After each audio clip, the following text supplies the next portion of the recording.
Ben. It's me, it's Megan Everett. Great to see you all. I can see you in chat. You all look great. You're excited. We're excited.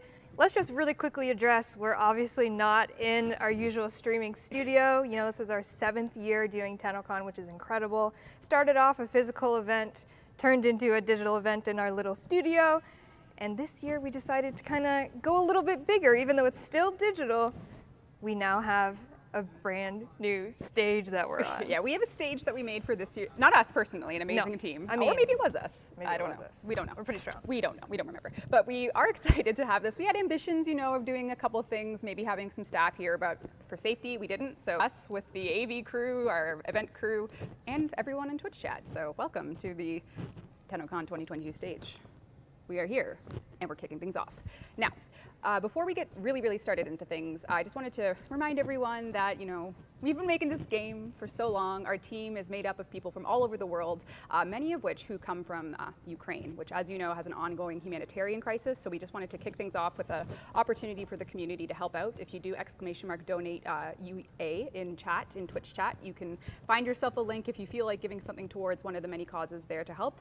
We would, you know, I'm sure we would greatly appreciate it, and anything you can give helps. But just a moment to acknowledge that our team is indeed an international team of lovely human beings, and many of them are affected by this humanitarian crisis. So starting off to share that little note, and then we also will go right into another bit of donation information. Yes, so 7th year doing Tennocon, and we have been fortunate enough to support a charity each year, one that is close to our heart.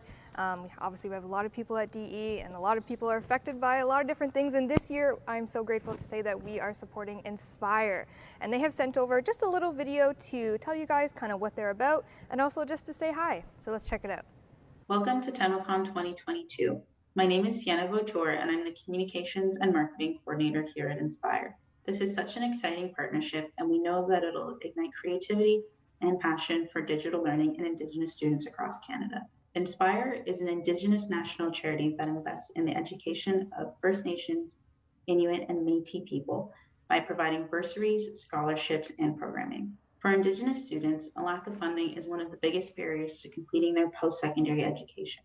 Building Brighter Futures is our scholarship and bursaries program, where we supply qualified applicants with funding to help with school-related costs. Rivers to Success is free programming we offer to every Indigenous student, whether they receive funding from Inspire or not. No matter where they are in their educational journey, Rivers to Success will support students along the way with access to Indigenous resources, mentors, and career guidance. When people give to Inspire, they know that their generosity is getting directly to students. We are encouraged to see how the resilience, ingenuity, and strength of Indigenous students have enabled them to succeed despite the many obstacles placed in their way.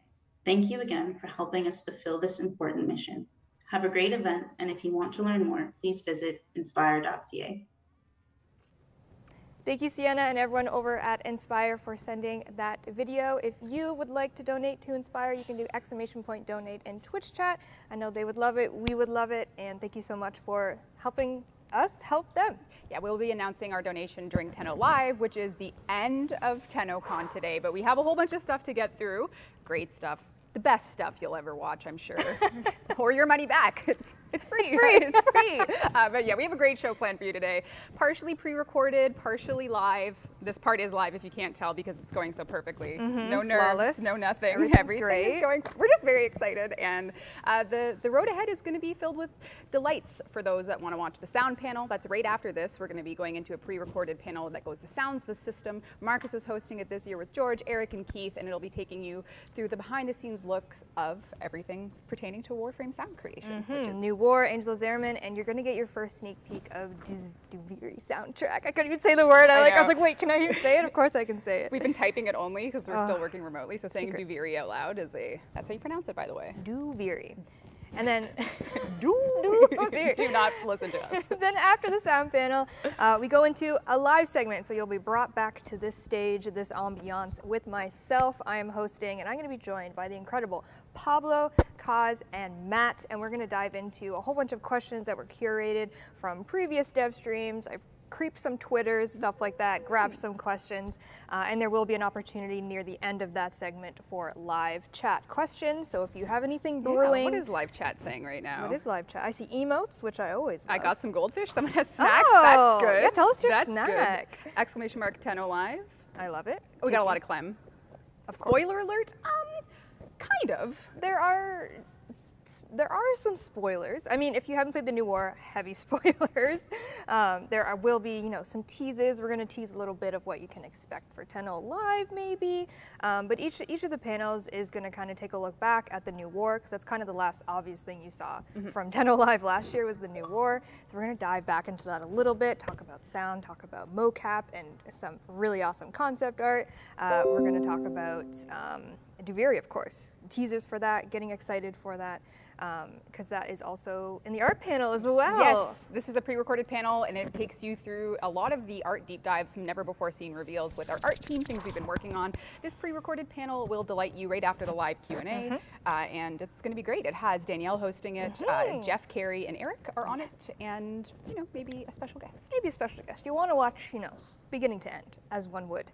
And then after that is the community art show, and this is hosted by Helen and Skyers. I'm so excited for this. This is where, our hundreds of submissions from fan art all over the world came in and, selected a few, and we're going to show them all off. We're also going to show dojos. We've integrated the dojo segment into it, so we're really celebrating, in-game art that is our incredible dojos, and then outside art with digital art, cosplay props. Sorry, I hit my mic. It's fine, play it up. It's cool. Cosplay, fine. dojo. It's going to be really exciting, so definitely don't miss that. And then the big one. Tenno Live 2022, this is our keynote finale to Tennocon. This is where we're going to have just I don't know if we're going to be able to fit it all in an hour, but we're going to try. So we have a lot to cover. This is where you're going to learn all about the future of Warframe. We're going to have myself, Megan, I'm thinking in terms of chair organization, Scott Steve, Jeff Sheldon will be up here on stage, and we'll be talking Warframe. So if you're sitting waiting for the biggest news of the day and our live show, that'll be tonight, but there's so much to lead up to it that you don't want to miss. And maybe, you want to be a little motivated. You want to get some free stuff, so to speak. So if all of these panels sound great to you, just tune in and enjoy. But if you want a little something to sweeten the deal, find yourself bringing home a cosmetic or a perhaps new weapon, this could be yours. But Megan, tell me, how do they get it? You can get it just for simply watching. Make sure you're linked up. If you've been receiving drops, for our dev streams, prime times, or streams this year, you do not need to relink. You are good to go. But we have some really awesome drops. So this is the Veracruz War Fan, and then also the Rinala Sugatra. You can see it attached to it. That's going to be the Tennocon drop. So it's active right now until. Can we confirm it's active right now? I'm going to look in chat and see if people are saying drops progress. Drops. Can I get a drops Yale yeah in chat? Can we get a drops in chat? Can I get a drops in chat? I see bunches of yeses. Oh, sweet. Okay, that's good best. news. This is called live. I don't even know. It's called something. Live QA. So yes, this is going to be the drop for the day, just for watching for 30 minutes. And then Tenno Live switches over, and you're going to get yourself a Titania Prime for watching Tenno Live for 30 minutes. And if that doesn't entice you enough, live, in-game right now, in the market, for 1 credit. A single credit. 1 single credit is the Stranger's Hood. We revealed this, I think, in our Summer Games Fest video. So we've been teasing about this, and we decided to, self-serve. Why don't you just walk on over to the market and get it yourself? So on all platforms right now, it started at 12:30. It's going to be live for 48 hours, so there's a little. We can get it then. We can get it. I can go back. It's 48 hours because otherwise. I can just. No, I'm just kidding. For 48 hours, it's going to be in the market. It is a operator Drifter cosmetic. If you haven't completed the new war or Second Dream and you don't know who those people are, perhaps you also have it in your inventory until you complete those quests, at which then you can equip it. Yes, it's not going anywhere. It'll be there, dormant, waiting for the graceful touch of the pro gamer. Speaking of pro gamer, wouldn't it be nice I to am have... here, you're right. We're built different. I am built different. Wouldn't it be nice to have a custom-built PC? I would love that. I would love that. Oh, we have a giveaway. Yes. We have a giveaway. Yeah. Oh, yes. I thought you were offering me a computer. No, our friends at We Game have made this Warframe-themed PC that we'll be giving away to our first lucky winner of the day. The Twitch picker has all the power. They are going to send this to us and then we'll ship it to you, so it might take a hot minute to get to you, but we are just going to run the Twitch picker and a lucky Twitch winner is going to win a Wii Game PC. And here is where we get the ultimate test, the competitive nature of whose eyes are better, Megan my or contact's Rebecca. strong Who enough. has the better eye prescription? Oh, good Lord. I think have I see mercy. it. I see a J. J. Oh no. Just two Chucky? Charlie? Checky, just two Checky. You have won. I am cheating. Dean is in my ear. Scandal number one. at Tennocon. Sabotage! No, that is the winner. Just two Checky. You have won this amazing PC. But this is a bit of a complicated giveaway because you can't just tell us your Warframe alias. We actually need to know where you live. Of course. But don't just tell anyone. Just DM our Warframe Twitch channel that you're walking on right. Walking? Are you walking? Give us a bit of info there, and one of our team members will reach out to you to arrange the delivery of the PC that you just won. Oh, I guess So- I could zoom in. Oh, I Just guess too we- checky. just- Yeah, we can look at our you're right, though. Well, Well, you had like I Dean. said, I had Dean in had my Dean. ear. I mean, well, that's scandal number one. Congratulations to you. We do have more giveaways later on during Tenno Live. There might be some physical That was stuff. our warm-up one. That was warm-up. That was a test. I We give did it a lot. 7 out of 10. I would say that's like a 7 out of 10 test, but nevertheless. 7 out of 10. We Oh, have the much winner more in would- store. yeah, the winner would probably say 10 out of 10 test. They got 10 out of 10. Yeah, but anyway, let's so that was our first giveaway. The test went well. We have lots to do. Lots to do. We want to see how chat's doing though more than Yeah, let's check in with chat. Chat, what are your snacks? Where are you watching from? we I'm wanted- always so curious. Yeah, we want to see what people are excited for today. We haven't streamed in a while. At least we haven't streamed together in a while. So we're just going to get back into the swing of things and see what chat has to say. People are watching from France. Oh, Living in- bonjour. Yeah, if you do get the Drifter or the Stranger's Hood, rather, put it on, share a screenshot with us. We'd be curious to see your fashion with it. I'm not going to say fashion frame because that would be inaccurate. technically incorrect, which would be quite embarrassing. Turkey, Portugal, Michigan. Michigan, I'm close Right to around the it. corner. Yeah. I don't see the Twitch drops. Refresh, check all the Oh, settings. that's Oni Shinobi. I know you. Yeah, just refresh. Woo! Just refresh. You should see it. Click your little icon in the top right, and you should see some drop progress. Greetings from Poland. Dzień dobry. Oh, dzień dobry. Let's see how many. Oh, we got chips in Poland. Love Interesting. chips. Australia. Brazil. Very nice. Oh, Germany. Where else is everyone watching from? South America. Ontario. Love Ontario. Boston. Watching from Washington. Oh man, in the Bronx. The Bronx. I'm popping from the Bronx. All right, what are people most excited for? Let's see what's going on in chat. Hello from India. Hello, Chile. Chile. I think I'm from the Philippines. You're not the only one from the Philippines. No way. No.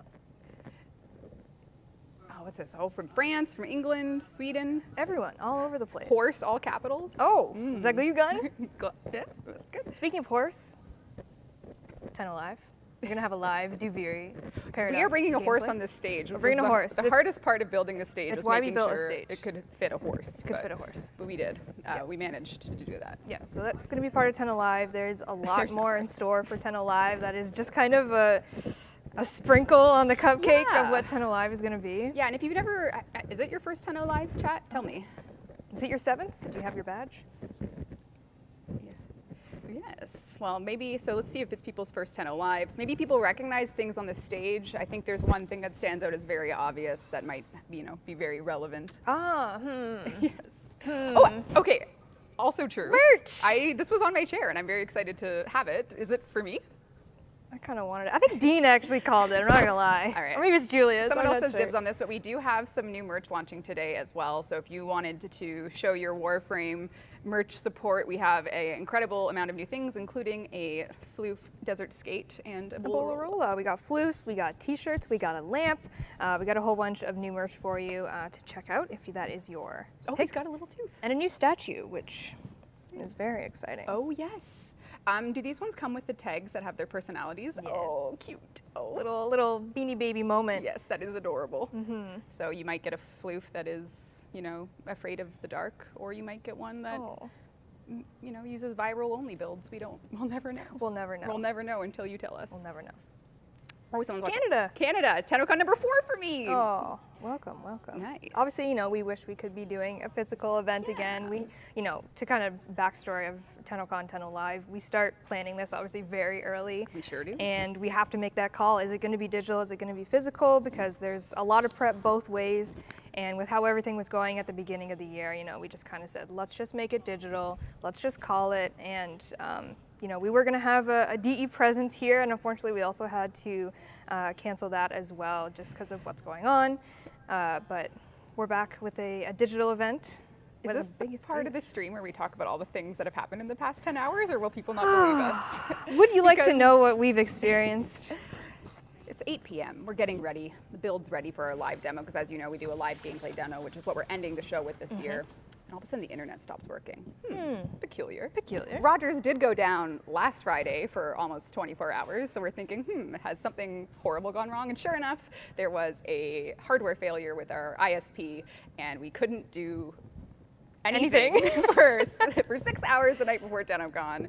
So but we pulled it together. Our IT team came up with some alts so we could, get connectivity by other means, and we managed to do some stuff, but it has been absolutely crazy Tennocon. I can't think of a time where we've had so many little things just outside of our control change the prep for Tennocon. Yeah, I think that was one of the more frustrating things is like we've had issues before where like our own that are build totally doesn't work, totally our fault. We love when we're at fault. Yeah, it's the best. We because can fix those. It feels good when you fix your own problems, but when you're just at the mercy of, the actual hard line cut to your ISP, all those fun things. But we made it, and we're here, and hopefully everything is going well so far. We are encouraging people to get in game.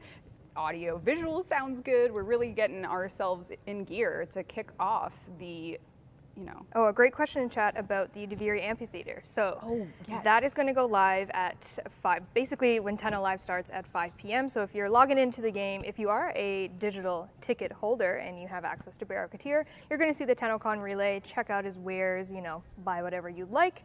But the DeViri Amphitheater itself, which will also be on Earth, its own little node, will appear around 5 p.m. Eastern Time, and you are going to want to be in that amphitheater right away. Get your spot. You're going to get, I don't know, probably roughly 20-30 minutes to kind of run around, maybe take some screenshots. Tenno Live is going to be happening, so you could run around in the DeViri Amphitheater, experience that, because it's going to be your first step into DeViri. Yes, we're giving you a preview of what DeViri is going to bring, and for relative time, it's just over 4 hours from now. The DeViri Amphitheater will be live in-game on all platforms. So at that time, you're going to go to Earth, like Megan said, and it'll be there for you. But until then, you have lots to do. We have a resource booster that's live. We do. There's a whole bunch of stuff in game that you can participate in. Obviously, you get your Stranger's Hood, but the DeViri Amphitheater is very important. You're going to want to be in there when Tenno Live starts, and especially when we're doing the live gameplay demo. We have a fun, it's called Amphitheater, so I'm sure you can figure it out, but we have a very fun way of showing and getting an interactive component to our Tenno Live show, because we started doing this when COVID initially had us close up shop for the live event, and that was 2020, so that was 2 years ago. We did the Deimos showcase rooms, and we're just bringing more of that energy to the live performance, so you folks at home can actually feel like you're in a theater with everyone else. So we're very excited for that. Yeah, I think the past couple of Tennocons we've done, a relay and also a relay experience. And this we've year, had some learnings from those. Last year was a bit of a rough one. we don't claim to be without flaw, but we try. We are real hard. We are but human. Yeah, but we have a lot of measures in place since last year to make sure that this is a day where we can work through any surprises as best we can, which will be, that's where the day goes from here, right? It's seeing what chat's been up to, seeing if people have any questions about things going on in game, while everyone's getting comfortable watching the panels, getting ready to, get their questions ready, get ready for that end show for Tenno Live, where we're really going to be taking you through the future of Warframe in the most exciting and mind-blowing ways possible. You're going to be treated to a full hour of what we've been up to, what has been going on with Warframe since the new war launched, what can you expect. All of these and more will be at the end of the show tonight. So really, and you know what, if you have to go, maybe you're going to get called, it's a Saturday, one of your friends has good weather and you got to go, out. I don't know, can't relate, but it'll be on YouTube after. So, we'd love for you to be there, but there will of course be an upload after of the show in case you miss it. So don't feel quite so bad if you miss out on a reveal, but we'd love to have you there live, especially for the in-game component. So update your game now, because you never know. You never know. And there's going to be, a couple teases, like I mentioned, throughout the day on various panels that might come a bit more information during Tenno Live. So you'll want to kind of, pay attention, spot those. Yes. It's going to be very exciting. Yeah, and now it's like the point where, okay, we've given you all the information without actually telling you what we're going to show. So it's chat just like, come on, I know, get the it's show going, very let's see. torturous. I apologize. The drop is exclusive to the live event, so you will surely need to be there for the drop. But the information will be up on YouTube after. What else do we got going on? We got it. Ooh, very good. The amphitheater will be on Earth, so you can expect to check it out there at 5 p.m. Eastern Time. When Tenno Live starts, the theater will be there. You can log in and jump in there. I see some speculation about the next Prime Warframe. Very good. Perhaps we'll have information on that. Perhaps. What else do we got? Let's Tough see what to chat's say. been up to. We're just looking down at our phones. This is like a real experience. It's like we're all in a room together where I we know. just sit and look at our Just phones. hanging out, looking at you, chat. You look great. Oh, we have some serious speculation on the next Prime. How do I see the drop? If you've been watching, I've been sitting on the Warframe page, which is cool if you were, before it starts, you might need to just refresh the stream and it will pop up. Sometimes when you're just kind of idly sitting on the Twitch page, it needs a bit to propagate. So Yes. if you want to refresh, you should be able to see it. If not, you can, I believe it's click your icon in the top right and go to drops and you should see it there. Oh, I just see people guessing the Prime, and I'm reminded of some of the bingo cards people are making. Oh, And, anyone yeah. got a bingo card? Yeah, no bingos yet, I'm afraid. But given the energy in chat right now, it's probably time to give one of you a. Why don't we do a Prime Access? Oh, some Garuda Prime Let's Access. do Garuda Prime Access. We're Last going to give chance, away baby. a Garuda Prime Access because you may or may not know Garuda Prime Access leaves today. I wonder why she would leave I wonder today. why she would leave today. That's so rude of her to leave. I know. During that is her Tennocon way, Tenno though. Rip your heart out and walk away. That's how. She's She, oh, we have a winner, and the winner is none other than Carvico. Did I get Damn, it? that was good. Is it good? Is it Carvico? Dean, give me a thumbs up. Oh, Carico. There's no V. Dang it. Oh, unfortunately, both of us must visit the I am sad. optometrist shortly after. What was it, Carvico? Carico has won Garuda Prime Access. This is yours. You have to message us on our Twitch page that you're watching right now to claim it. We just need to know what platform you're on and your username so we can hook you up with your Garuda Prime Access. You may have just won the last Garuda Prime Access we will give away. Who knows? Maybe I'll do one on the Dev Live Q&A. Maybe. Who knows? But Interesting. maybe. Interesting. We'll see. I saw a question about what's the drop. It is the new Veracruz Warfan and Sugatra for watching Tennocon. And then Tenno Live is Titania Prime. You know, if you already have Titania Prime, that's great. A free slot. A free slot. What's wrong with a free slot, you know? Or you can have 2 Titania Primes. Ooh, Can't I feed like Primes that. to your helmet though, so you know you'll just have to have her. Stockpile it. Maybe there's, you know, actually no, you can't feed Primes to the helmet. Helmet Prime, maybe that's a reveal. Anyone have that on their bingo card? Oh. It's not real. No, it's not real. It's not real. I made it up. Don't even get your We hopes got up. a GG's. Oh, people are being gracious to the winner of the Garuda Prime. That's lovely. Oh, you guys are too kind. Titania and Titania Beef. That's very clever. Say hello to the whole world. Hello to the whole world. You are here for Tennocon 2022. We can't believe the day has come. We have been planning this for so long, and we hope that you are going to enjoy the endless sources of information that follow our housekeeping here. And I think we've gone over the main points. That I think we got everything. We can really quickly recap what the day is going to be. So right after this, you're going to go into the Sounds of the System panel with Marcus, George, Eric, and Keith Power, the legend in the Warframe world for doing soundtrack. So you're going to experience that. It is a pre-recorded panel. They have some really great insight, like we mentioned, about New War, Angels of Zariman, and of course Duviri. Marcus actually plays a really fun game with them, which I won't spoil anything, but I was very impressed with their answers. So it's a very fun, little interactive. And then we go into the Dev Q&A with myself. It will be live on this stage. I will be joined by Pablo, Kaz, and Matt. We have some perspective from game design, from weapons lead, from art director. So we got a whole bunch of different questions based on, again, the New War, Angels of Zariman, Duviri. Duviri one is obviously going to be. Oh my God. Megan has an alarm set. She's done with me. She's No! like, that's my threshold. Dean told me to make an alarm because we got to go. We got 1 minute left. This is the schedule. Live Dev Q&A, and then of course the Art of Warframe panel. There's some juicy concepts in there, maybe a little bit of mocap, never before seen stuff. Community art show, Helen and Skyers will be incredible, and then of course Tenno Live 2022. This is where we will have all the seats filled. You're probably wondering, who are these chairs for? This but maybe guy. you already know. Yeah, the floofs. We're not going to let Steve and the gang sit there because they're taken. But yes, we will be back with a full squad at 5 p.m. here for Tenno Live, where we will be doing the future of Warframe. You're going to learn and see the live gameplay demo. So I need to stop my sweaty palms immediately because You're no gonna pressure. kill it. We're Kill it over live here. gameplay. Nothing could go wrong. No, But nothing anyway, will go wrong. let's roll on over now. Enjoy the sound panel. Thank you very much for tuning into housekeeping. This has been Rebecca Megan, and we are gonna go and let you enjoy the sound panel. see you in a We bit. won't keep you waiting. Bye, guys.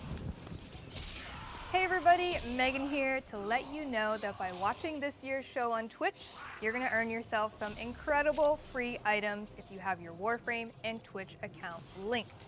Watching Tennocon until 5 p.m. Eastern Time for 30 consecutive minutes will reward you with both the Veracruz Warfan and the Renala Sugatra. But that's not all. Tune into Tenno Live between 5 p.m. and 7 p.m. Eastern Time for another 30 consecutive minutes, and you're gonna earn yourself a free Titania Prime. That's right, a free Prime Warframe. If you already have your Twitch account and your Warframe account linked and received drops before on Warframe streams, then you're all set. But if you've never linked your Warframe and Twitch account together, simply go on over to warframe.com/Twitch, log into your Warframe account, and follow the simple instructions to get set up. And that's it. Enjoy the show.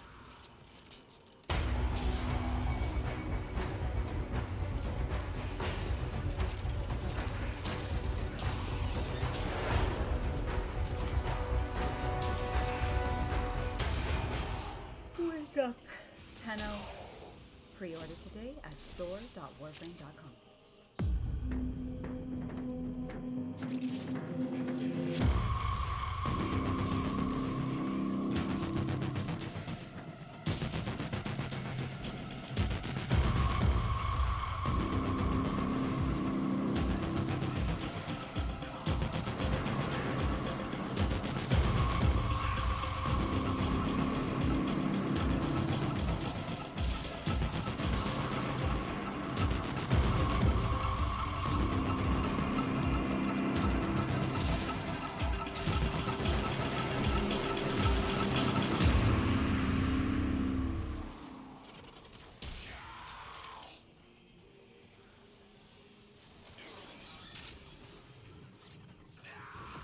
Well, I think like that was the moment probably when we wanted to really lean in on what an environment could do for the game. And you know, you're going from smaller scenes like, you know, Grineer Asteroid and how that feels tight and contained, and then you go into Plains of Eidolon, the doors open up, and then there is a world above and beyond. And there's an awful lot of design that winds up going into it. So at that point, being able to run around in a video game on a large piece of terrain was, you know, not that novel, but it was novel to do within Warframe. So if there weren't the familiar Grineer Marines and some of the iconic bits and pieces of architecture and whatever we could wind up fitting into it, you know, like that's how you made it feel like you were within the Warframe universe. And we're exploring some brave new territory for us, which is a bit of an intimidating thing, but it worked out, which is great.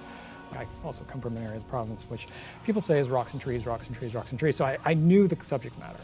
The world building is kind of, that's kind of the meat and potatoes of it as much as we can do. And then after that, it's like trying to have a sense of locality within that space. So things that are like little local pockets and memorable bits. That is the moment where if you do systems level thinking, it becomes a whole. And that actually is the thing that the person experiences. I could talk about the hundreds of small things that go into that. The foliage, the terrain textures, how you make a tree, how you make water actually sit with atmosphere. Like even artistically as opposed to technically, like if you make a heavy use of value and saturation in one part over here, that can draw the attention of the entire level, which is not necessarily something we need. You know, we need to guide people from point A to point B to point C. If you use up all of those resources with the one cool thing over there, people make a beeline to it and they don't experience half of it. If you wind up having it pull apart in front of you consciously, your walk into it experience should not have you do that. You should feel like you were just in a world in Warframe that is new and different. So the fact that we actually did that, where people were able to open gates and still feel like they were in Warframe, that's probably the biggest thing. Hey Tenno, Danny here. We're getting so much closer to unveiling some incredible surprises. Tonight at 5 p.m. Eastern Time, we'll be opening up the Duviri Amphitheater orbiting Earth in-game. Join your fellow Tenno for an up-close and very unique experience during the Tenno Live presentation. As a special thank you for joining us for Tennocon today, for the next 48 hours, you can claim a special operator and drifter cosmetic, the Stranger's Hood. This exclusive cosmetic is available right now on all platforms in the in-game market for 1 credit. Be sure to log in and claim yours. Bye, Tenno.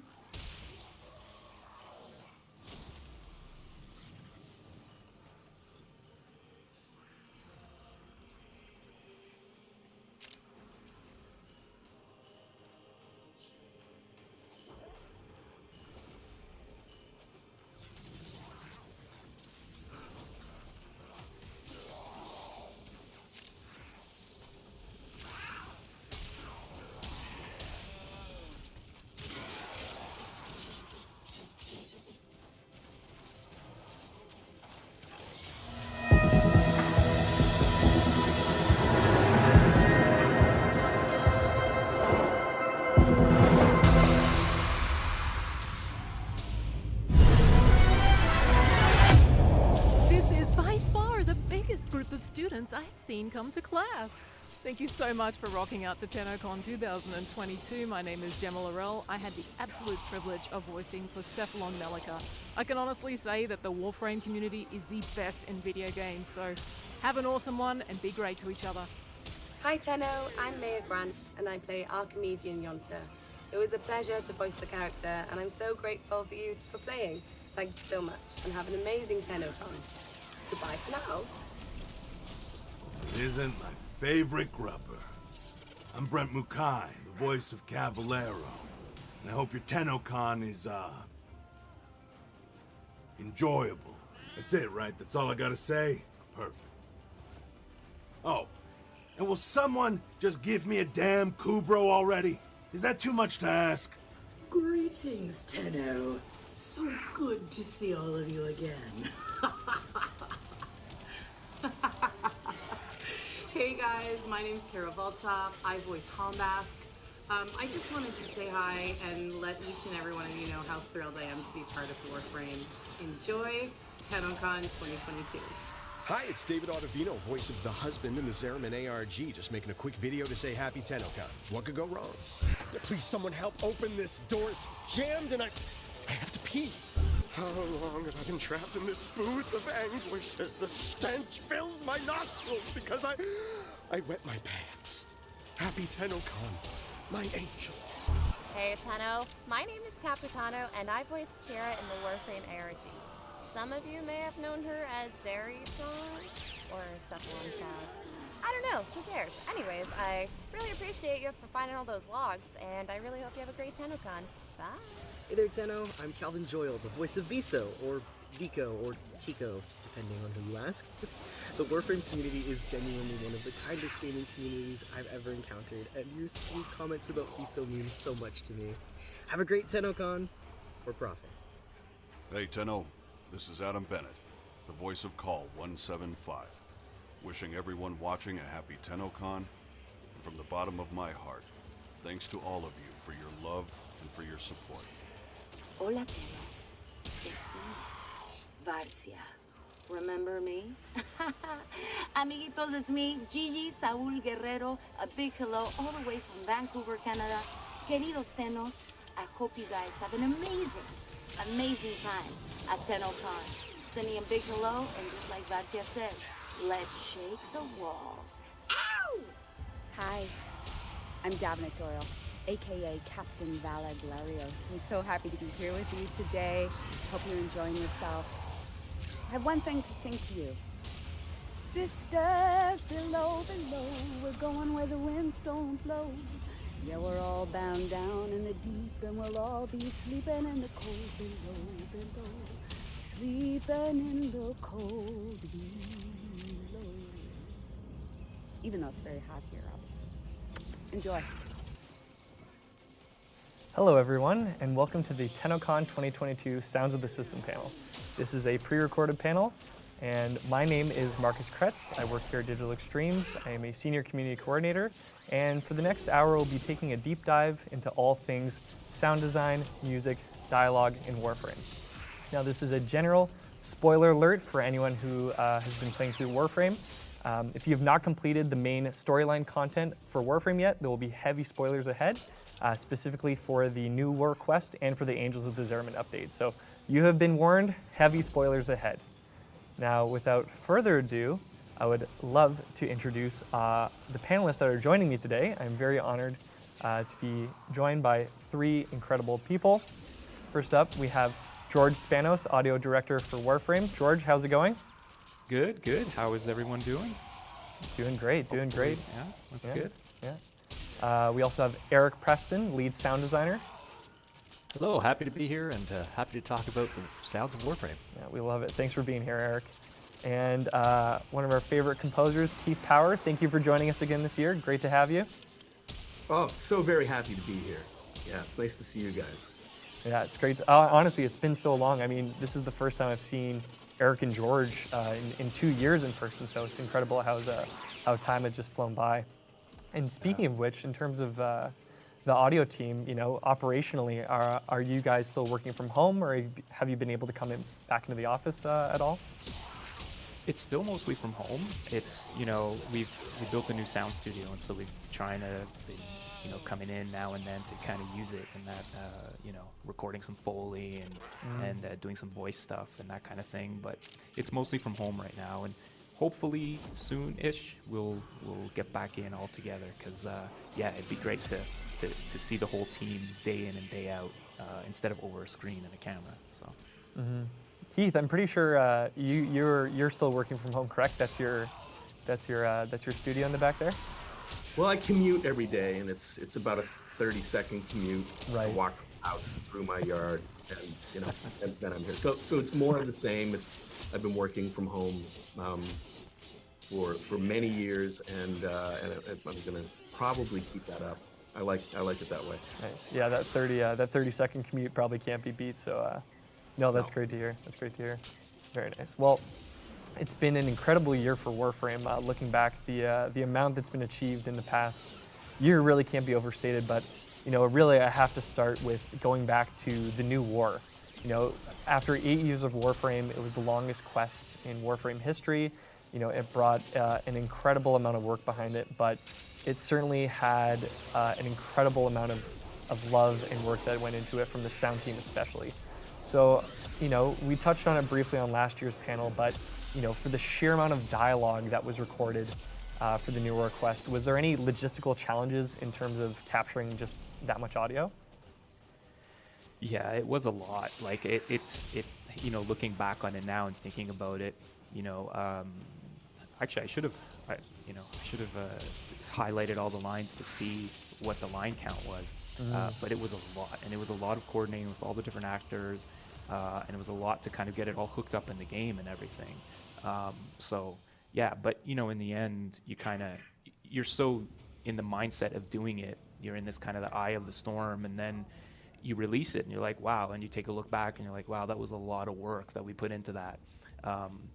So yeah, very, very proud of the team and what we were able to accomplish with that for sure.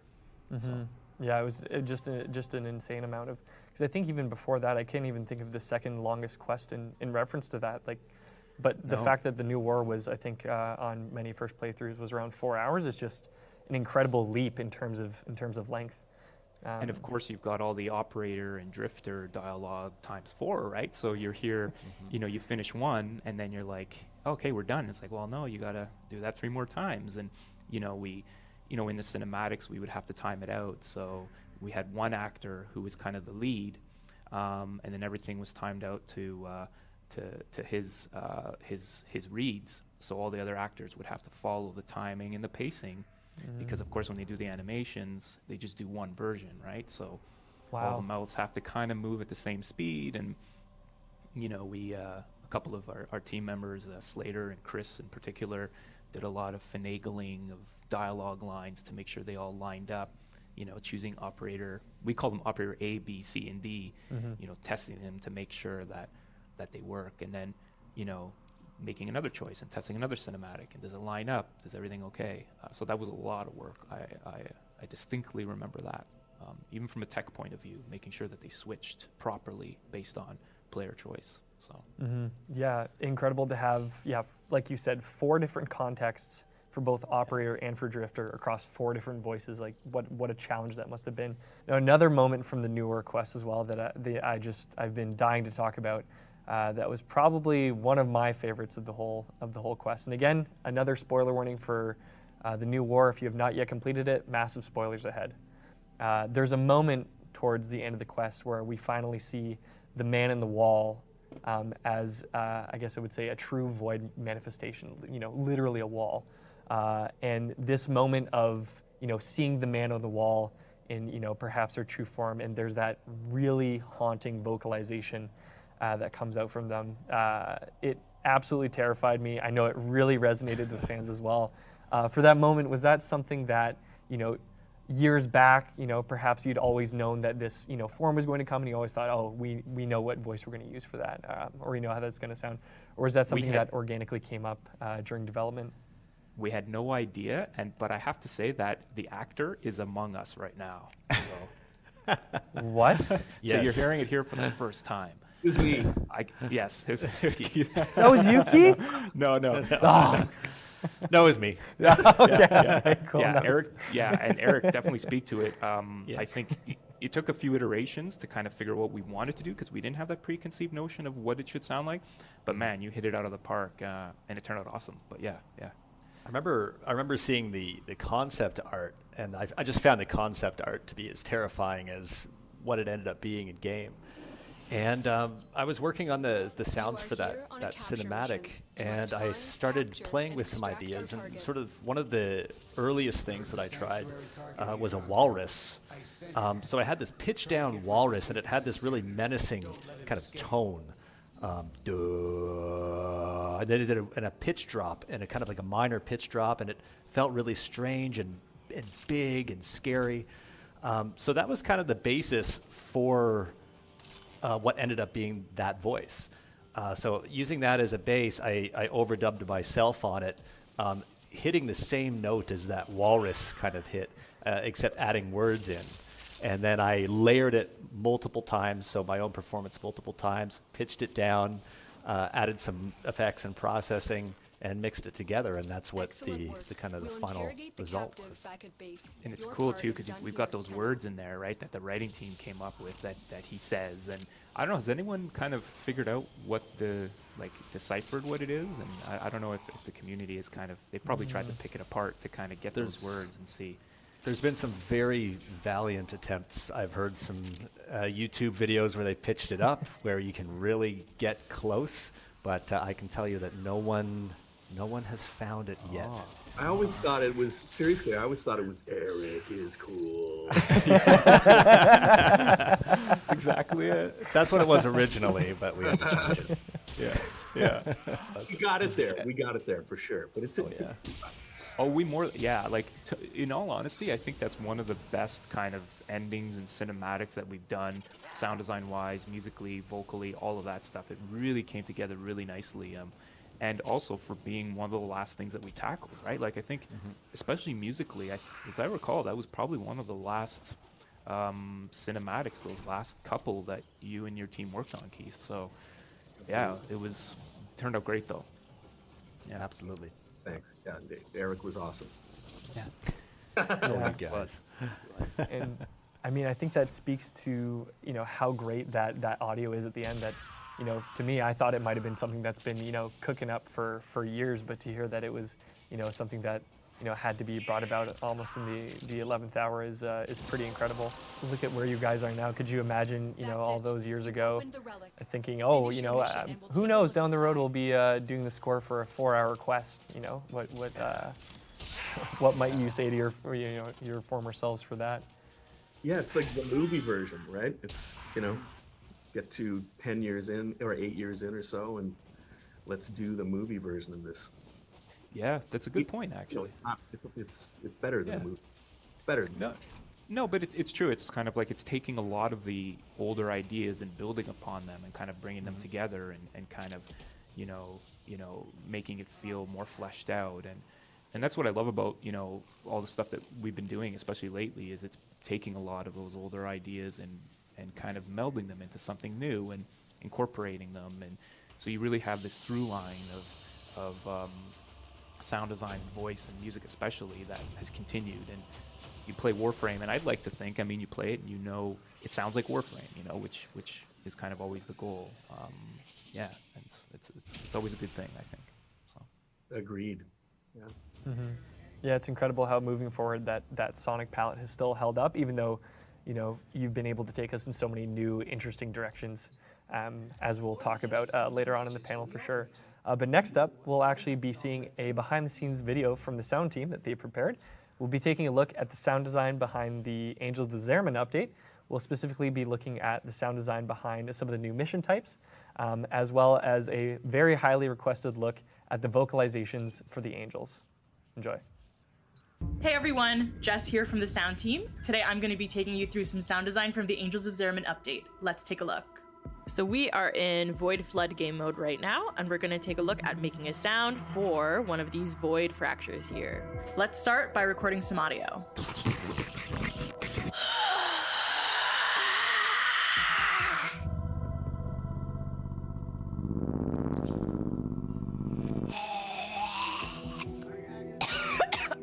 gosh.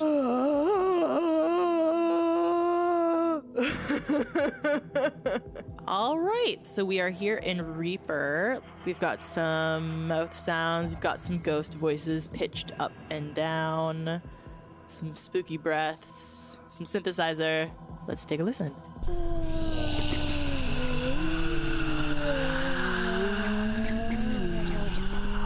Okay, so that's a lot of me making some weird sounds, but we are going to do some processing. So on some of our voice breathing sounds, throwing a bit of flange on there, here and there, throwing a bit of ring mod.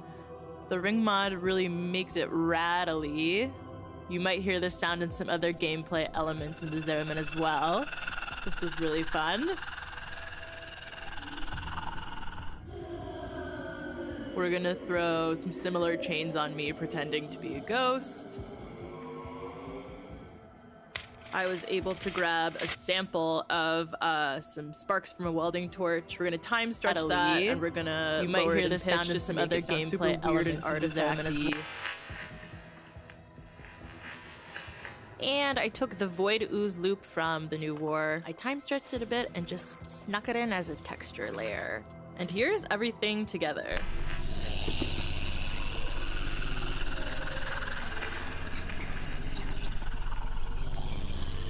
Okay, very spooky. Let's throw this in the game and see how it sounds. Here it is by itself.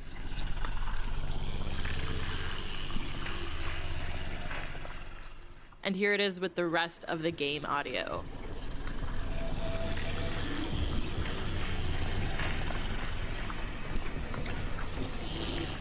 That's all from me. Thanks for watching, thanks for playing, and I'll see you next time. Hello Tenno, and welcome to Tennocon 2020, part of the sound team, and today we're going to show you how we made the vocals for the Void Angels.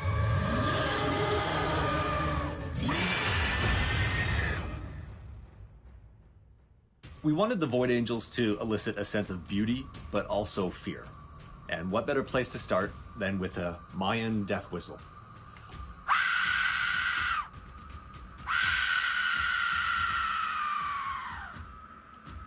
It's terrifying. We recorded the death whistle and added some extra effects. That was feeling good, but we wanted to punch it up a notch. So this time, we recorded the death whistle again and pitched it down. Here's what that sounds like.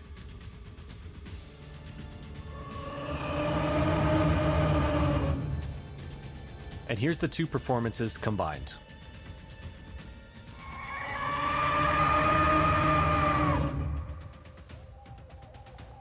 Once the death whistle was feeling appropriately terrifying, we wanted to add the beauty element. So for that, we used a reverse reverb trick on some female laughter. We started with unprocessed laughter. And to begin this trick, you first have to reverse it. At this stage, you can add your favorite reverb or echo. And then you record that to a separate track. Once you have that recorded, you can move that to a new track, remove your reverb, and once again, reverse it to get the final product.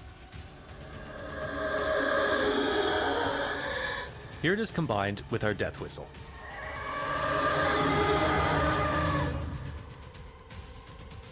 Once the death whistle and the beauty element were combined, it was time to add a little bit of size and a little bit of danger. For that, we used a microphone called the Sanken C100. It records sounds above human hearing, and what that lets you do is pitch down your own vocals by several times to make something simple turn into what sounds like a beast or a monster. This is what our original unpitched recording sounds like.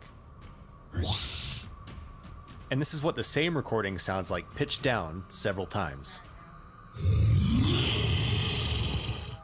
And then we added that to our death whistle and our reverse laughter for the final product.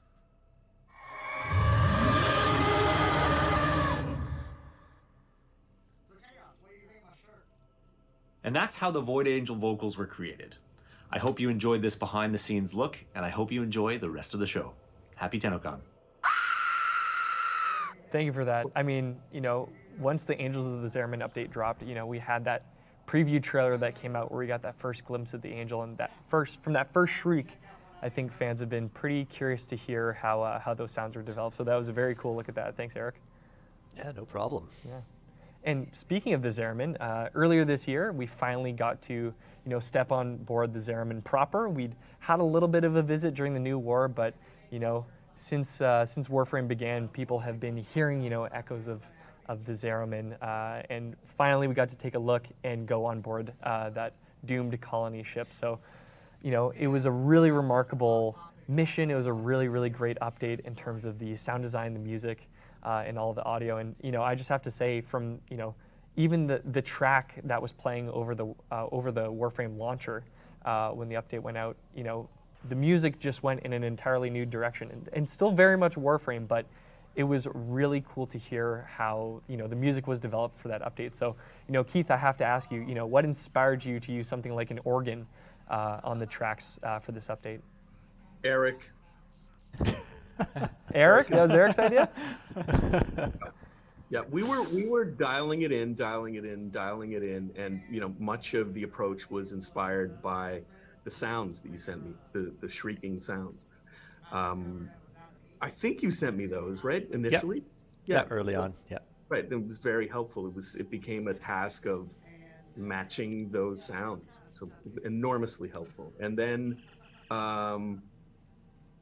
it was Eric, it was your idea. It was like a last minute sort of, this might be crazy, but let's try it. And it really it was such a great idea, and I think it works really well. It just, it's pipe organ that just makes the whole thing it's a little bit more grand, for lack of a better word. It just like gives it scope that it didn't have until we added the pipe organ. So it was almost like because of the angel theme running through it, it was kind of like, how can we push this and give it sort of a cathedral vibe or a gothic vibe?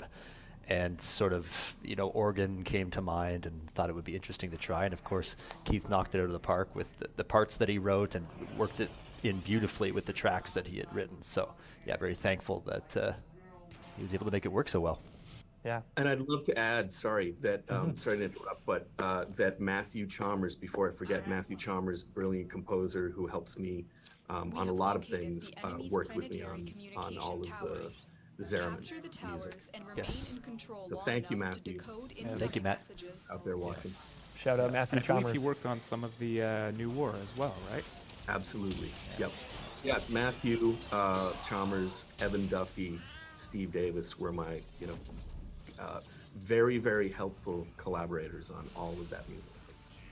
Well, yeah, as George said, absolutely knocked it out of the park. It was fantastic. Given the Zariman, it's got that intense lore and such a specific, important part in terms of the lore and the history of Warframe and the Tenno. When you're creating that ambient audio on board the Zariman, was there a specific layer or sound that you started from in terms of capturing the theme in the history of the Zariman? Where's the starting point for that ambiance? I think it kind of started in the New War, Eric? Like a bit. Yep. I mean, it was a bit of that, and then brought through into the Zariman update. But yeah, you worked on a lot of that, as I recall. Yeah, absolutely. It totally started in the New War, and that mission really much set the tone for what we did for the Zariman update in terms of ambience. A lot of it was kind of trying to weave in some memories of and echoes of what would have existed on the ship before what happened, but also trying to keep it somewhat realistic and in an area where it would be believable. Didn't want to make it too spooky. Didn't want to make it a haunted house or a house of horrors, but definitely wanted to feel that there was a presence there before what happened. So yeah, lots of iteration, lots of going back and forth with the team and working with George to get things right. We put a lot of time into our ambience work as well, and I know a lot of time people don't hear it under the gunfire, or some of the missions get right to the point very quickly. But yeah, we take a lot of time with it and kind of give each space its own characteristic sound. So yeah, if you're ever interested and you can get away from some enemies for any amount of time, turn the sound up and take a listen. Yeah. You'll find some stuff. Yeah.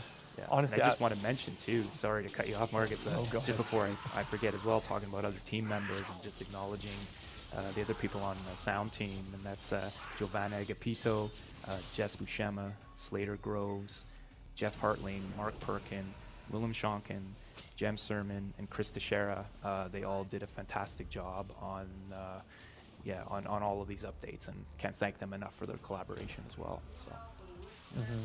But in terms of some things in the update that are, I guess, a little frightening, I did want to talk about our favorite Void manifestation, a Skitter Girl, because, you know, for anyone who's been playing through the Angels of the Zeramin, you've probably been chased by this lovely Void manifestation. So I have to ask, is it more fun to do sound design for a creepy child than it is to be chased by one? I think you have to be chased by one to know how to sound design for one. Yeah. A little bit of both. That voice was Archimedean Yanta, and she recorded some lines for us for Skitter Girl. And Giovanni, one of the sound designers, he did the processing and got that working and made it extra creepy with the echoes and the reverb and all that stuff. That's it. That's pretty great. I mean, fitting that it's also Archimedean Yanta's, you know, it's her own manifestation. So very cool to use the same voice actress for that. Yeah. Absolutely. Yeah, it's not a fun chase, but it is cool. It's a good time. And then in terms of, you know, the Zeramin, it very much has some certain tendrils into Duviri for sure. So I just wanted to ask, you know, in terms of any sort of, you know, sound qualities, was there anything that perhaps we might hear from Duviri that is sort of layered in into the onboard the Zeramin? You know, are there any maybe sonic Easter eggs that we might be able to find on board? Yes. I think there is a sonic Easter egg in Zeramin. I think a lot of people have definitely found it. And there will be some sonic Easter eggs in Duviri from Zeramin as well. So yeah, keep your ear out. Ooh, very cool. So next up, we're going to be seeing another video from the sound team. This time, we'll be taking a look at the revamped audio for the Eximus enemies that came with the Angels of the Zeramin update, as well as we'll be taking a journey with our very own George Spanos to do some field recording. Enjoy. Hey everyone, I'm Chris from the sound team. I'm going to show you my electromagnetic recording rig today. These are electromagnetic sensors which capture electromagnetic fields instead of sound waves through the air like your typical microphones on the left here.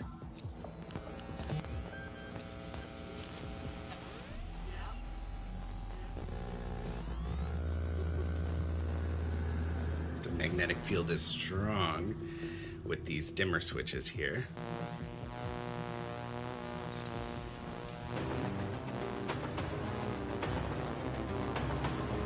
Don't worry, I'm not doing anything dangerous.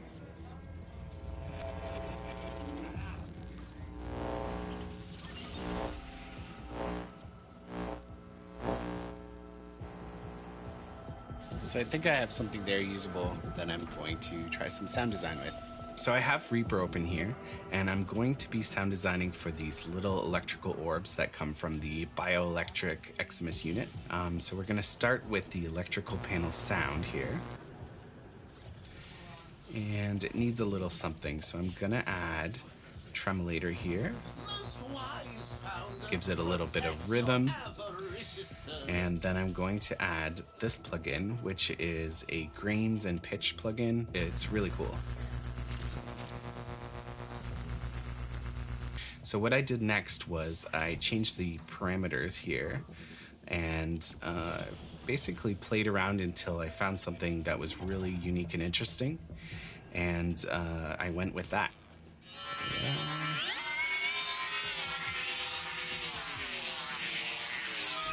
So augmenting these dials here. A little bit of EQ, compression, phase, panning, pitch shifter, and delay and reverb. And just like that, the sound was done. Here's the final result.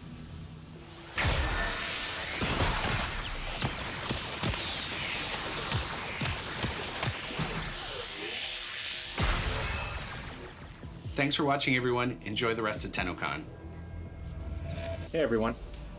This year we thought we'd show you some ambience recording. Now I know we've done it in the past, but we've never used a binaural microphone in the past.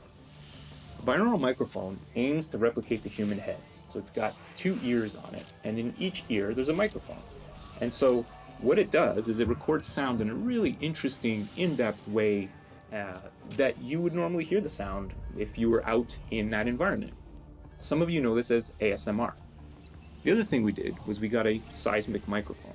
A seismic microphone, you can stick it onto metal, plastic, glass, whatever. And it records sound like normal microphones can't. So it gives it a depth and a clarity that you normally wouldn't get. It really adds importance and resonance to the sound, which is really interesting. So make sure you're wearing headphones for this, especially for the binaural part, and enjoy.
Next up, of course, as we've looked back at the new war and at the Angels of the Zariman update, we now, of course, have to look forward to the Duviri Paradox.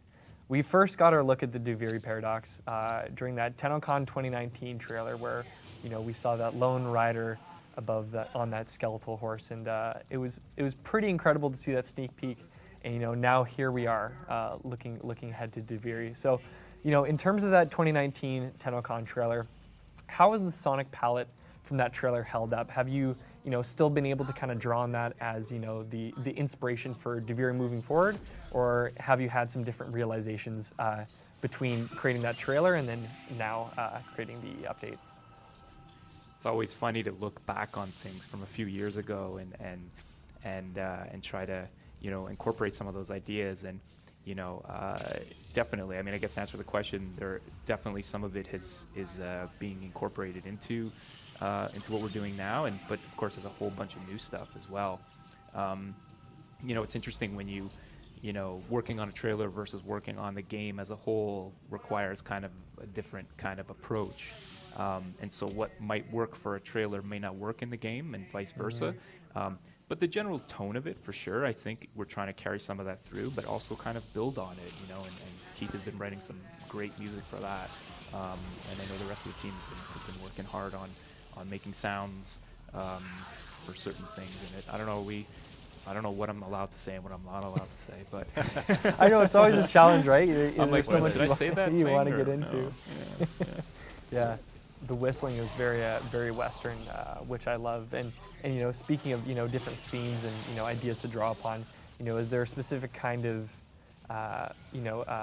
list of themes or inspirations that you want to draw on for Duviri? Is there kind of maybe like a genre you're sort of looking at in terms of where you want to develop perhaps the sound design even? Yeah, it's a pretty wide range, and Eric, you can speak to this too. I think everything from Western to kind of, I don't know, I guess you could say kind of space opera in a way, So there's a lot of that we're incorporating into it and trying to bring it into a new territory. It's a big update. It's a whole new world. It's a whole new area for players to explore.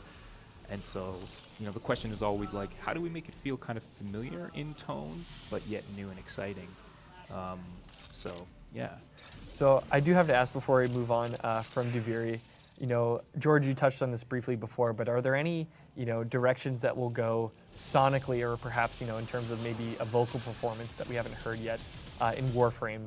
Is there any sort of untrodden ground that Duviri will go to that we haven't yet seen? 100% yes. And actually, I think Keith has been working on something that's going to be pretty damn cool. Don't look over there. Don't look at the screen though. Or over here. Yeah. It's going to be pretty cool. We're pretty excited about it actually.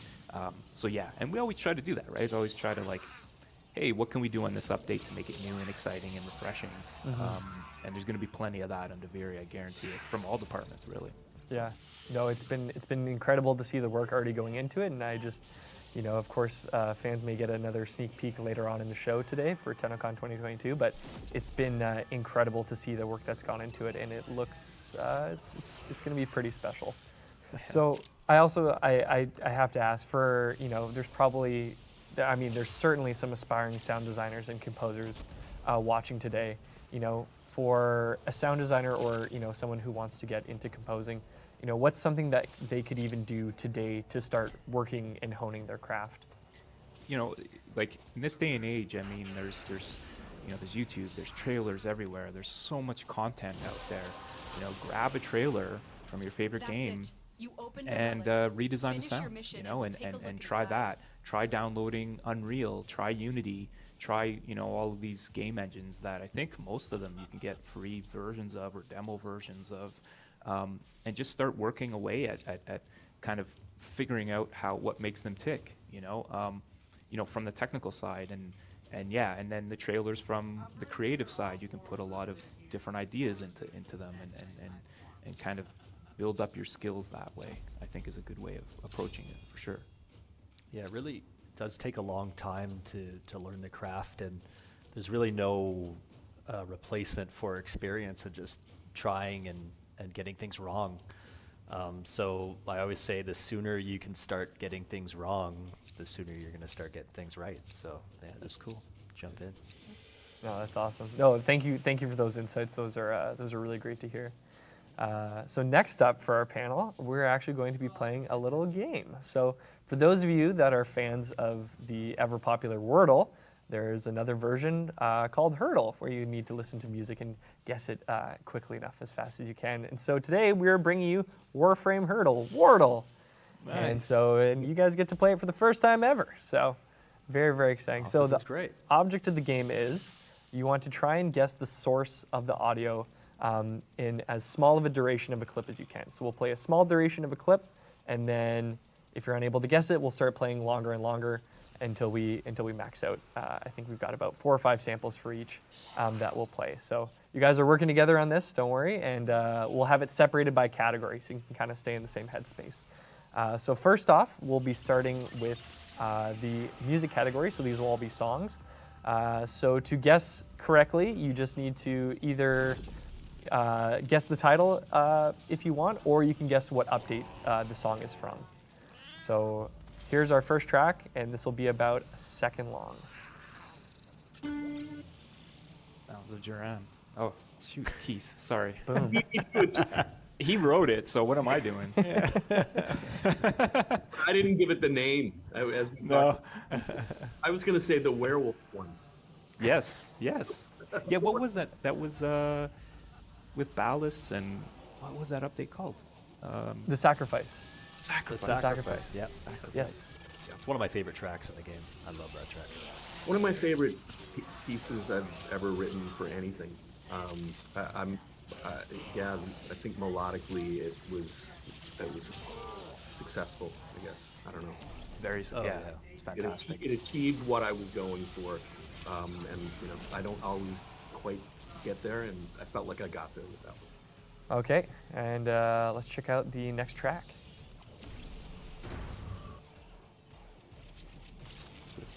I think I know it. Do you know it? Yeah, Angels of the Zeraman. That's the Angel OST. Yep. The boss fight. Yeah. Nice. Yeah, I correct. forget the name of that one, but Yeah, I think it's On Corroded Wings. On Corroded Wings.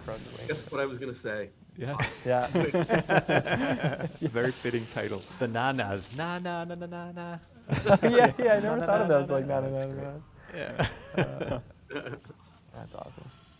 All right, so next up, so that was our music category. We'll be moving on to dialogue.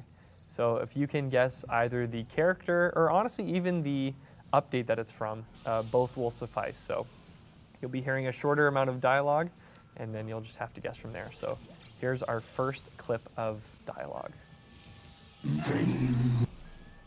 Oh, that's Hunhow, vainglorious whelp. Yep. I forget the update. Nice. But, You got the line though. yeah. Yeah. Man, it's weird, eh? How that just clicks in. Yeah. It's like memories rushing back. Yeah, it's just like seeing the Matrix. Yeah. Man, yeah, you absolutely sniped that, George. Yeah, I think that was a fan favorite among the community team for sure. We loved that line of vainglorious whelp. It was just It's from the new war, isn't it? I think It is, yeah, it's Yeah, the new war. Yeah, excellent delivery, and yeah, it's such a good bit of dialogue. We loved it. All right, and here's our last bit of dialogue. Dream. Or a night? Is that Dreamer? No. The relic has been I'm cracked out then. open. Finish your mission Alright, let's to hear find the out what's second bit. inside. Dream. Let them defile. Oh. I should say they do scale up in difficulty as we go across each category. So this will be the hardest one. This is a tough one. This is a tough one. It rings a bell, but I can't. All right, ready for the full duration? Yeah. Dream. Let them defile. No more. This is in the new war, and it's when you get to one of near the end, and you climb the tower, the Unum. Oh, it's yeah. the Unum. It is the Unum, It's the correct. Unum Tower. Of course. For the word. Yeah, I know. Yep. It was a pretty special moment in that quest because I don't think, there's different characters you expect to hear from. I don't think the Unum is someone anybody expected to hear from. So that was, when everything slows down there and you get that angelic voice that comes through. It was a really, really cool moment of that quest. And I think this next category is also increasing in difficulty as well. Now we're moving on to the sound effects or the sound design category. So if you can identify, the source of these bits of audio or the update that's from, both will work. So here we go. Here's our first sound effect. Some kind of infested or something. Need a little bit more of that flavor. Yeah.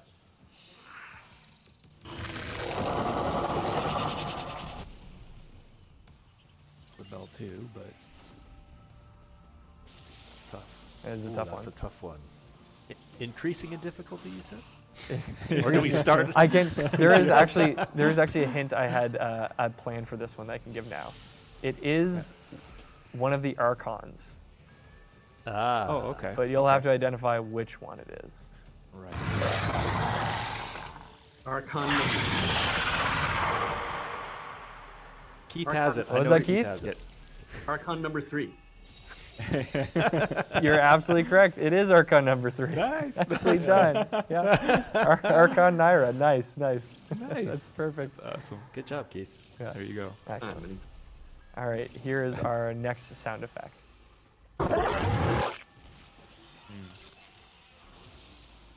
Oh, it's on the tip of my tongue. That's not what's in the orbiter. What's the I'm forgetting the name of the beast thing in your orbiter. Oh, the helmet? Oh, no. The helmet. No. This is the latest Warframe. Yes. From Angels of Zeraman. It sounded like a beastly. Yeah, it is. Do you want to play the full sound effect? Yeah, that's her fourth ability. Yeah. Correct, Eric. Yep, you're correct. Yeah. It is Gyre's rotor swell. Oh, nice. Yep, nicely done. Yeah, you had it after that after that first second clip. Well done, well done. All right, well, thank you guys for playing Wordle. That was a blast. It was very cool to see, hear some of the, the bits of history behind those different pieces of dialogue and music, and you guys were proved you're quite good at Wordle. So, well, very well done. A few weeks ago, we did ask the Warframe fans, both on the forums and on Reddit, to pose some questions for the three of you. So we can jump into those now. So Guts440 on the forums asks, why in the middle of Foreign Armor do you use a sample of what sounds like the intro to This Is What You Are? Why? I'm trying to remember wlike I think it's something along the lines of just trying to bring an echo of This Is What You Are, like a distant memory of how things used to be. Sort of that kind of idea, like a little echo that, you might miss it, but you more than likely will just get this sense that it's connected to the past. Mm-hmm. And Keith, I have to ask, how did that feel taking that anthem of We All Live Together, this hopeful, beautiful song, and then kind of inverting its entire theme? Was that your idea to corrupt your original idea? Ooh. I don't remember whose idea. It was all very collaborative. It's, George and I had, I think it was a 2-hour call one day, Zoom quite like this, where it was just ideas back and forth, and the good ones are usually George's, and then I attempt to take credit for them later. But it definitely, I love the idea, no matter whose idea it was, I love the idea of having two pieces that you could actually almost overlap. I wanted them to play at the same tempo, in the same key, but I don't think we ended up doing it in the same key for vocal range reasons. But the melodies play off one of another, and a corrupt version of it is exactly the concept. Enderleia on Reddit asks, what sound effect in the game is the most transformed from its original recording? Wow. A good one. A lot of them, actually, Eric? I mean, it's funny, like we were saying earlier, you come in with an idea and you kind of twist and turn things until it's kind of like having like molten steel or something, and you're hammering at it into like bend it into your will, into the shape that you want it to be. Yeah, I've done one thing kind of comes into mind. I don't remember what it was for, unfortunately, but just taking the sound of like a lion roar and just really like stretching it out and putting plugins on it and making it something kind of like completely different. I'm sorry, I can't remember what I use that on, but it happens a lot, though. Mm-hmm. Yeah, we're always trying to, refresh things and keep things updated where we can, without changing things too much. But yeah, I wouldn't say there's any one particular sound. It's lots of little things over time. And improving the technology that we use to play our sounds is a big part of it too. Mm-hmm. And that kind of indirectly affects older sounds and gives them new life and puts them into a slightly different context. Yeah, I could only imagine as time goes on, that technology would just only enhance the, those original recordings for sure. Absolutely. You surprise yourself too, right? Like you'll pull a sound in and you'll try different things, and I think that's a big part of sound design, is like you just can't be afraid to try things. And I'm sure it's the same with music too. It's like something you would think would sound a certain way. It's like, well, how can we make this sound something different? It just, let's just try things on it, right? And not really thinking of the rules, as it were, in that sense. And you can come up with some really interesting stuff that way. So nice. Def Techno on the forums asks, what is your favorite sound effect that you haven't found the right place to use in game yet?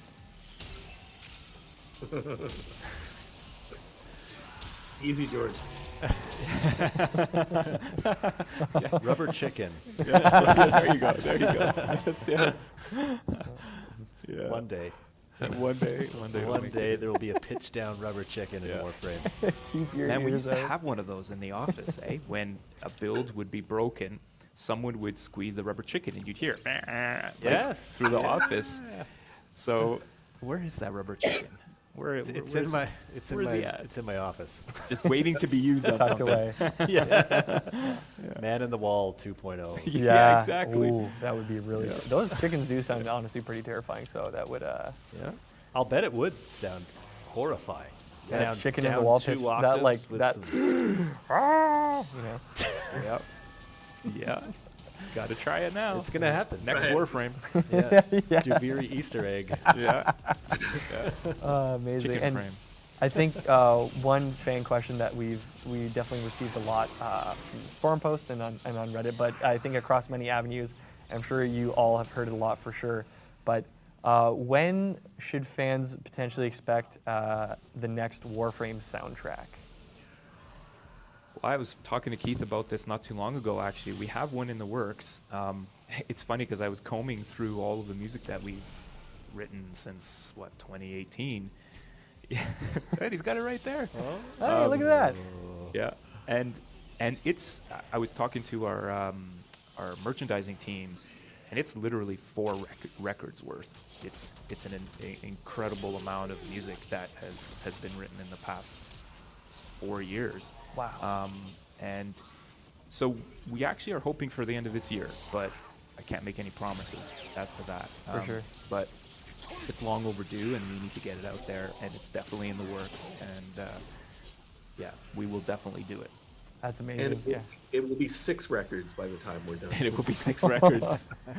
Exactly. Well, that's the thing, because we started talking about it like earlier this year, and so now Angels of Zerum and those tracks have to get added on, and now whatever else comes out before it. So, yeah, but it'll be good though.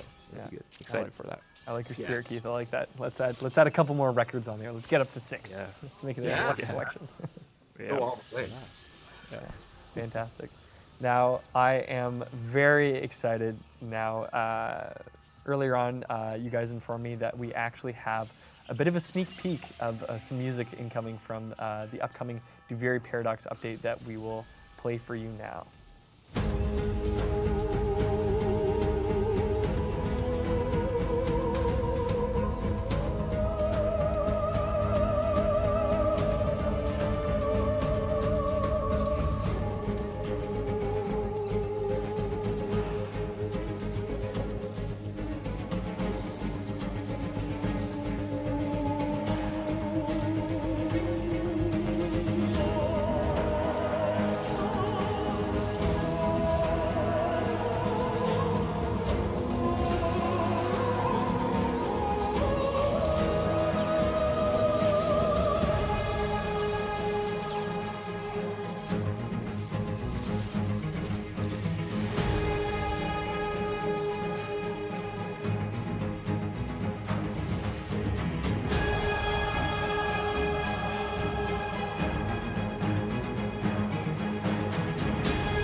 Thank you for sending that along. That was pretty special.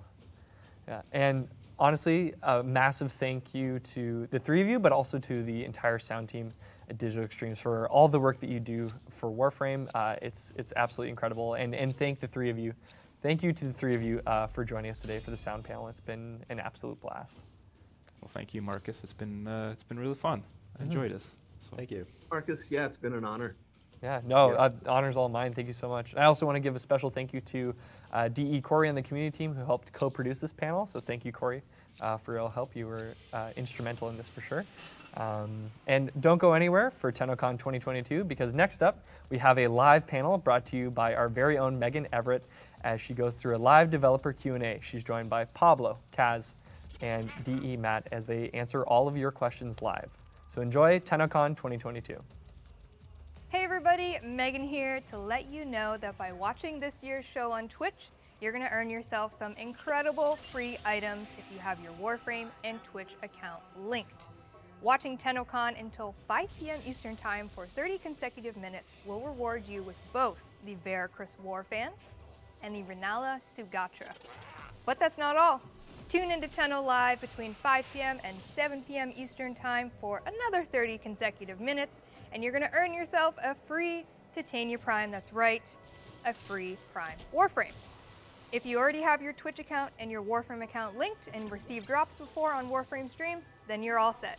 But if you've never linked your Warframe and Twitch account together, simply go on over to warframe.com/Twitch, log into your Warframe account, and follow the simple instructions to get set up. And that's it. Enjoy the show. As a concept artist, that's kind of the most exciting stuff, because I think it started out as like a terraforming situation. We were going to take this crazy hot planet of Venus and cool it down with these like It was a organ right broken there. devices Yep. that were there that the Corpus had come and Right. tried to turn back on. Yeah. Because of the turbulence of this terraforming device, you'd have stuff melt and then it would freeze up, so you'd get these giant frozen sideways icicles, off of mountains Yeah. and stuff. So we're trying just to think of, how could we describe this place? How can we make this look interesting and make sense, and also make it make sense, because we're not supposed to be on Venus, right? Like, and then there's this colony just dealing with this debt. And I'm like, yeah, that's like us, right? Yeah, it's definitely interesting. Again, little things very that help relatable. kind of makes it personal. Yeah, I think also one of the things is like elevation, like because like Plains is pretty flat, you know what I mean? Like or Vallis there, it's pretty mountainous. You can go really high up in that level, and I know you can't do that with Plains Eidolon. So I think that played a key factor. The color, the mood, Warframe's so fast, like when you're playing these other levels and stuff, it's like, okay, now you have this massive world and terrain to traverse, and so like the K drive came in to kind of speed that up. To be honest, the K drive thing didn't happen when we started doing the landscape. It came later, yeah. Yeah, it kind of came. Those elements actually work really well just in general for gameplay. Yeah. Right. The landscape, when you see Yeah. it kind of felt like, oh, here's a great opportunity to inject this, because kind of surf in the snow.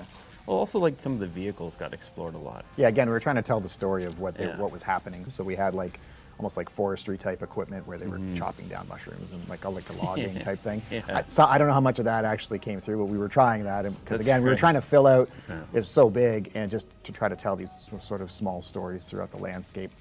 We're seeing how we can take this into sort of any direction we'd like. Go outdoors, yeah. Well, just in general, like just anywhere. So it's really, really fun to be a part of being able to do that, I guess. So. Yeah. More Vallis is what we want to do. Nailed it. Hey Tenno, Megan here again. Did you know that we have new merch in the store? Just like this lamp. If you go to store.warframe.com, you can get yourself one of these lamps that changes color. But not just that, you can also switch it out from a lotus symbol to Excalibur.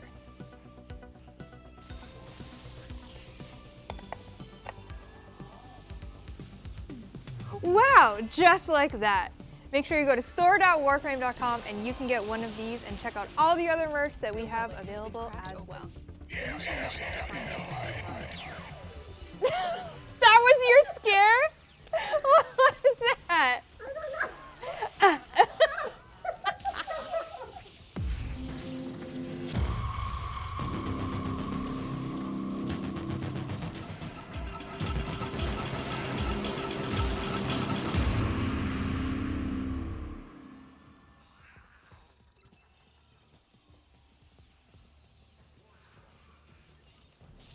Hey Tenno, Danny here. We're getting so much closer to unveiling some incredible surprises. Tonight at 5 p.m. Eastern Time, we'll be opening up the Duviri Amphitheater orbiting Earth in-game. Join your fellow Tenno for an up-close and very unique experience during the Tenno Live presentation. As a special thank you for joining us for Tennocon today, for the next 48 hours, you can claim a special operator and drifter cosmetic, the Stranger's Hood. This exclusive cosmetic is available right now on all platforms in the in-game market for 1 credit. Be sure to log in and claim yours. Bye, Tenno.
welcome. Sorry. I'm staring into the abyss at Dean, and I can't really see anything. Welcome back. I hope you enjoyed the audible sensation of the art, not the art panel, the sound panel with Marcus, George. This is very disorienting. I need to take that out. I'm like screaming. Sorry, Dean.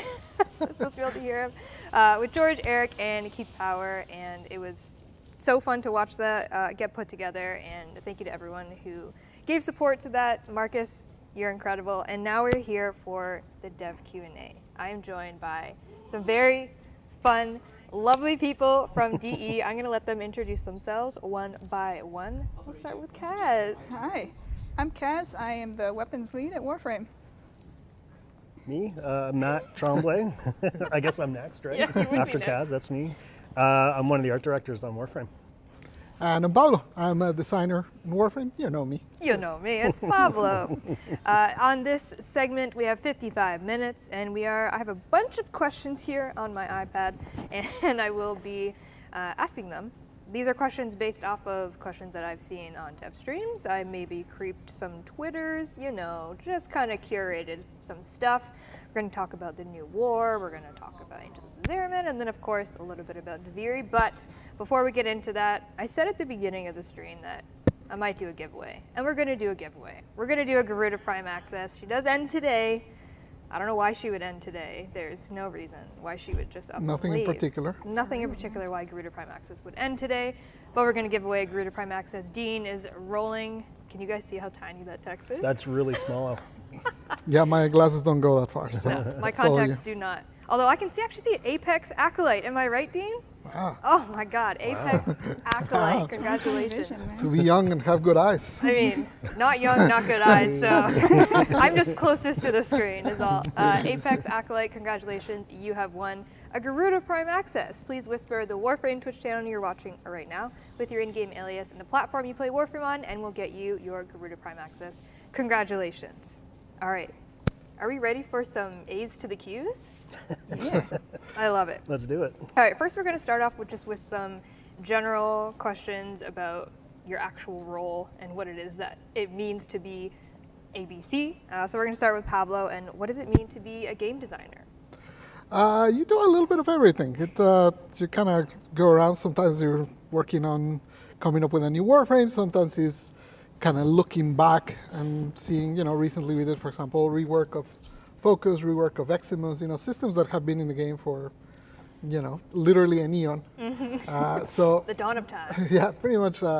Eximus have been there for 9 years untouched, right? So sometimes it's a bit about like looking back and seeing like, okay, well, what could we do to improve what's there? Sometimes it's like, what is new that could be like exciting, Sometimes like looking for new ways to give new rewards for players that feel kind of new, like evolving weapons, for example, was a thing like that. So it's a little bit all over the place. It's kind of trying to find how do you keep something that has existed for 9+ years fresh and keep it fun. Mm-hmm. You're the fun maker. That's the idea. That's the hope and the dream. I love it. Kaz, weapons artist. Yeah, so we make a pretty weird game here at Warframe. Do we? I don't know. As I'm sure you know, our weapons and cosmetics are pretty unique in the industry. So as a result, all the people on my team are pretty weird and unique themselves and very creative people. Mm-hmm. We come up with just amazing things, and it's new every single update, every single time. So coming up with something from nothing, from I guess Pablo's design direction as well, and then just going crazy with it. It's just the dream for any artist, just to be able to go step outside of the box so far every single time. It's fun. I'm still waiting for like a corn launcher. I'm still waiting for the weapons I want. Well, wait and see. Oh my goodness, the anticipation. I do have more corn questions, but we'll wait. Matt, art director, tell me more. Corn questions. Oh, Matt, you're about to be introduced to the world of corn. Art director, right? It's one of those positions at the studio that does a whole lot of stuff, like Pablo was saying on the design side, but it's obviously more art-centric. There's a few of us on the project, it's a big game, so there's different areas, different kind of responsibilities, I guess, in terms of the overall art look of Warframe. But a lot of what we do is work with, the creative team, designers and creative directors, the narrative team, the art team, and there's all different types of groups there. So as an art director, most of the job is just liaising between all of those groups, making sure that the creative direction aligns with the visual direction, the artistic direction, and then keeps that art train kind of running on the tracks essentially. There's all kinds of super talented people that we all work with. So I'm not doing a whole lot of the actual day-to-day creation stuff myself. I leave that to people like Kaz, and there's so many super talented people on the team. So yeah, as an art director, yeah, you do some art and you do some high-level stuff, but you really just kind of help move the vision along and be there to support the people who are actually doing the day-to-day content creation. And all three of you, you've been here for a while. Do you know? Do you know? I think I've been like 11 years. 11 years? Something like that. Matt, you're a vet. Yes. 25. 23. Ooh, I was so close. Kaz? I'm like 7. Like 7, yeah. 9. Yeah, so we're, we've been around. But I think that's one really cool thing is, you all three have very unique different jobs, but they all kind of blend into each other. Like there's not a time where your art direction, something that you're working on, doesn't involve Pablo or doesn't involve Kaz. Like everything kind of blends together. And Pablo, I want to kind of take us all back, because like I said, a lot of years here. We've been through a lot of iterations of Warframe and what it's been over the years. Do you remember the first thing that you worked on when you came into Warframe?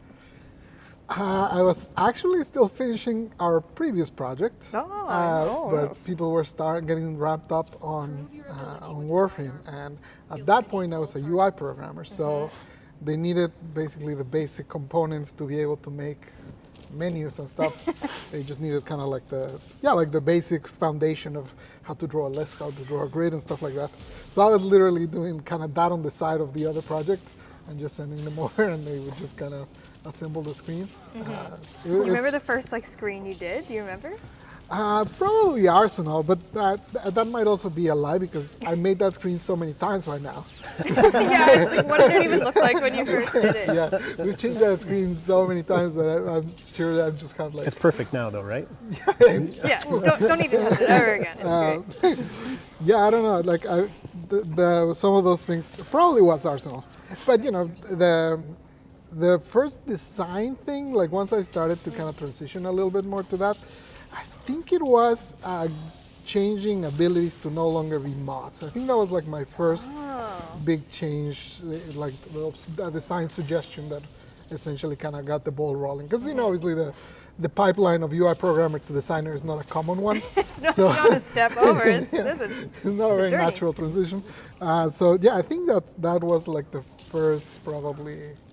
Either that or Endo, one of those is probably kind of where I kind of got started a little more on the design side of things. It is interesting. Sometimes I like start playing and like start thinking of all the things that we've done. Like it feels weird, obviously, a game of this size.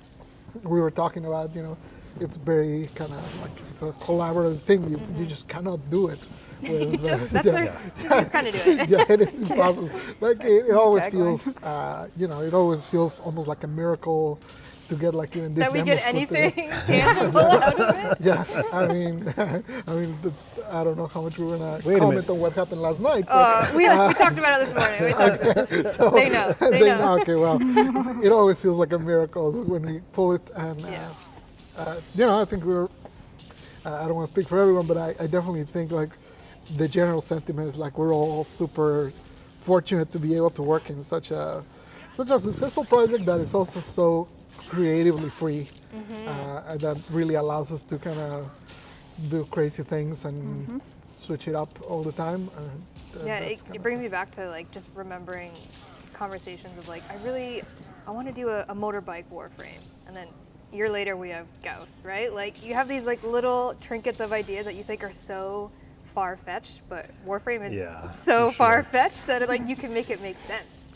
From an art director perspective, Yeah. what's that like? You know what? I've been blessed in my tenure on Warframe to be concentrating on environments more than That's the true, you're super right. tricky stuff. I mean, we have some weird environments. We absolutely do. We absolutely only do. getting weirder. And the thing is that it all, like the people that work on the project, it all has to mesh together. You know, like we all work together towards a common goal of making this game. And, you know, you can't do it without the other people on the stage, and you can't do it without the other people behind the scenes that are, you know, watching from home today. And it's difficult sometimes to come up with something fresh and new and exciting, but there's so many people that are so invested in the project, that if you're stuck, you just have to look at the person next to you and say, you know, what do you got? Yeah, what do you think? Yeah. Like, is this a good idea? You know, ideas come from Pablo, ideas from Kaz, from me, from anyone in the studio. Corn Warframe. Corn, yeah, I mean, for sure. I really like that, actually. We just established it's a far-fetched game, okay? I'm going to keep nailing this home. No, that's a beautiful point. And kind of go back to what we're talking about. First thing you remember working on Warframe, Kaz. I know if we go back to your origin story, it's like one of my favorites of all times because you were part of the community and, you know, we had a relationship in terms of, you know, fan art was out there and all that stuff. And then you're a part of DE now. Yeah, I did Tennocon for a little while, but my first project was the Barrow Katir Kubro armor that the community effectively considers a cone of shame. Oh no! It's pretty funny when I saw all those comments. I agree with it though. It's kind of like that. Cone-esque. It's Barrow funny. Katir is very It's coney. funny. That guy's Yeah. got cones. Yeah, he's got cones on cones. And back then, I was off-site for 7 months waiting for my visa, and my only way to communicate with the studio was with emails with Carrie, and he told me how to use Substance Painter through emails. Wow. That's a long back and forth. Yep.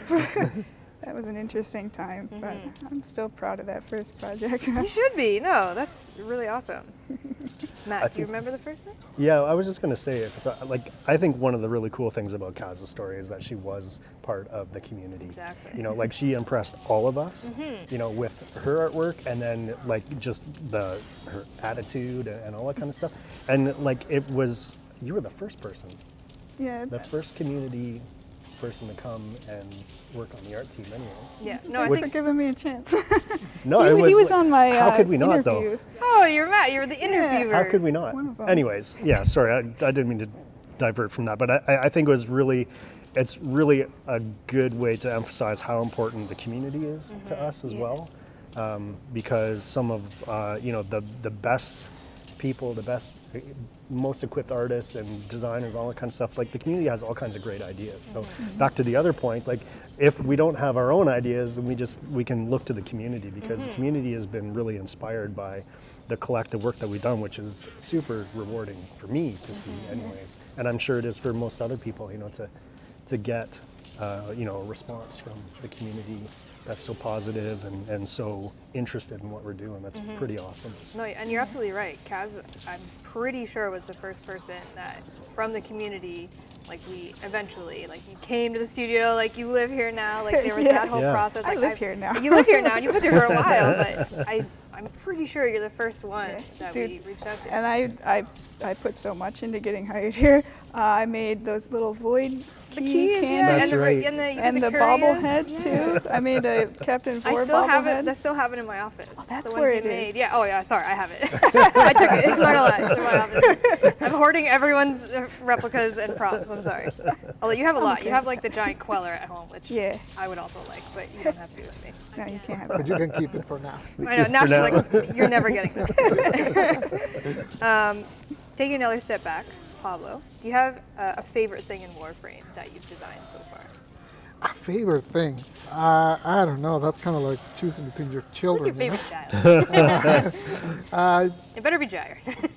I don't know. Like honestly, it's I think overall, like the magic of Warframe kind of lives and dies, but like the moment-to-moment gameplay, like that sort of like. I always think of it like you get like a moment where you're almost kind of dancing. You're not even thinking about how you're fighting. And I think the fact that we've managed to make so many things that kind of still can work with that without breaking it, because it's an interesting balance. Yeah, I think in general, like I don't know about a thing exactly that You don't want to pick a favorite kid, I get it. but yeah, in general, like I think what I feel the proudest about what the team has managed to accomplish is like when you're playing Warframe, you know it's Warframe. You know it looks it looks like nothing else. It plays like nothing else. You know it sounds like nothing else. Oh yeah. So you know that's kind of the like I think that's really what I take the most pride of for the whole team, just in terms of what we managed to make there, and the fact that it's so unique and so its own thing. What a great answer, Pablo. Goodness. Kaz, can you follow up with that? What's is there something design-wise that you're most proud of that you've done? Probably just the incarnate weapons. The set that I did, I designed 3 of them and I finished 1 of them, and then the other 2 I gave to members of the weapons team to finish, and they did such a great job. I'm so proud of just that whole set all together. It just all came together really nicely. So the one that I finished was the shotgun, and I'm going to be 3D printing that. Are you? Going to have it? Which version? Will it transform? Will it transform? Yeah. Well, let's see. Let's see what we can make. Matt, has there been a most proud moment as an art director so far? Yeah, you know, I was thinking about this morning. I think the thing for me that really resonated the most was the second dream. I think the reason being is not because we were doing, you know, anything super different on the kind of environment art side of that stuff, but just like that was the first cinematic quest that we did, and it really turned the tables or turned the corner for us in terms of what the direction that we were going with Warframe. And I think that a lot of us worked on, you know, more single player games previously, you know, and like campaigns and things like that, and we hadn't really done anything, you know, that kind of level in Warframe yet. And the response from the community was super awesome. Like the response within the studio was super awesome. So yeah, I think looking back, we've done a lot of really great stuff since, but it really kind of struck a chord with me to realize what we could do, you know, and the quality work that we could put out. It was pretty awesome. Yeah, I remember when just a few people, I think it might have been like a VIP group for one of the old Tennocons. We came to the studio at the office and the theater at the office, and they had us listen to a really early version of the song, and we were like, what is this? It's so different than everything else, and it wasn't finished yet, and it was just it was so magical, like to hear that for the first time. Just knowing that the direction of Warframe was about to change to something so much deeper, so much more meaningful. I think the really awesome thing about that was that it made me personally realize anyways, I reacted to it in a way emotionally that I hadn't reacted to, I think, any other game that I have played. You know, and maybe it was because of the personal connection to the project, but yeah, there was just something like the songwriting, like there was so much about that evoked emotion. For me, it really kind of flipped a switch. It was really, really quite enjoyable. It was interesting. Yeah, it was. I remember the development process of it, and like you could feel that there was a shift in the way the entire story was going to go. We're going to try this really, you know, far-fetched idea and story and emotion that we want to evoke, because our game is very, you know, looter shooter, slashy, like gore-enabled game, and then we're going very emotional. The song was incredible, and it was probably for me in my career, like one of the highlights is just the reception from that. And I know for me, like I'm always chasing that feeling because I want to feel what everyone else felt over again. You want to feel loved. I want to feel loved. Love me. No, I'm just kidding. Yeah, it was a game changer. You know, we've we've done Literally. so many quests afterwards, and you know, just continuing that story. And now we're at Deviri Paradox, which is just a wild ride. That one, which you'll see later. We're not gonna talk about it right now, but I do have some more nitty-gritty questions for you all. Pablo, I'm gonna go to you. How do you approach reworks in Warframe, considering we now have 49 Warframes, not counting primes, we've got bosses, enemies? How do you approach a rework? It sort of depends. Sometimes, like, we actually just did this exercise, like, literally 3 weeks ago or something. I asked part of the community to look at the usage for abilities and kind of look at, like, the bottom abilities. Because I wanted to consider, can I rework abilities without reworking frames? Just as a way to kind of speed them up a little bit in those reworks. My conclusion was I can't. A little more involved. Yeah, once I started looking at some of them, like, you know, some of the lower ones where, like, one of Grendel's abilities was really low, but then if I looked a little bit up, another one of his abilities popped up there, and it started feeling like, okay, well, I can't just change one ability. I have to, like, go in and do the whole shebang. So generally, it's kind of like that. I will sit down and I will play. I guess I can spoil that in the next update. There's going to be a couple reworks for Mag and Excalibur. Small for Excalibur. And the OGs. Yeah. It's been a while. Essentially, I was looking at the starter frames and trying to kind of make them a little smoother for newer players. That's kind of... So, for example, that one is the first time I've approached it like that. Like, I sat down to think, not like how would be the best way to use Mag, but what would be the best to change so that a new player can pick her up right away and play her without it being too complex, right? So, for example, she has that whole shrapnel mechanic that a lot of people don't even notice that it's there, just because there's like tiny little glowy things that most people don't, even like the description barely mentions them, right? So, so in this case, it was more about that. Like, how do I make it so that someone can just, because she's an awesome Warframe already, like veterans can play and destroy anything with her. So she doesn't need help there, but she does need help for like someone that's just starting the game. So the approach for this reworks was that, like just how does someone brand new pick them up, understand what they do, and work with them. But sometimes it's more about like, okay, well, what are the awkward edges of a frame that people don't enjoy playing with? You know, what is it that it doesn't quite work? Sometimes it'll be like their abilities are single target and our game is not single target. Sometimes it'll be like, you know, their energy economy is bad or things like that. So it kind of is very case by case basis, but generally try to look at their kits in more of a holistic way, like how will they play entirely? Yeah, and I think, you know, utilizing stats is important and very cool because, like you're saying, like, you know, not to say that no other Warframes are going to rework. Like you're saying, we're looking at Grendel. Like there's a bunch of Warframes on that list that, you know, we're taking a look at. But yeah, you look at stats and you're like, okay, one ability's most used. There's another one. Maybe that means I got to go back in and just kind of like give it an overhaul. So, and I mean, 9+ years of Warframe. A lot has changed in the game, and you know, some abilities just don't get used. Like we took away Excalibur's jumping because everyone can jump now, like stuff like that, right? Like game changes, so Warframes have to change with it. So I think it's a very interesting way.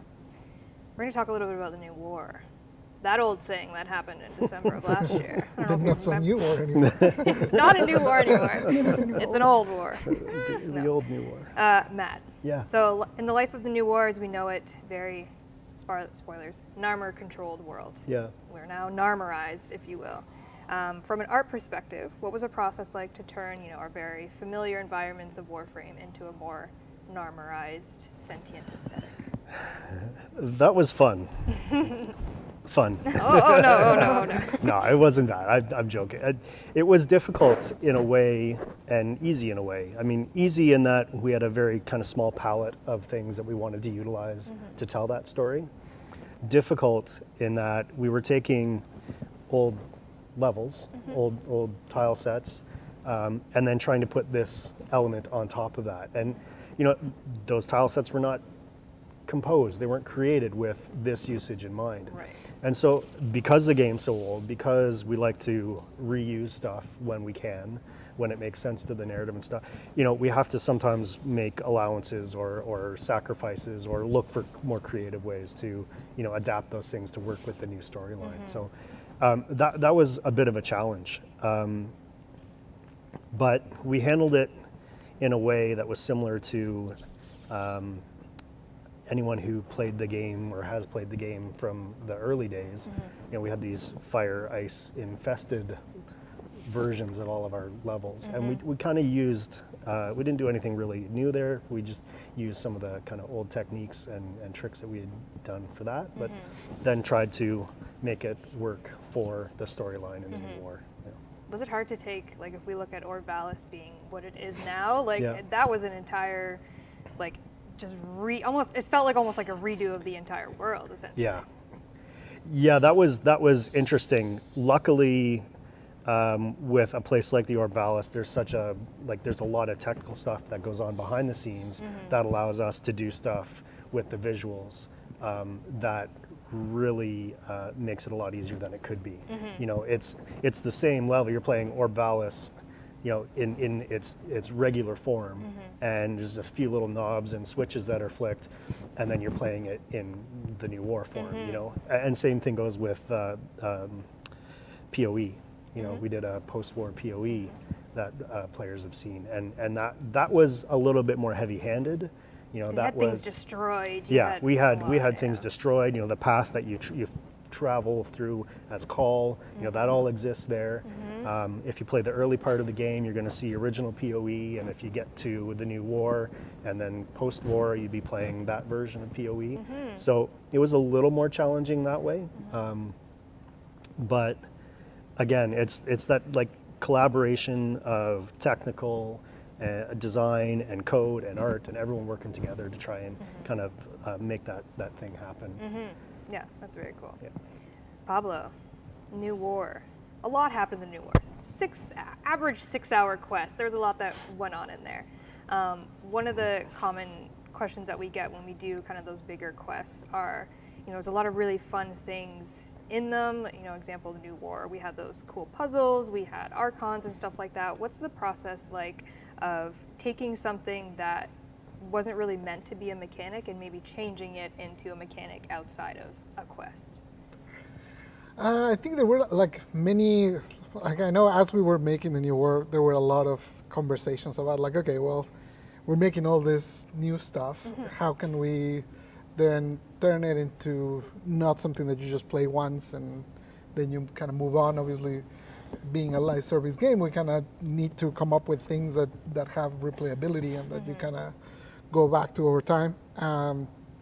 And without spoiling anything, you'll see a little bit of that later today. Ooh, I was hoping you were going to say that. You'll see a little bit of the fruits of that labor will come a little bit later today. And there's still a few things that we might kind of circle back to at some point next year, because there is a lot in the New War that was left there. But I've a few surprises later today. Okay, I like it. Leave them wanting more. I'm into it. Still on the New War train, Kaz. New War also introduced a hefty amount of weaponry, also Narmerized, very sentient-esque, of course.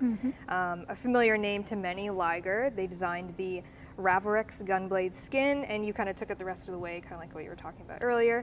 What's the development process like behind taking a concept like, a beautiful one from Liger and making that come to life in Warframe? Yeah. Well, Liger did a really great job. They always do such amazingly detailed concepts and don't leave a lot of room for interpretation. You're just like, okay, I'll do that. There is still room there, though. Once you bring it into 3D, there's a lot of new problems that arise. When you turn the object, does it look good from every angle? You have to see it from every angle. Does it look good from player perspective, etc.? So there's still room for interpretation there, and that's where I like to put in a little extra creativity in there. It's really fun to work from Liger's concepts, though. Liger's insane, crazy, far-fetched, but very Warframe concepts. Yep. Yeah, love Liger. All right, we're going to go into little Angels of the Zariman chat, shall we? Released this year, finally get to board that mystical unicorn that is the Zariman. we've made it. 9 years later, we get to board this ship. Pablo, where do you even begin to start designing a quest, characters, game modes, enemies, etc., kind of knowing the importance that the Zariman 10-0 has in the story? From the start of when we were sort of, obviously, you know, a lot of the Zariman, like the look of it was developed from the new war, just related to the previous question. But from there, once the aesthetic of the Angels was established, it became very clear that you needed to fight those Angels because they were super cool. So sometimes, you know, that's a cool thing about making games. Like, he can go in many directions. You know, sometimes it'll be like, I'll say like, hey, we need to do this for gameplay. Let's figure out the art. And sometimes it'll just be like, you see some art that is super cool, and it's like, oh, shit, we need to do something with that. So what do we do with this? Let's throw it in there. But you know, the establishing of the Angels was very important. Obviously, you know, I think the first traces of speaking of the Zariman were probably like Rhino's lore entry, something like that in the Codex. Oh, I see what you're saying. Right, Yeah, like yeah. Rhino's Going lore way entry in the back. Codex, like back in the a billion years ago. Was it Rhinos or was it on Numbers? I can't remember. One of those. Actually, I think maybe in both. Now that I think about it. And anyways, obviously, you know, the idea of how the Zariman sort of fit into the world has existed for a long time. But to bring it into something more concrete and something that could have a little bit more of the emotional stakes, with the crew being there, with them having a weird relationship to you, you know, and with your two selves. Spoiler alert! You know, that part was kind of what drove a lot of the narrative there.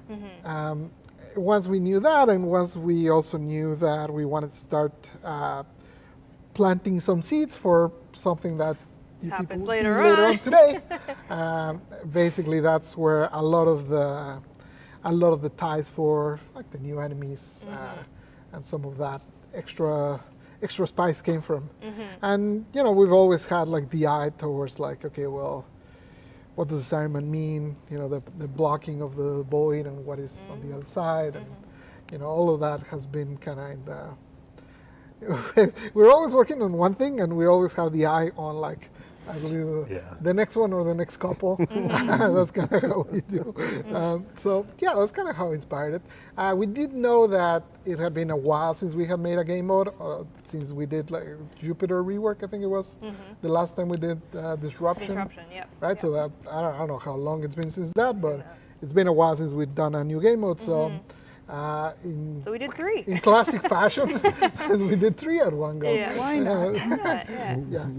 So yeah, that's honestly, like, sometimes, you know, as players and I think as developers, it's very important for us to always kind of don't fall into a rut. You know, you don't want to do the same sort of thing all the time. And I think that for us, that was Angels of the Zariman. I was more focused on kind of finding those new gameplay spaces and trying new stuff, going back and reworking really old systems. That was kind of the drive there, while planting the seeds for stuff that will be seen later today. Later that we might show.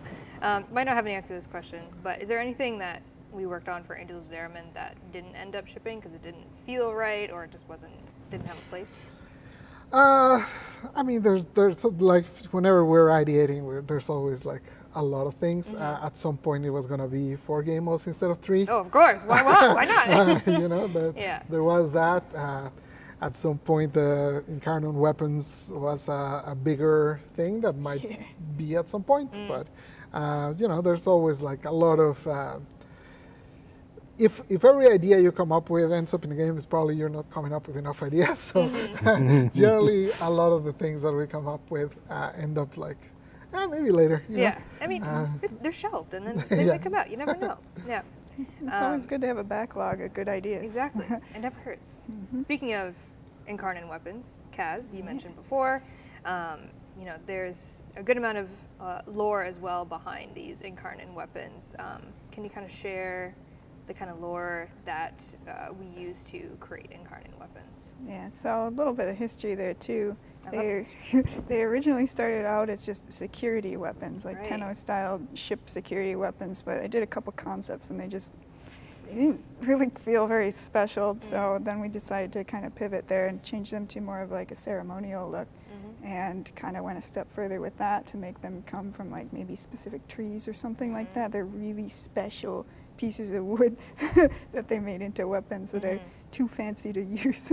No one But of touches course this you tree use them. except to make a weapon out of it. Yeah. Like it's supposed to travel with the ship as sort of a remembrance of home when they go to the new system and all of that sort of thing. And when I was doing the incarnate modes, they have a little bit of like an animal influence to each of them. Like the tonfas, the void tonfas, are actually like a big horse shape if you look at it. I didn't even realize that. And the dual pistols from the shotgun, they're like a little like alien dog thing that's like ready What? to jump. I'm learning things today. I had no idea. Yeah, these were really just a blast to work on. Yeah. They really, the style of them, because they're ceremonial, it kind of feeds into kind of a comfort zone for me with flowing lines and really elegant shapes and stuff. So it was just a great project. I mean, hopefully more incarnate weapons. I remember one of the references for like the backstory was a GIF from a Sylvester Stallone movie. The one where he uses like cursing tickets to wipe his ass with. I can't remember what it's called. You know which one? I don't remember what it's called. Anyway, they had a museum of violence. It was a museum of violence, and that was part of the reference. I did not think that was about to come out of your mouth just now. I'm so sorry. You're too funny.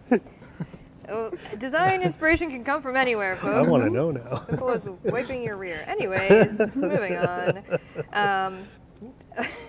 Pablo, unrelated to that. Any more Sylvester Stallone? No, I don't need any more Sylvester Stallone knowledge. Let's talk a little bit about Gyre. You did do recently a Gyre kind of Q&A with the community, which was really great, so check that out if you haven't seen it. But just kind of, again, what was the design process, inspiration, and struggles that you had creating Gyre? Yeah, so Warframes generally start generally from like two different places, either, well, or maybe three. Sylvester Stallone. Yeah, first Sylvester Stallone. It was Van Damme this time, wasn't it? Then Arnie. No, so generally they start either someone has an idea for a theme that they want, you know. Someone will come up with something that no one has ever said, maybe werewolf frame, for example. Who would do that? No one has ever mentioned that one. No, never. So Okay. someone will come up with that, and then we'll kind of look for ideas for the theme. Others come from like a mechanic. So for example, Nidus came up, like at first the idea was something that pulls enemies together and you hit them. And that's the initial mechanic, and that's where Nidus kind of got started, right? So it was a more mechanical origin. And then there's the last one, which is the folder of magic. We have a backlog. One concept artist, Keith Thompson, that just comes up with the craziest ideas. He's got a brain, that one. Yeah, he like all sorts of crazy things that he's put there. And we have a folder literally with like 20 or 30 different frame ideas that he's just like drawn over the years, and he just like does an illustration, puts a little like text of what he imagines would be, and just drops them there. And you know, that basically every now and then, whenever we need a new frame, I'll open that folder and I'll just start looking around and be like, oh, this sounds cool. And then I just kind of start thinking like, okay, how could they work? What could they do? And if I find that one of them excites me, then that's kind of the one I roll with.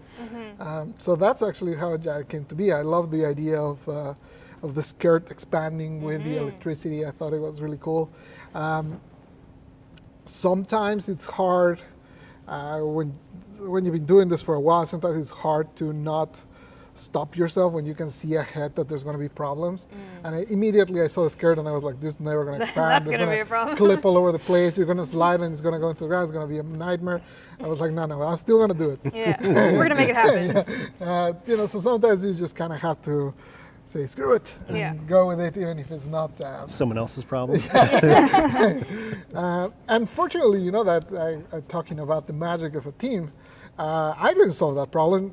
Jeremy came up with an idea. Jeremy was an effects master, and he came up with the idea of Well, actually, it was like, again, a group thing. First, the part of the idea was when they did the character modeling, instead of making the full skirt as it was initially designed, they cut a part on the front and a part of the side so it could actually open. Once that was in there, it was still a problem.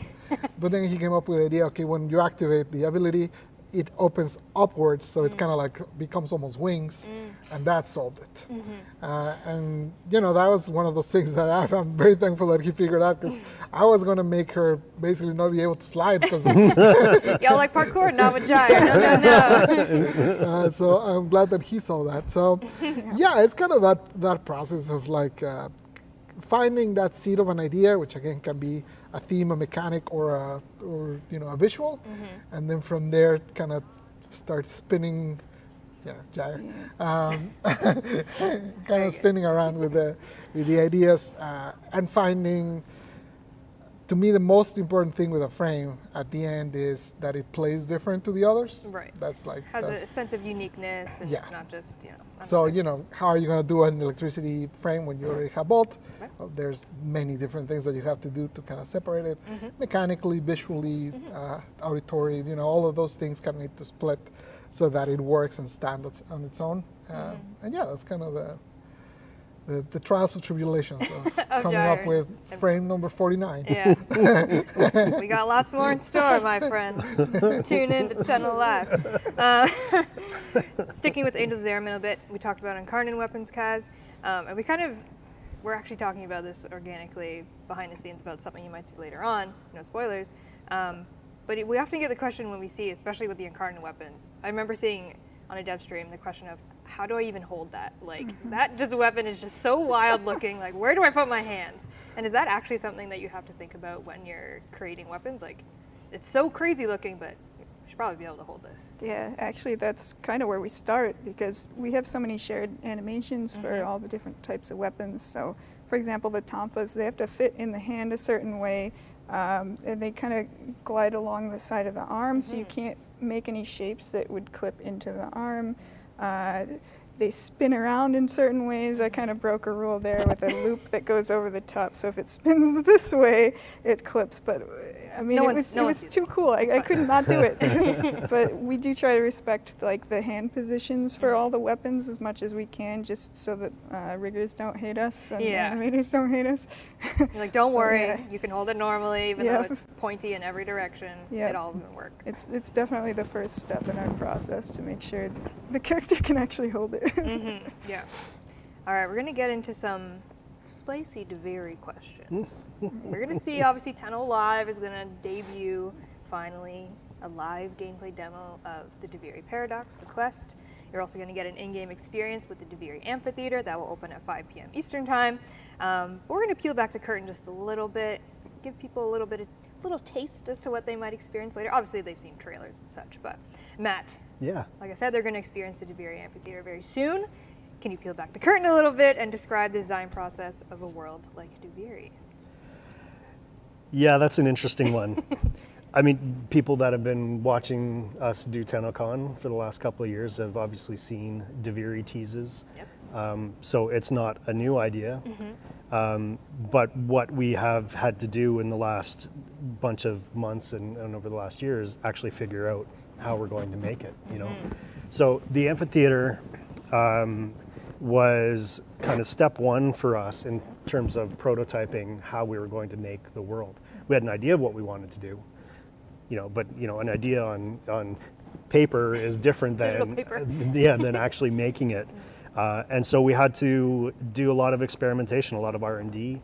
There's a bunch of stuff that had already been done from those teasers and those trailers that kind of established a bit of a baseline for us. So we weren't starting from scratch, but the amphitheater level was the first production kind of island that we made for DeVary. So there's a lot of stuff that we did wrong, you know, like in the process, you always, you know, break a few eggs, as they say. Oh, of course. And try to make sense of what you're doing while you're doing it, figuring out what works, what doesn't work. And I think one of the things that has been really great is that the concept art team that we have supporting us did so many great concepts of that stuff. Which you're going to see in the art panel. Continue. Awesome. And so yeah, it gave us a really great place to start from. And then we just kind of built on that. It was a really awesome team of people working on creating the bits and pieces of that. And we learned a lot of really great lessons that we were able to apply to the rest of the Deviri space that we'll see later on. And beyond today, there's lessons that we've learned from doing that. So, you know, it's really kind of cool. It's an ongoing process. You're always learning new stuff. But the amphitheater was that testing ground. And I think it turned out really great. Like I'm cool. pretty happy and pretty excited to see what people are going to think of it, because we haven't done anything like this in Warframe. You know, I think that's really great for us to, if we can be excited, then fans are going to be excited. So that's super important. So I hope that people are going to be as excited as we are to actually show it to them. Yeah, I mean, even going back to talking about Second Dream and like that feeling of like, oh, things are changing. Like I get that feeling from Deviri because it is so different, and we're going so. I mean, I can barely understand time travel, but I'm like, yeah, paradox. Let's do it. Let's make it real and crazy. Like it's visually, it's crazy, and everything in between. It's going to be a challenge. Yes. Like there's stuff that we've talked about wanting to do, and the goals that we have for the Deviri world. There's some challenging stuff there for us to consider and try to come together and try to figure out how we're going to do it. But I know we're going to pull it off, and I think it's going to be pretty awesome. Like I think it'll be a nice, a nice refresher for people who are used to what Warframe has been for the last couple of years. So. Yeah, and it's always fun with Warframe. Like we've been working on this game, the same game, for a very long time, and when we get a chance to reinvent something in some way, it's refreshing for the dev team too. Like it's so much fun to work in these new styles. Like, oh man, the Void Angel stuff, the Deviri stuff. It's so much fun to make new things like that. Speaking of new things, without spoiling too much, but we know horses exist in Deviri. They are a thing. We'll learn more about them later. But obviously, one has to ride a horse. There are many ways that one can ride a horse, but perhaps a saddle would be helpful. Yep. What's it like trying to create a saddle, perhaps, for a Deviri style horse? Yeah, so we weren't sure if that was going to work at all at first, because the horse shapes are weird too, just like everything else. Everything is weird. It's not an accurate representation of a horse at all. Yeah, they also like wiggle a lot, and like, so there's only, like, I had to find some shapes that would kind of compensate for all of that, and found that something that's kind of back heavy that the players are going to see more is going to look good too. So yeah, something around there. So you can expect some horsey saddles maybe in the near future. Yes. Back to Matt a little bit. Well, we're not going to see it today, but Deviri, like many of our other worlds, will have a form of wildlife. There is some wildlife you will see, but what you won't see but will exist are fish. I got a lot of questions about fish. I don't know what it is. People love fish. I love fish, but they'll make great floofs. Sandscape, yeah. Fish floofs. Designing a paradoxal, fractal wildlife and fish. Where do you even start? With Keith's concepts. Keith, you're like Pablo said, like when in doubt, it's always Keith. The ersatz look of that stuff, like that's what we call it in house. Ersatz, Like that stuff is so interesting and unique, and it relies on so many different design elements. But like looking at them, it's a horse shape, it's a sheep shape, it's a owl shape. It's but it's not like anything you're going to see in the world. You know, like, and I think the really cool thing about that, based off of, like, riffing off of what Keith had designed and the ideas that we had for the story of the Deviri, there's it's not a fully realized world, and so there's elements of that play into the environment design, the character design, the animals design, Weapons too, yeah, of course. Like if we're doing it right, we're taking that idea and we're applying that theme and we're applying it to all the parts of the animal. Hey.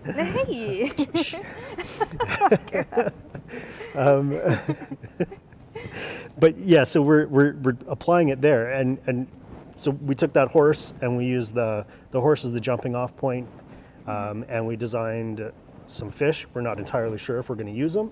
You know, we're still trying to determine what the design goals are for the big picture of this, but because we know that's a part of the other open worlds, we just kind of started rolling with it. So if it's something we decide we want to do, we've got stuff ready to go. So we're using the same kind of characteristics, except the horse have negative shapes, you know, fractals. Like there's Swiss some cheese. It's like Swiss cheese. You know, you can see the inner workings. Yeah.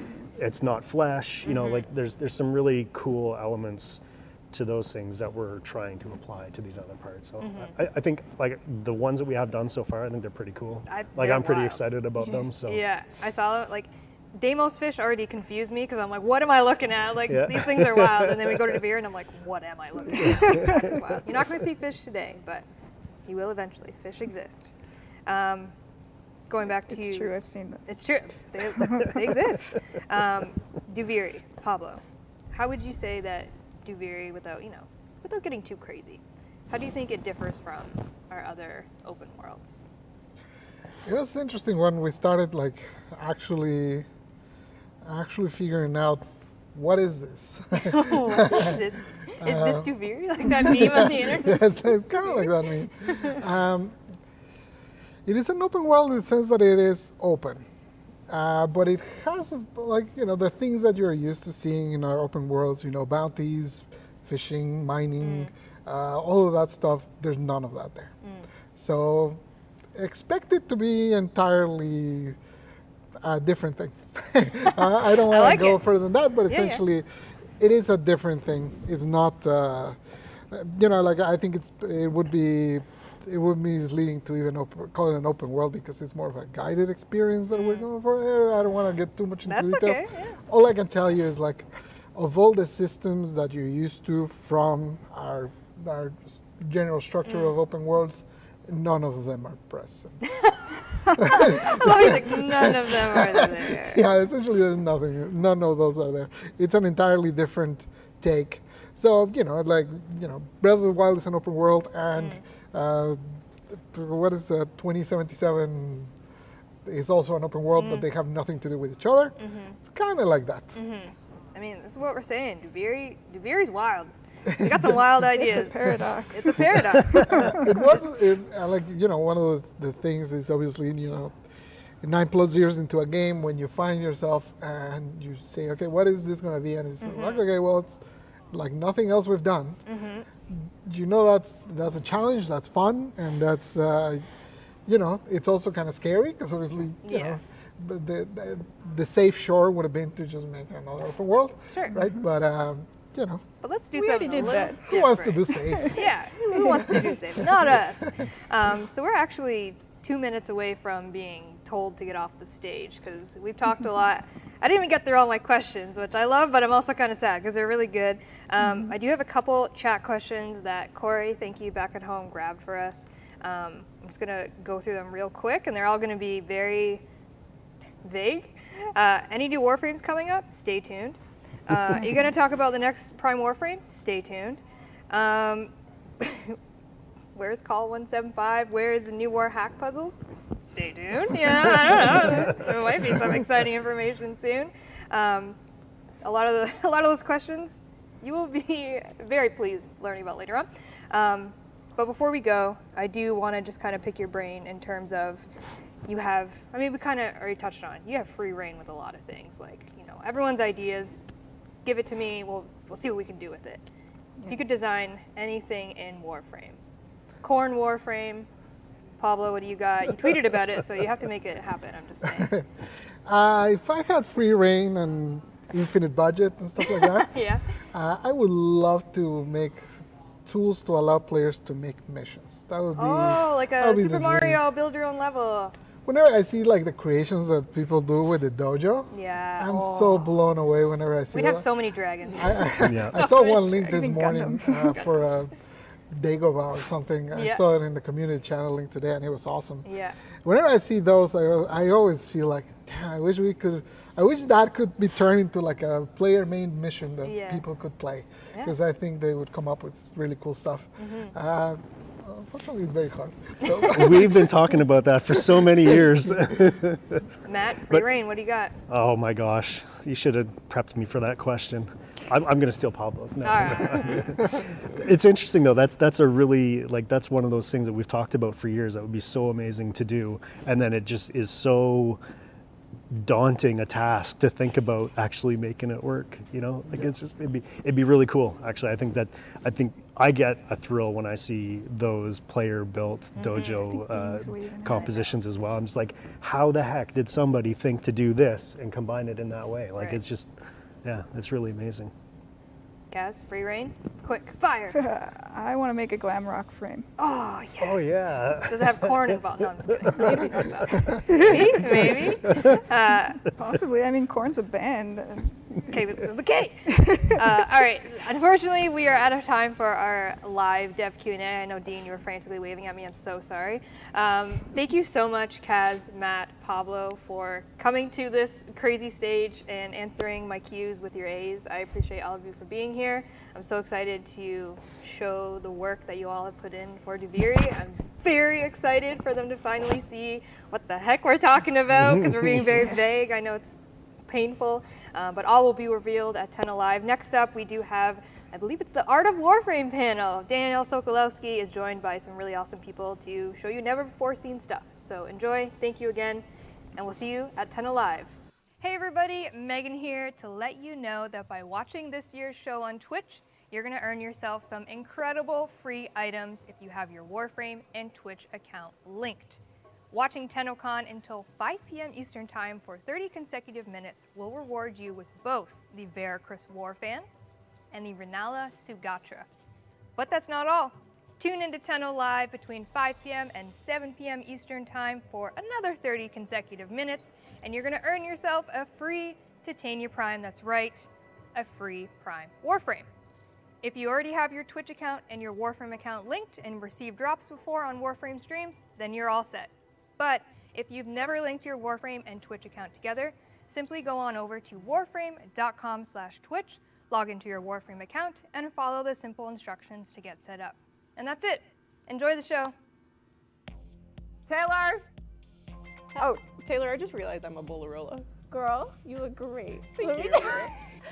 I'm a sand pancake, but I'd rather be a waffle. You want to see my tricks?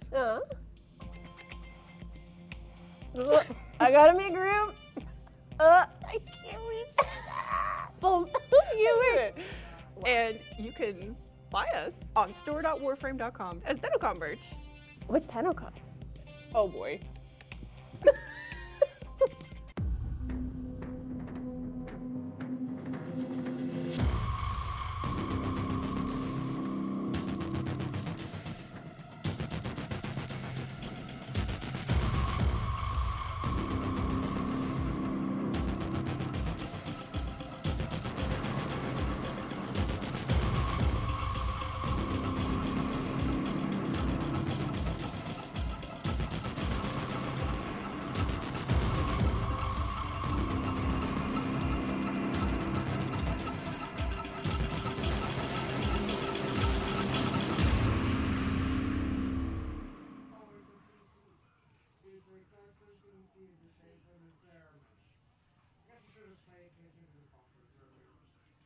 Demos was great because we had a lot of new enemies in the pipeline, which is great because, you know, more content for the players, more fun stuff to animate.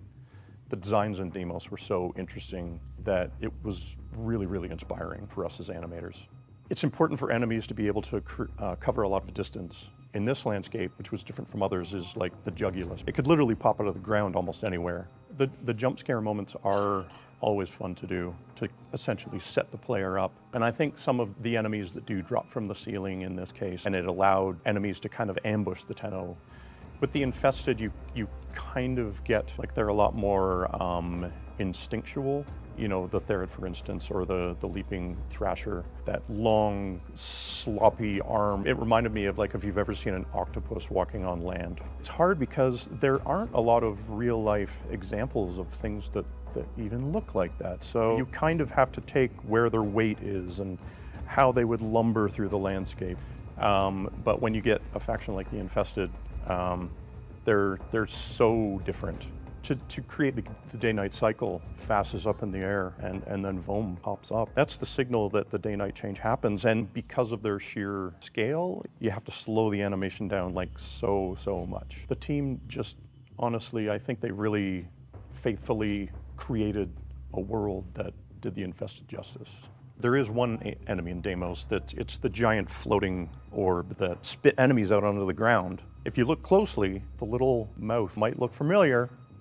If you look in the back of the orbiter, that's Helmut's mouth. We took the whole orb and rotated it back 90 degrees, and yeah. No.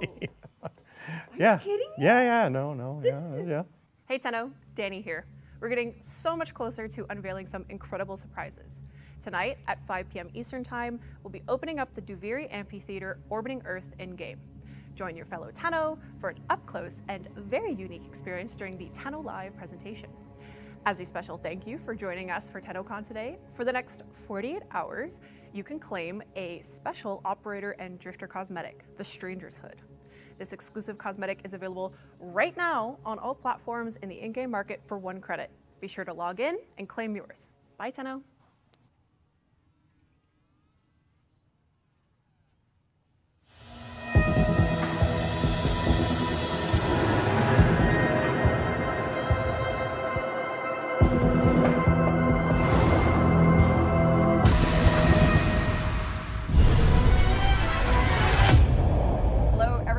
Welcome to another pre-recorded panel. We are going to be setting the stage for the Duviri through the art of Warframe. My name is Danielle Sokolowski. I am your panel host, and I am joined by... I think that's the first time I've heard it pronounced. My actual last name, Sokolowski. I was always like Soko. Now you know. Oh, wow. Now everyone All right. knows. It's good to know. Usually everyone just calls me Danny, which everyone can do here. I won't put the pressure on you for my last name. Yeah, I think that's it for me.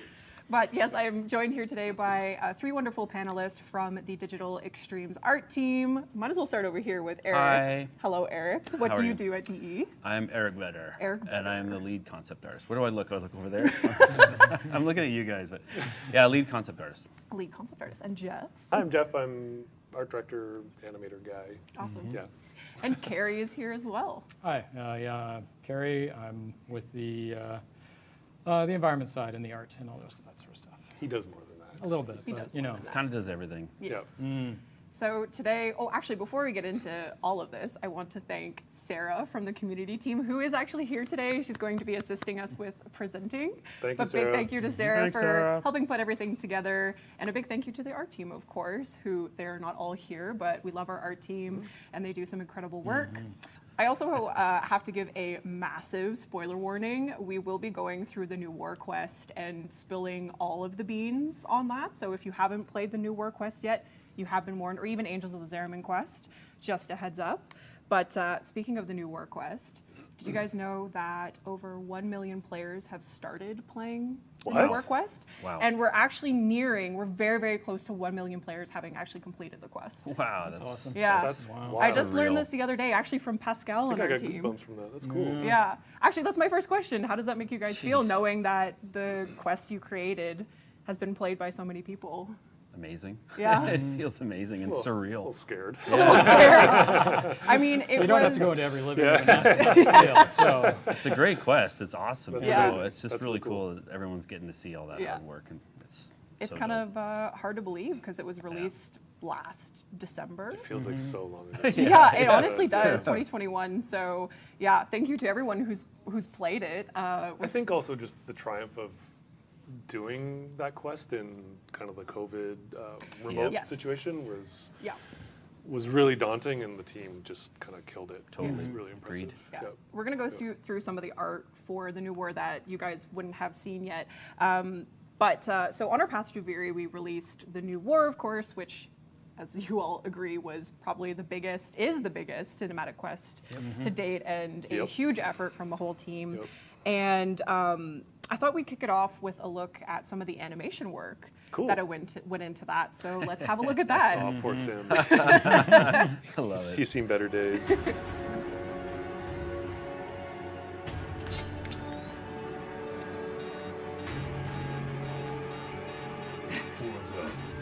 good.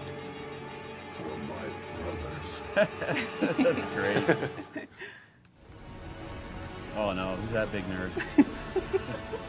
I just stand around and hold things. Do. Throw actors You're like, around. I want to be Lotus. Yeah. This was that's so probably one of my favorite scenes. in the Oh, whole cool. quest. Yeah. It was really fun to make. This especially is just so good. Yeah, this is a lot of fun. I think that's me laughing at them. It is, yeah. I think each of those guys had to do that fall probably a dozen times. So. Oh. So you've been stuck here this whole time? Not here exactly, but yeah, stuck. You got bigger problems right now, at least. This one was cool. I think we actually ended up using the very first take. They just acted out Really? the entire thing on the first go. We ended up using it.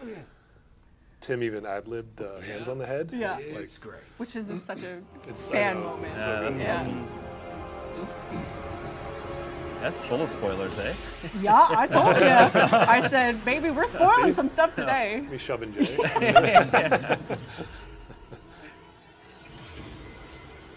Dean, I think we'll have to put a big banner that says spoilers throughout the whole stream. Yeah. Oh, yeah, especially. Yes. We'll see more of him a little bit later.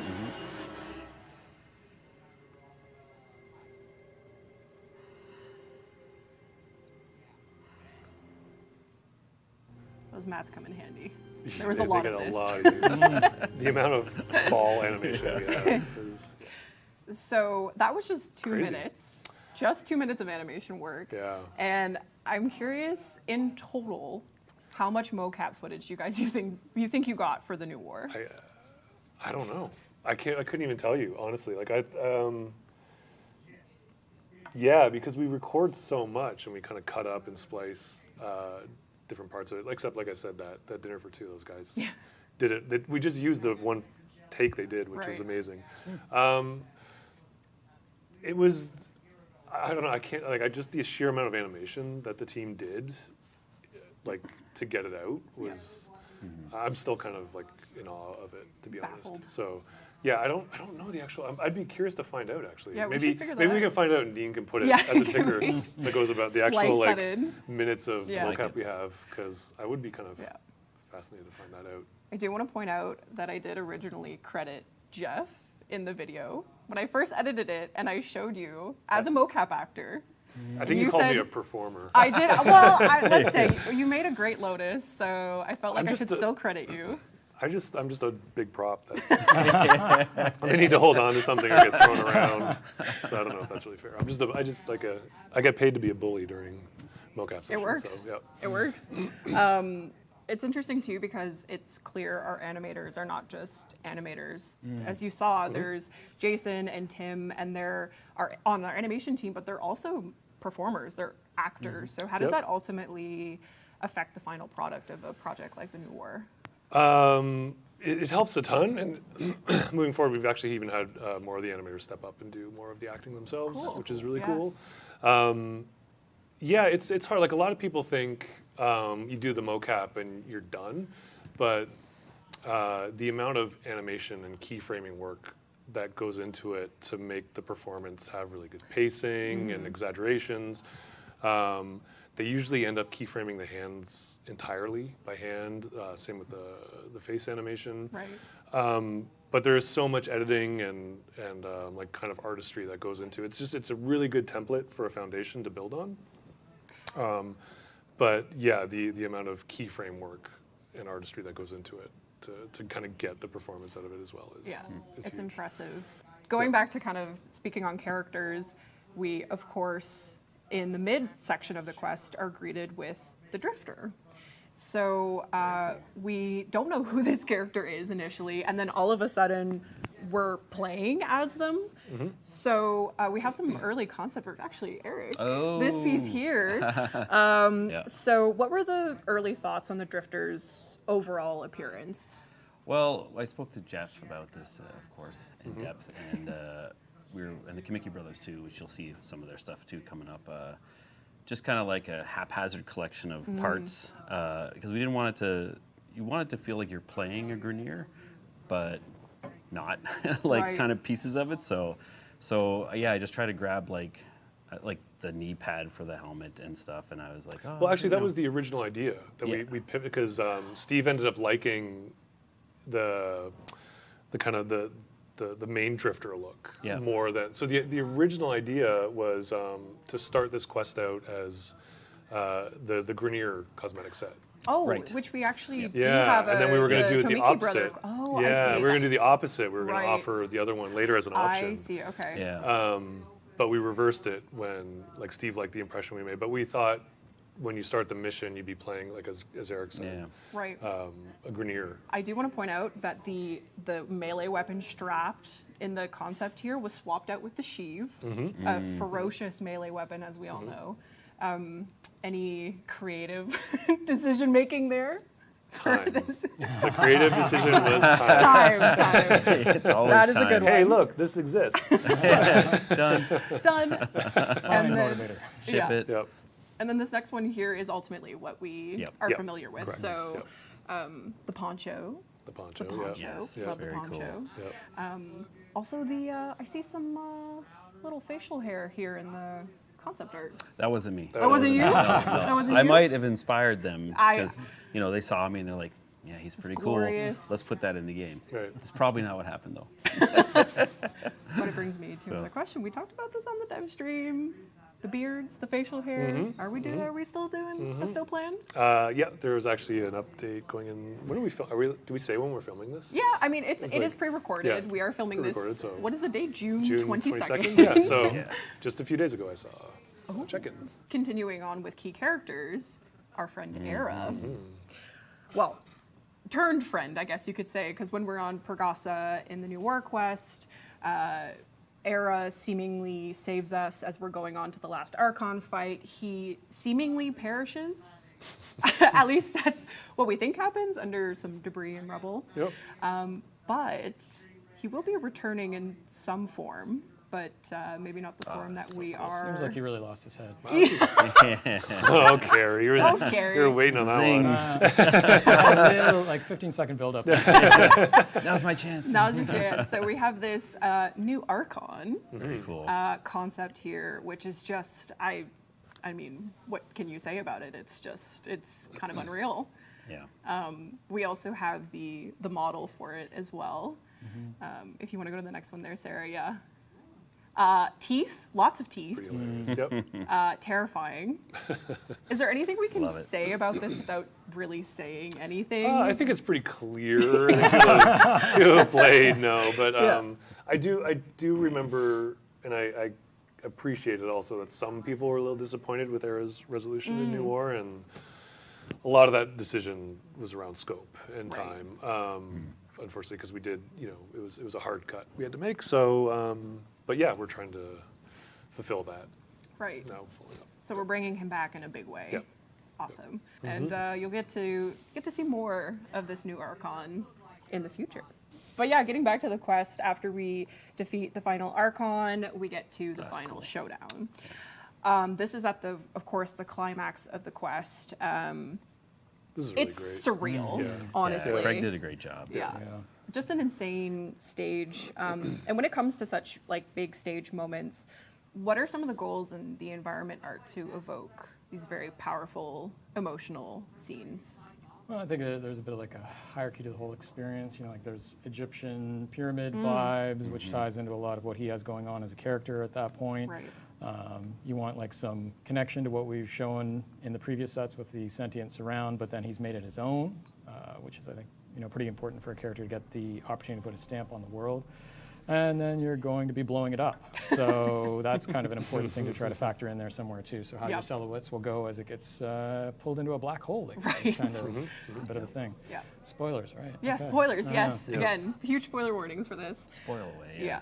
But it was funny, Sarah and I as we were putting the panel together, we had a discussion about how it just feels like as the stage is crumbling around you, so are the relationships that are playing out in front of you with like Ballast and Lotus, yourself as either the operator or the drifter with Lotus and Ballast, and it's just utter chaos. It's a lot. It is a There lot, is a yeah. lot It was there. very That's heavy cool. Yep. and just very cool, and this piece here is just, it's stunning. Of course, Craig so just, good. doing incredible. This really helped with the production because it was a hard thing to figure out. Like everything that all the motifs that you kind of listed off was intentional, and just kind of figuring out how to best kind of stage that and have the progressive kind of collapse of this, while you were playing was pretty hard to implement. It came in pretty late. But considering Lots of people doing really hard things. Yes. That one was late actually, but yes. Considering that it was such a stellar moment, and but that moment was not over. We defeat Ballast, and we have this almost moment of relief with her, where we're like, oh, like it's over, and then the air gets sucked out of the room, and the man in the wall appears, and we're just kind of like. There's a little bit of a company history of one more thing. So, Oh. that would be the one more thing in that case. This would be the one more thing. Yeah. I'd also be lying if I said I didn't specifically look in the animation folders for Tim being hoisted up on a plank by you in the way that the man in the wall Just holding enters. him up like Yeah, you should have done like it. baby Simba. I'm holding up to him. Like. Yeah, because that moment is just so like it's completely unreal. And I think Daryl keyframed all that. I was going to Did say he? that would have had to have been. It was like he's a pretty limited character, like for what he can do mobility wise. He's a man in a wall. Yeah. But the new war was kind of closure of a lot of things, and we wanted to make sure that we kind of gave players a taste of what the future paths could be. And I think, Carrie, you bring up a good point of when we first spoke of or said the name, the man in the wall in quests like the Chains of Harrow. I don't think people literally thought we meant a man in a wall. I think actually that concept has been hanging around for a while. So in our minds, it has literally been a man in a wall for some time. But to be fair, and usually Keith is on these panels, but and it's people can see it was his concept that he did, and we just kind of like this was years ago, so we were just kind of talking over the idea and how to explore it, and he just tried one literal, and it was amazing. So you guys had the idea, and then he kind of brought it to life, and then it just stopped. It was actually fun that a lot of players noticed the missing portion as well. Yes, which I wasn't gonna mention, but if you do look, this is giving you a really good look at him as a whole, because in the moment in the quest, it's very quick. It's quick, and people picked up on it. I was actually really pleasantly surprised by that.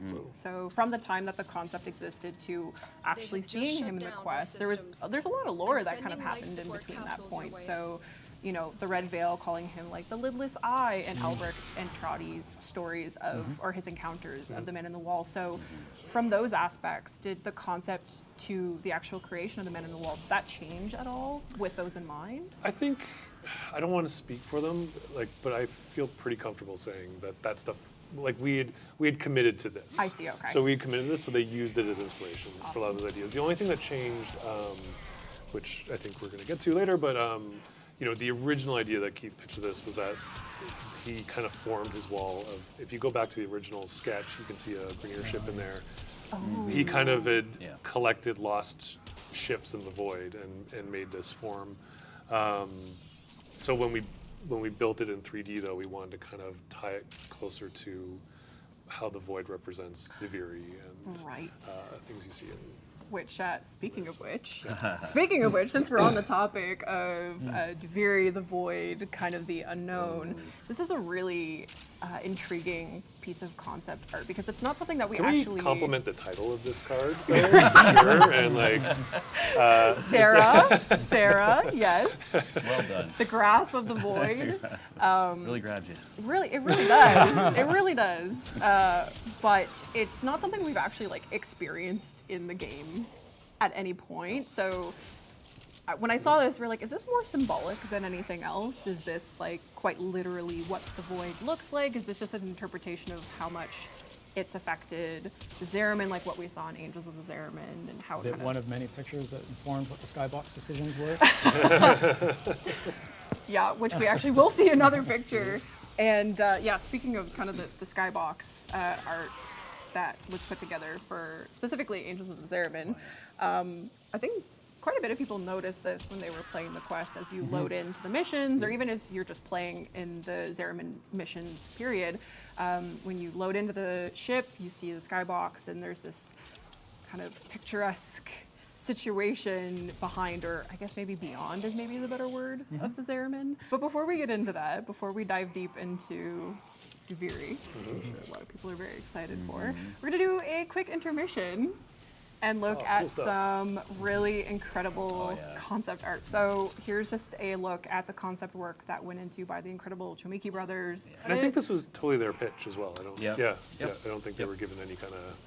Like, that's kind of the cool thing with deluxes, is that it kind of lets the internal artists, and sometimes external artists, which is cool too, just kind of do like, here's our unique take on a Warframe idea. Yeah, whenever we have some time, not very often, but if we're waiting on feedback or something, I tell the team, hey, if you have a deluxe idea you've been playing around with for a while, or it's sitting on the shelf, bring it back. And so, because Ray sent me a big list of like, these are all the ones we can have for deluxe options.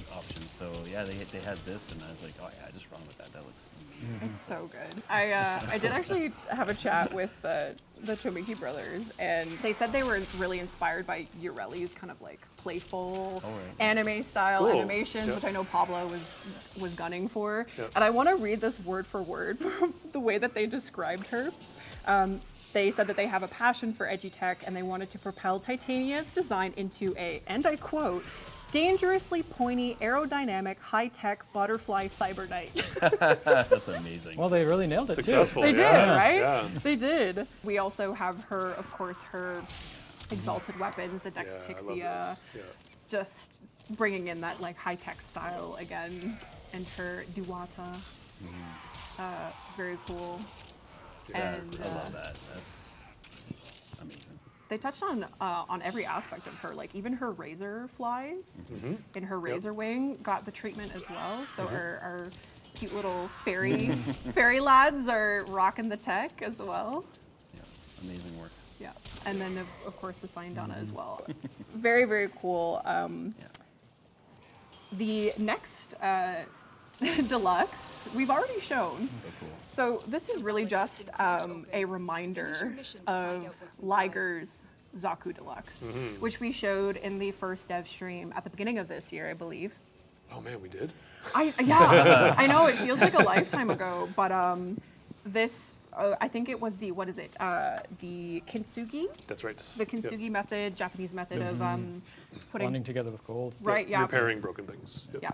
So now, I said this was a spoiler-filled stream, and it continues to be. But for the sake of salvaging a major moment in the new War Quest, I'm not going to say anything beyond just for those of you who know, you know. So Sarah, you can show this next slide here. So for those of you who know, you know.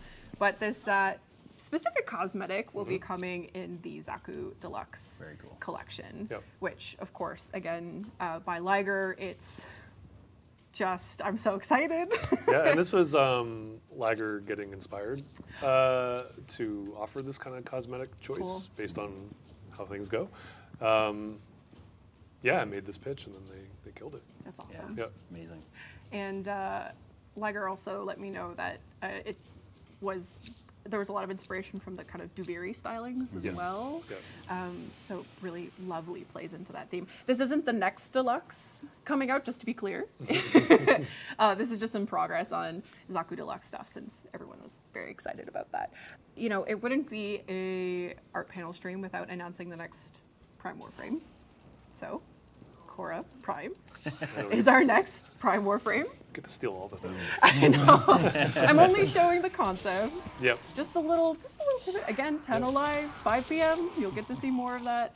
But it was only fitting that Skyers put together Korra Prime, because as we know, or maybe you don't know, Skyers is the creator, designer of Korra and Venari from top to bottom, with of course the help of the team. So he put together Korra Prime, so we see some early concepts here, and she's just so regal. Yeah, really great vibe. Yeah. Beautiful. Very neat. And then, of course, her Venari, her little furry companion, is also getting the prime treatment. Not so furry. Yeah, actually, we've gone away with the fur and we've replaced it with pointy golden things, but very exciting stuff. Really cool. Yeah. So that was our little, I think that got everything for our intermission. So we're gonna go back. Let's go back. Let's go back to some, we've had our hors d'oeuvre. We're going for the. There's no pressure in the intermission. There is no pressure in the intermission. Now you guys gotta be on your A game, because we're at main course situation here now.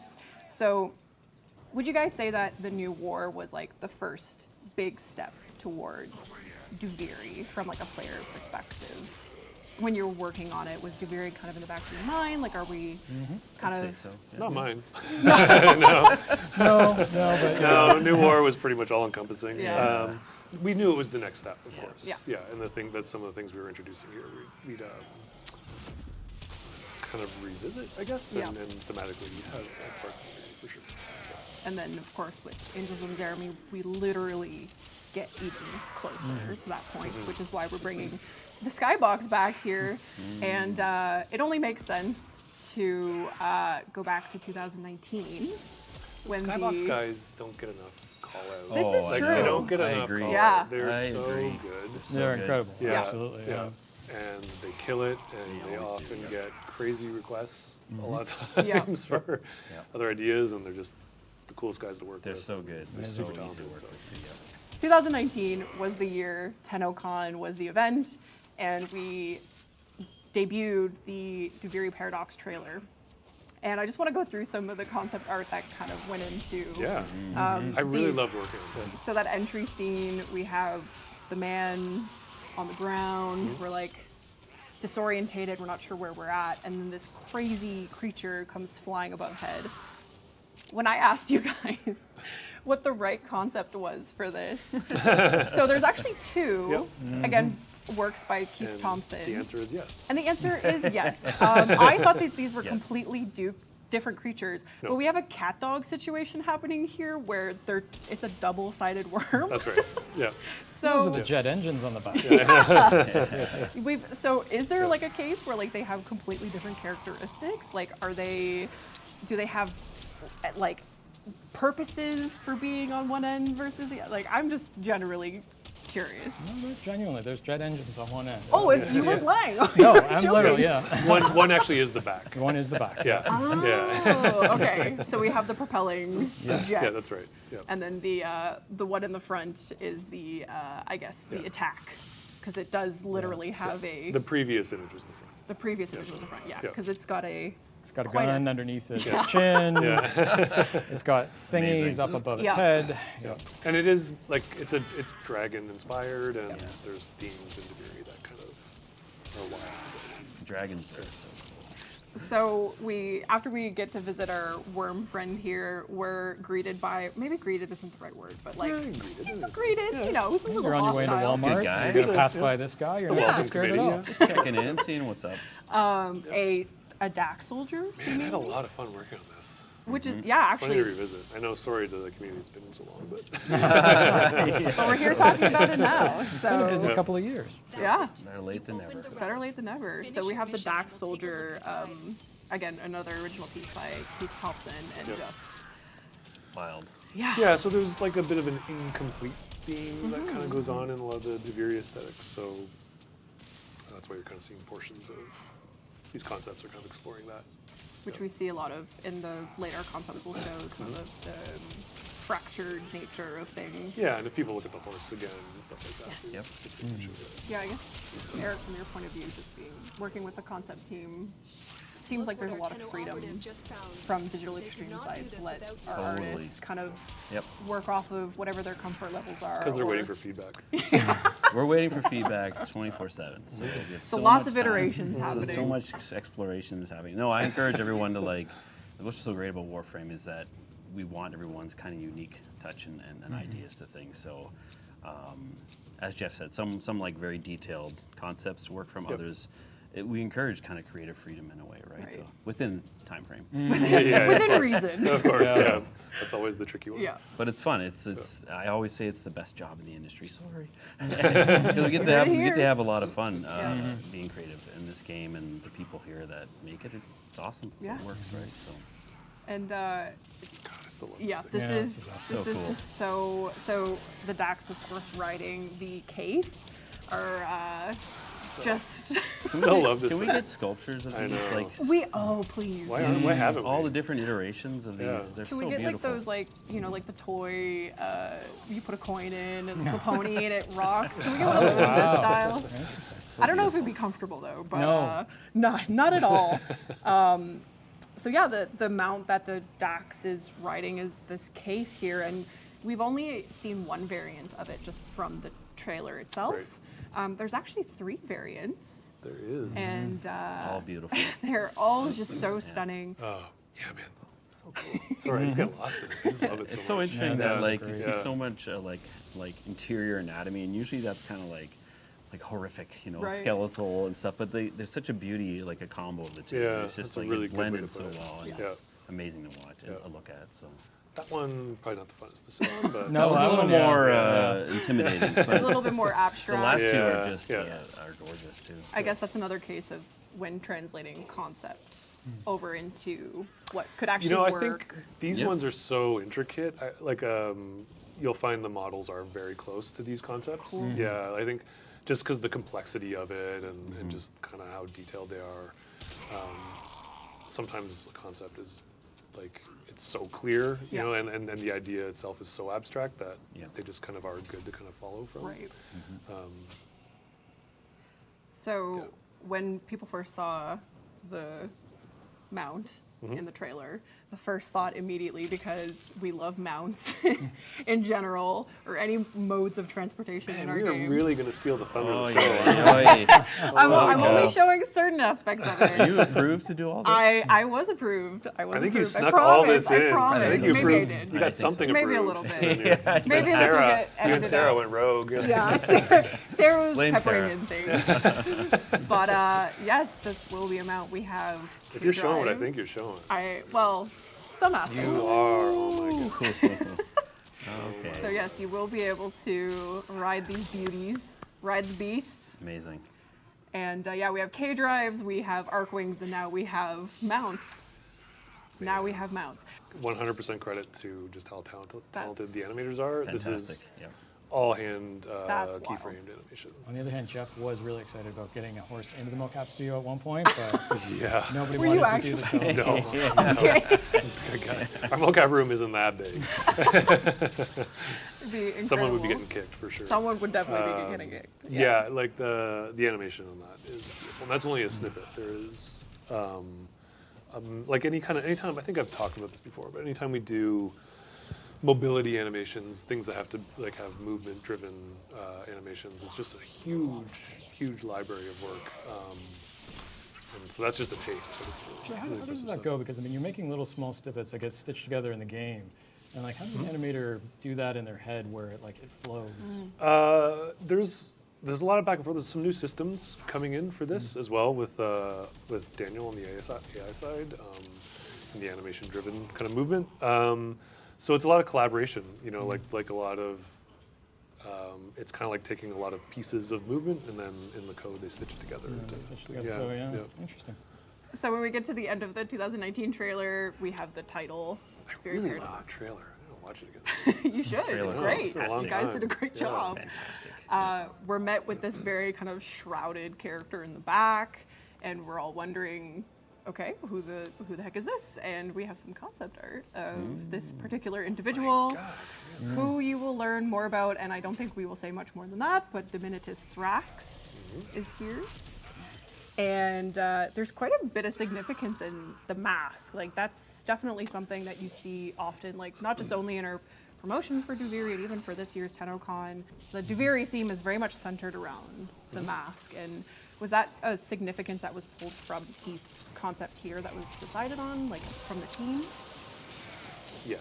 Yes. Yes. That's it. Yeah. I You think opened the Finish your mission and we'll the take kind a of look ideas that he inside. explored that we wanted him to help us visualize The mask was all him. He kind of threw it in there, and it was just such a strong element that we kind of built on it.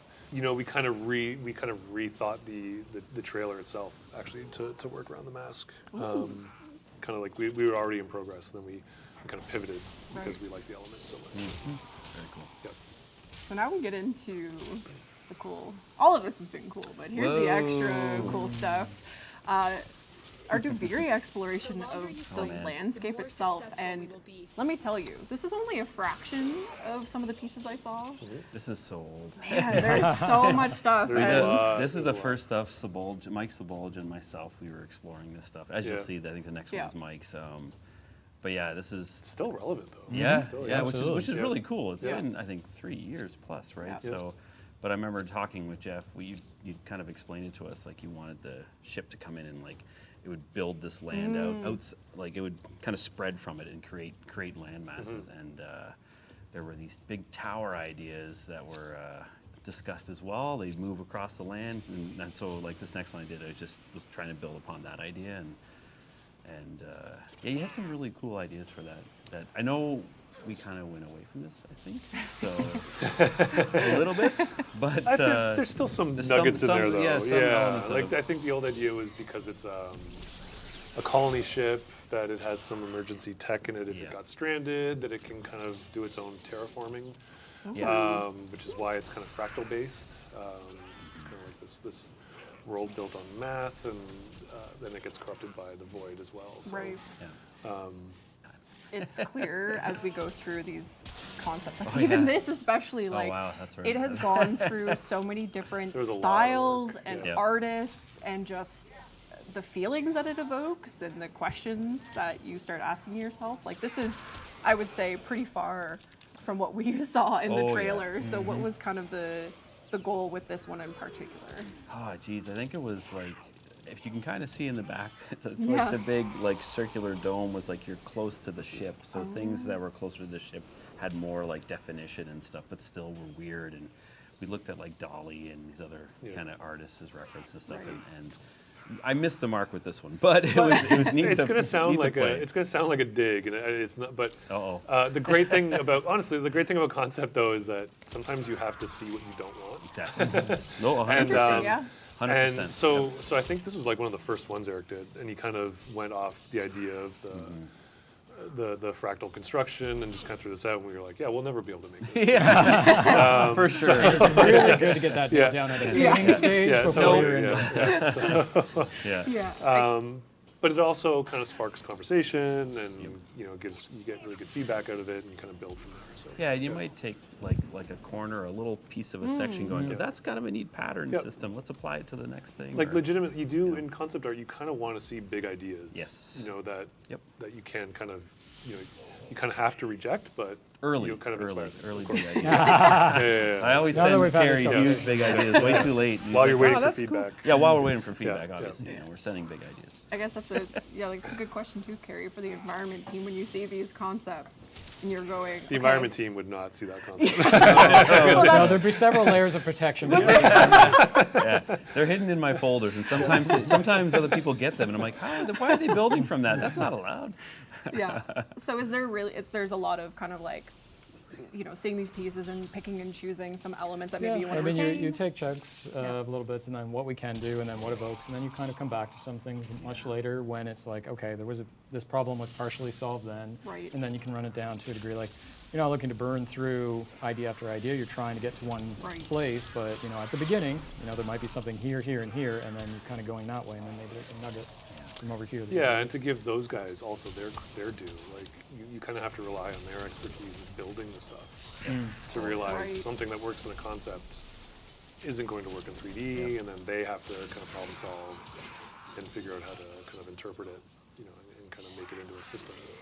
Here we actually see something that is more in line with what you actually experience in the trailer, and I think I would say is probably we're getting a lot closer here to what Duviri is ultimately panning out to be. Well, this is still old stuff. Oh, is it? Which is hilarious. Yeah, but I mean that actually goes back to the prior point, though, where it's like this now has relevance again, right? Still good, a really iconic moment. Like you can tell yourself the hero's journey when you look at that, right? Absolutely. And again, you see kind of these now that we're talking about it, I am seeing these elements being pulled in, and of course, like the idea of the paradox is very clearly communicated here too. Also, just the level of kind of absurdity, and we almost have like it looks like it's like an elephant graveyard in a way, like this especially, like this, and even when we saw on like the Caith mount, like we see him kind of sitting in the back there. The horse kind of, I think, the horse kind of like was the aha moment for Deviri. Honestly, like before any of this work was being done, I think. Is that right? Yeah. The horse kind of came in and it kind of dictated a lot of. We pulled a lot from that. Yeah, it's always difficult too. Like, how do you take something that is that organic and that crazy, and then take it into the size of a world? Because it's like it works at this size, and then once you start to walk through it, how does it work? That's so interesting. Just from that one piece, you can build. It's a build language. That's awesome. Oh, speaking of graveyards, I don't know how else you could. Well. Yeah. Well. Look at this. Good stuff. Yeah. Amazing. So Bolge did a lot of work on this stuff. Yeah. It was so talented. Yes. Honestly. But then there's actually vegetation, and these studies are so interesting to see kind of the nitty-gritty elements that go into building up these spaces that are just so vastly different from one another. Yeah, and color is a very important, even though you haven't seen a lot of it, color is a very important role in Deviri. But even when we were exploring the trailer being heavily black and white, you're still looking at it in color, right? Before you. So. Yeah, and then we have something like this as well, where I think that this is really interesting too, because even for me as a player, this for me is the first kind of sign of life beyond what we've already seen in a way that's so different. So the amphitheater. Wow, really? We are, which is a place you guys will be going to. This is where Carrie starts to shrink. Disappears into his chair. Yeah, Tenno Live is the place to be if you're in game. This will be where we have our live event moment. Is that amphitheater? Probably not. Amphitheater? Oh, I forgot an H. Amphitheater. It's like. Amphitheater. I have to have a spell check on that one every time. So. Yeah. Again, another kind of sign of life, I guess, on Deviri, or amphitheaters generally a place of culture and entertainment and presentations, which again is a great spot for us for our actual presentation during Tenno Live at 5 p.m. And what was the kind of design process for like building a stage specifically for the event? Is there any like particular significance to this location as well in the Deviri landscape? Wow. Choose your words carefully. And I am not going to be able to tell you very much about it. We'll keep our lips sealed, so they'll just have to wait until I think they're that actually. would be the right one in this case. Okay, perfect. Bombastine, another character you will be meeting. Won't say anything really more than that. You'll just have to experience Bombastine come the live event. Yeah, and just to speak to how long these concepts have been going on for, I think he was done before the horse was. Oh wow! So that's why. So the team that's working on Bombstein now, we kind of have to circle back and kind of like there are very similar aspects to this design, but it's been updated. We see. Then is this the updated? Yeah. Awesome. And then there'll be updates to the update. And then there'll be updates and updates. Yeah. Nice work by Marco again. And that concludes our segment on Deviri. Wow. So I know we kind of blew through it. So you don't have to watch Tenno Live anymore. I just blew it all out of the water. We're the new Tenno Live. Yeah. Is there anything more you guys want to say about the process of building something that's been discussed and kind of thought about from the players since 2019, really? Just that it's been a lot of work, and Carrie's been a real champ. Yeah. He's doing a great job on it, and Jeff's feedback has been great. Even though you're waiting. Even though we're waiting. Waiting on it. When it comes, though. Yeah. I think it's always just about the team. Yeah. The team right now is they're working on it right this second. Absolutely. And like if my phone was allowed to buzz, it would. Yeah. Never a dull moment with the team. So everyone's doing such a great job, start to finish, amazing stuff. Yeah, it's very impressive. It's really cool to see the process, and thank you for sharing the concept work and Oh, yeah. approving it, which I will say there was approval for these things. Jeff is shaking his head, but Sarah just ran through me when I sat down. She's hiding. She's running out of the she's room. running away. She's saying goodbye. I don't want anything to do with this. We do have one last reveal. Oh. But before we get into that, it is a special segment with myself, Eric, and a special guest. But before we get into that, I want to thank Am I getting everyone kicked here. out? We are? Wow. Goodbye. Wow. Wow. Wow. Very welcome. All right, well. But yeah, scram. But I appreciate you guys coming out today and doing the art panel every year is just such a joy and awesome. And presenting huge the thanks work. to you and Sarah. Oh, you guys. Sarah, of course, yeah. Sarah, you guys- Dean-ish. And Dean and the team. Yeah. But all we had to do was show up and take credit. Yes. So There you go. we really That's appreciate true. it. There you go. Yeah. But we appreciate Thank it. you for making it easy. Yes. And we appreciate all the hard work on the art team. There is a whole cast of just incredible talent at people. the art team and beyond, and it's always such an honor to show everyone's work with the community and get people excited for these things. So thank you all. Absolutely. And we're going to get into this one last segment. Yep. So See you all in the amphitheater tonight. See you all there. Yeah. Thanks for watching. Actually, keep watching. We're not done yet. We're not done. We're not done yet. Oh, One more why? thing. One Why? more thing. They're One not more done. reveal. What's happening? Ever since we put out a survey earlier this year, actually I think it was the beginning of this year, about the Warframe experience. And we had a very specific question in there that was, we have fairies. If you didn't catch it. Yeah, if you didn't catch it. We have fairies, we have necromancers. Would it be nice to have a werewolf theme? And unanimously, everyone said pretty much yes. So we are here today with a very special guest, a comic book legend, founder of Airship Syndicate Studios, Joe, we hear him in the back. Joe Madureira, Hey-o. also known as Joe Mad, is here, famously known for your work on the Marvel comics like Uncanny X-Men, the Battle Chasers series, as Eric here is so proudly displaying, and the Darksiders games. And we are lucky enough to have Joe here today to talk about the process of putting together a really rad Warframe that the community has been asking for. So, hello, Joe. Welcome. Thank you for joining us. Thank you. It's great to be here. Thanks. Yeah. Awesome. We're really excited. We're here to discuss the opportunity that Eric and the team here at Digital Extremes had working with Joe to bring to life a wolf-themed Warframe.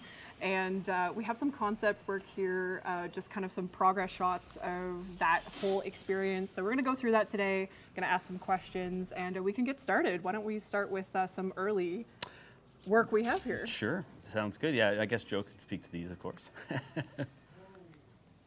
Yeah, so, I mean, from the onset, I was super excited, both because I love Warframe and all the awesome designs of the frames, but I also love monsters. That's really what I was trying. When I was a kid, I was just fascinated by creatures, dragons, dinosaurs, whatever. And so, werewolves, vampires, anything like that, it's what I get super excited about. So obviously this combination was something I was all about it. Like, as soon as I heard about it, I was like, I want this. And the tricky part is, how werewolf to go, how wolf is to wolf, and still fitting within Warframe and putting that sci-fi spin on it. Yeah. So there was a lot of exploration we did. Eric contributed a lot as well and kind of helped keep me in like on the right track. And so we just played around for a while and tried different things and figured out so cool what worked. Yeah. So it's been super fun. Yeah, it's gone through a lot of changes, absolutely. Yeah. So. And I guess the werewolf theme, like as a whole, has had so many permutations over the centuries, like a traditional like lycanfolk, these fantasy stories. So what was the process of kind of, as you mentioned, Joe, reinventing this well-known, well-loved theme and a character into a game like Warframe, which is very sci-fi. Yeah, so I think on the very first few, we went very werewolf with it. You know, like taking into account the gameplay and design stuff, we just, it helped rein us in, and you know, it's like, how could we turn fur into armor? How do we keep the shapes that will convey sort of like a canine creature aspect? And then I think one of the things that we struggled to initially was the claws. We were told no more claws because we had Sevagoth, we got Garuda, and well, even Valkyr was kind of like the one we had to kind of stay away from as much as possible, which of course we drew claws in everything we had, but then we started to pull it back. I did this weird insect thing here. Yeah, I think there's like a joke that I just put faces and teeth on everything, like especially when I was working on which is literally what we're looking at right here. Lots of faces and teeth. So I was like, let me just do my thing and put faces and teeth all over this thing, and then it kind of helped. You know, it's like, hey, okay, what if they were more wolf-like faces, and you know, like they articulate and the mouths open and stuff like that, and that kind of started to push us in like a cool direction. Right. Again, it's always more fun to start crazy and then dial it back a little bit. So I wasn't really taking into account like, hey, is this giant shoulder going to block the targeting reticle? But as we're, you know, working the design aspects in a little bit more game design, it's helping take shape a lot, as you can see. And I think we've arrived at something that hits all the right marks, hopefully, at least for us, but you know, it's really the players that get to decide. This is going to be dope. The idea of like, well, I don't know if we could speak to the abilities, we better not, but still in progress. But, a lot of this is work in progress. We can talk about like the elements of like a wolf or werewolf theme that we kind of honed in on in terms of design. Yeah, specifically the bite, and as Joe said, there's like mouths and faces on everything, so we definitely kept this up, and this is really cool. So basically, like if you touch any part of her, you're probably gonna get bitten. That's like dangerous everywhere, and like because of her agility and like again like leap, just things that like I wanted to keep her like agile looking and lean and fast. Yeah, and like a hunter. She's very much like a hunter type character. So like so cool. Speed and agility and stuff like that is kind of what I was pushing for. And like threat level. I feel threatened. And that tail that you've thrown in there, like that's like an energy tail. So it's not fur. We're allowed to do that. We were told it's okay. No fur, but energy fur tail. Energy. We can kind of have. We're in the clear. And one thing we had to consider too is that this character is holding a gun and shooting and weaponing. So it's like that kind of also had to informed the designs of it too, right? So loving monsters in film, and like I would buy all the Fangoria magazines when that was a thing, like back in the day, like horror movie like effects and stuff like that. I've just always been like a huge fan of monsters, so I'm sure all that stuff is in my DNA, and you know, a lot of it is kind of what inspired Darksiders as well. Awesome. Back in the Vigil days, it's like, you know, having monsters and demons and like bad guys basically leading the story versus, you know, your typical happy hero type. Like it's just like a theme that I love, and I like gray characters and evil characters and tragic villains, and so monsters are just my thing, and so all of it really inspired this. Obviously, we're not going to do a typical werewolf approach. Warframe never does the typical stuff, so this spin on it has been really cool, and I'm pretty excited to see where we go with this. Yeah, so I am very excited. This is so cool. It will not be the next Warframe, just to be clear. It will not be the next Warframe. It still needs some love, and it still needs to actually, you know, get made, but still work abilities to come. But those will be future dev stream conversations that the folks can look forward to. I think once the art team is able to really attack this, they'll have just as much fun as you guys had concepting it and making it become a reality, from like the abilities to the effects that go into it to the audio. The audio team guys, they're gonna be super stoked for that as well. We're gonna get, I don't know, we're gonna get some howls. Yeah, Sarah, do we have some howl effects? Perfect. I don't know if you the weakest howl I've ever heard. Ow! Oh, there we go. So. Yeah. So I think I think our team will have a really fun time with it as well. Well, I'm just trying to picture, like, because most times when we release Warframes, there's like a weapon that we ship with it. True. An accessory. Yeah, yeah. So like, what do those things look like that? I know we tried to play around with maybe some weapon ideas in the early stages, but we were just really trying to focus on getting like an initial look to get going in. Yeah. But like, I'm just trying to think of like what else are we shipping with this and how we can add to all that. So more work for Joe, which is I'm trying to get doing. So it's gonna be good. Thanks. Yeah. Is there anything else you guys want to talk about for the process of getting here with the werewolf frame before we? No, I just want to do this more. This is awesome. Like working with Joe was great, and it'd be cool to do more of these things. Yeah. So. Unless I ruined it, but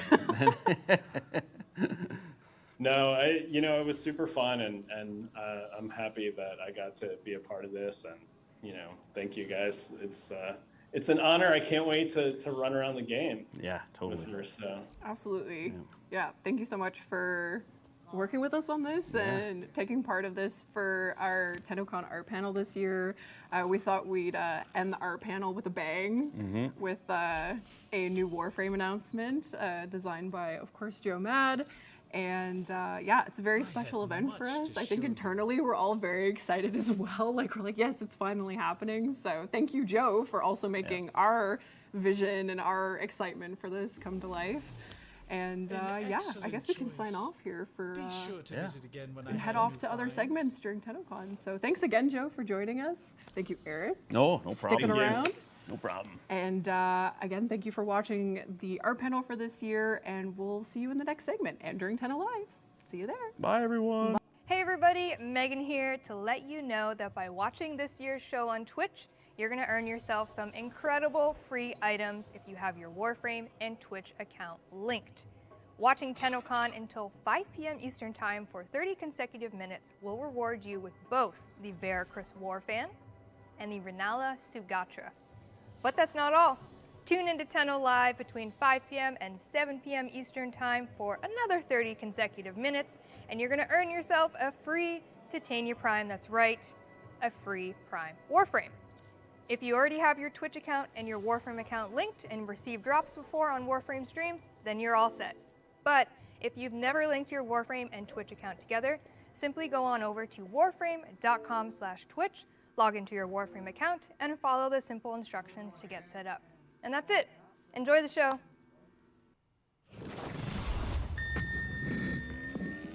Of harrowed stars, of hallowed chains, speak. For an age you've guarded the divide between dust and void. Speak.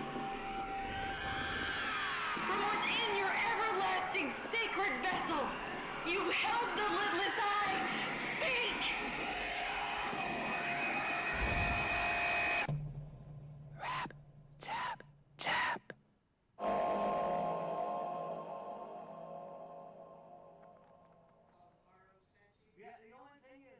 One bizarre way is to compare it to a sitcom. In the case of the open worlds, there is an external, ongoing situation in which the characters are embedded. The situation doesn't necessarily change, and the story comes from the way the characters respond to it and to what it is doing to them and to each other. It's really about getting all of the backstory thoroughly detailed first as to what the story of the setting is, and then you proceed from that to the story of the individuals within it. In its simplest possible form is make me care what happens to the characters. Because if the character isn't in trouble, if they're safe, then it doesn't spark that innate human concern that says, I need to know more. I need to know if this being needs to be helped.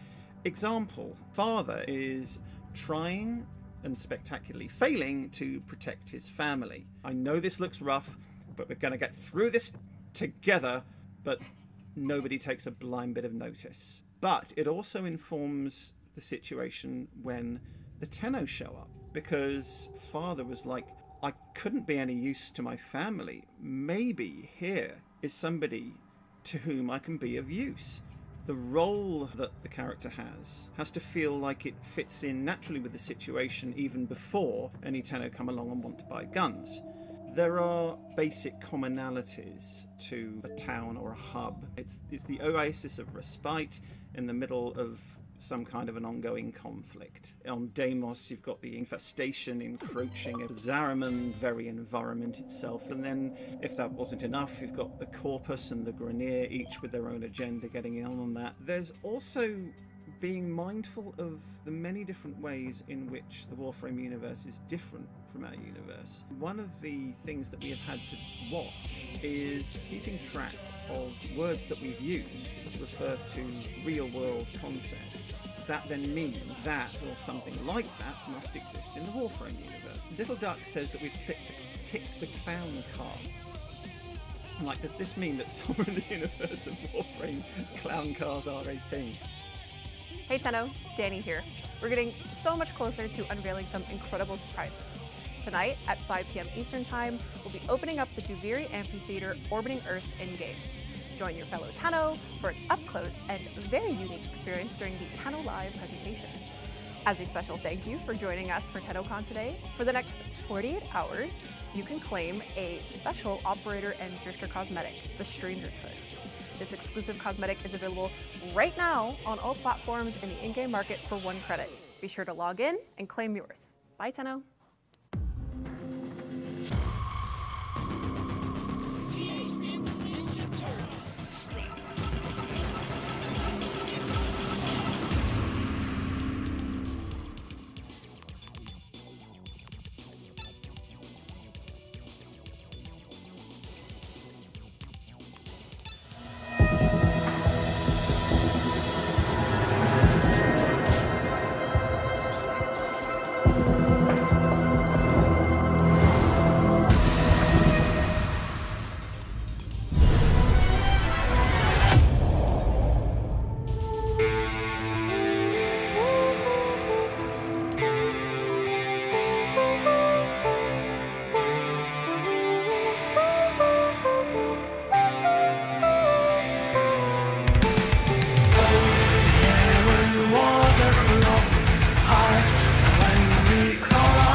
Welcome to the Tennocon 2022 Community Art Show. I'm Helen Hickola, a member of Warframe's community team and one of your co-hosts for today's segment. And I'm Mike Skyers, the principal character artist on Warframe and a Tennogen supervisor, your other co-host.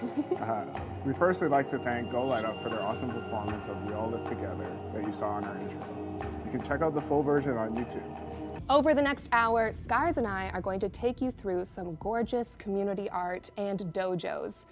We are going to be showing Skyers all these pieces for the first time, and I'm really looking forward to sharing it with him and all of you. There were over 300 submissions this year. So many, and Julia Fields, Veronica Botnick, and I had a lot of fun going through every single submission and appreciating all the hard work that went into it. But of course, in a 1-hour segment, we don't have time to go through all of the submissions we received.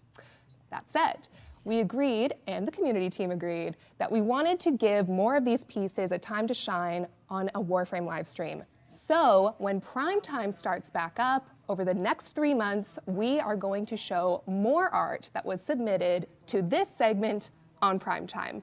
You can watch prime time weekly. It airs Thursdays at 6 p.m. Eastern Time on the Warframe YouTube and Twitch channels. All the artists featured today will receive in-game platinum and exclusive trophies as a reward for sharing their creativity with us.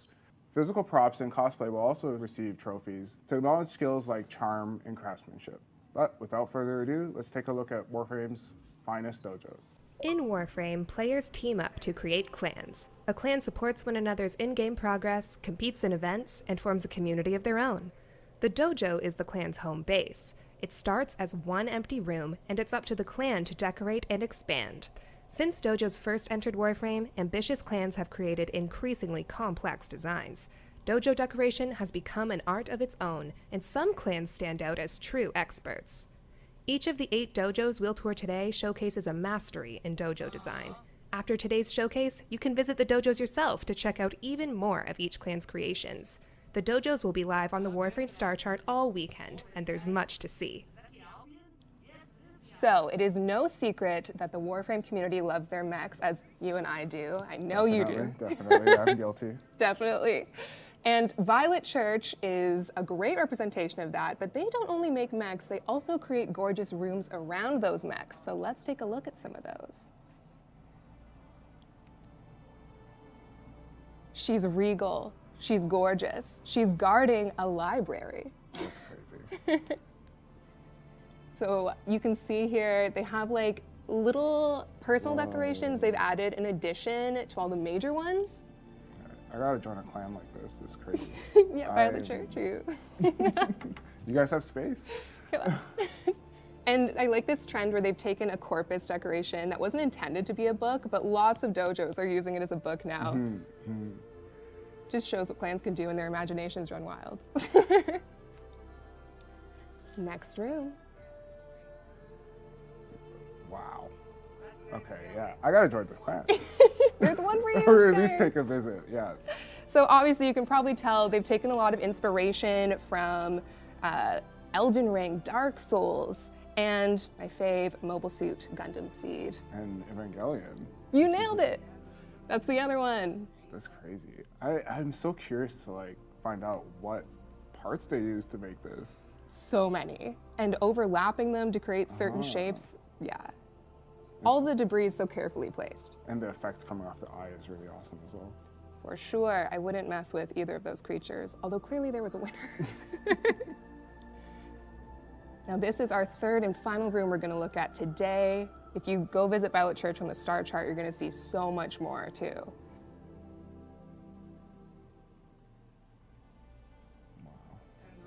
So it's not only a gorgeous mech in this beautiful courtyard landscape, they've created rooms for the dojo members. So it's actually like a little city or...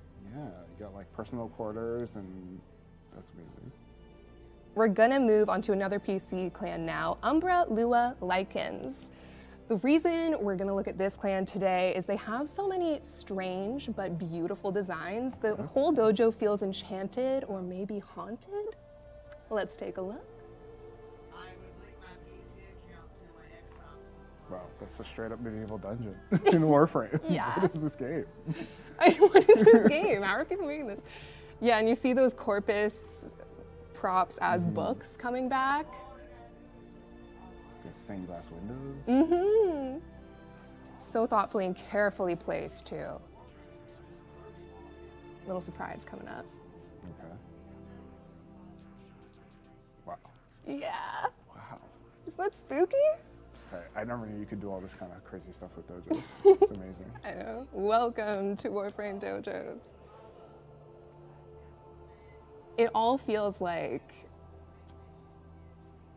a hex or something has been put on each room. I'm really into it. Ooh, I love this one. I'm not certain that's supposed to be Excalibur, but I think maybe the room is called Relic of the Past. Okay. And we have more of these. I feel like it's a little bit more Atlas-y. It's got no neck. That's a fact. It's all traps. That's a fact. And this is the Iron Giant, and there's a story being told in this piece. Okay. It's holding up a pillar. Saving the day. But if you look really closely... Oh, there's a little person. Yes. Taking a selfie. Taking a selfie with the giant. So saving the day for that great. soul there. And now this is a structure they've made entirely on their own. Like, this isn't a preset room we've given them. They've taken walls. Could've fooled me. Yeah, right? It looks like level design, which I suppose it is. Yeah, that's amazing. So thank you, Umbrella Lycans. That is so gorgeous. We're moving on to PlayStation now.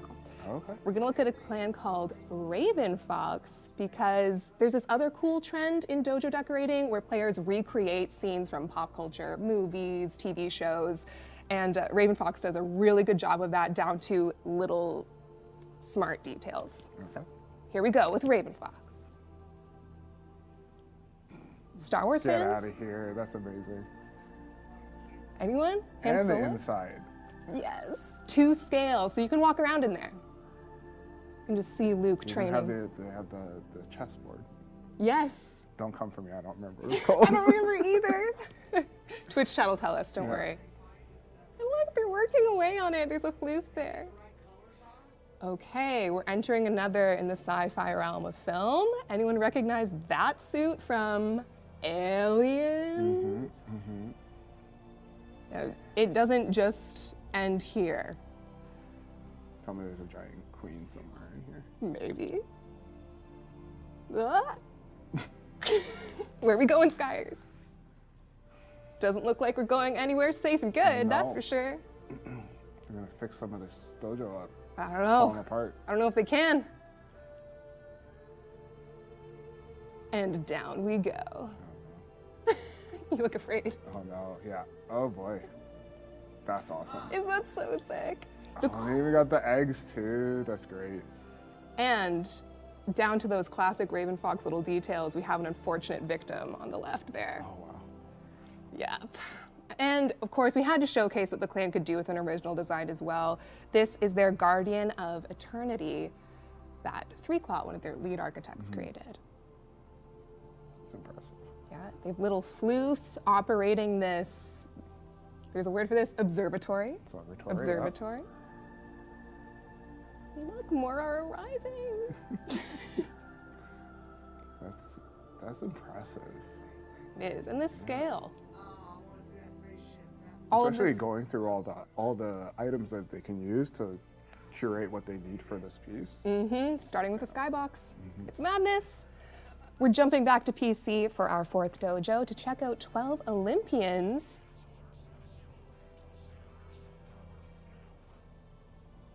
Long live the king.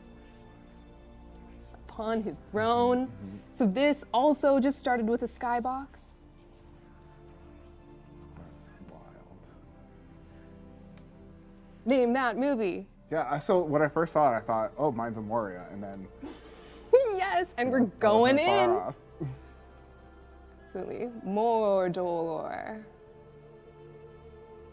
So they've taken like a mix of Cetus decorations, of just natural rocks and creative infested. caves in space. Creative caves in space, guys. All of this. Those aren't even lava effects. They're a different kind of glowing effect. Yes, I know that one. Yep. Just made it look like lava. From the New War. Mm-hmm. The scale of it. There's a movie. And it's a movie. I think it's so cute. So they created a little That's camera, director's seat. And now this is an original work. Yes, this is called Frozen Throne. And if you make the long trek up to the top, I don't know if you would. It doesn't look very inviting. It looks a little scary at the end here. It's a great slide. It's a great slide. That's amazing. And you can also go into the kind of cave creation that they've made. There's a lot more to explore than what we've even shown here. But, you know, gotta give everyone a little preview. All right. Yeah, no, these would definitely be worth going and checking out in person. We're now going to jump into a dojo from Warframe's Wii game server build. Meng Huang Wo Du translates to Dreamland, and we love how they've used more open space rooms to create entirely original landscapes. Okay, let's take a look. Whoa, already off to a crazy start. Yes, a huge city. We've seen cities before, but I think where it's really been taken to the next level recently is that people create like areas you can walk through. It's not just for looks. Yeah. It's got an underpass and everything. Yes.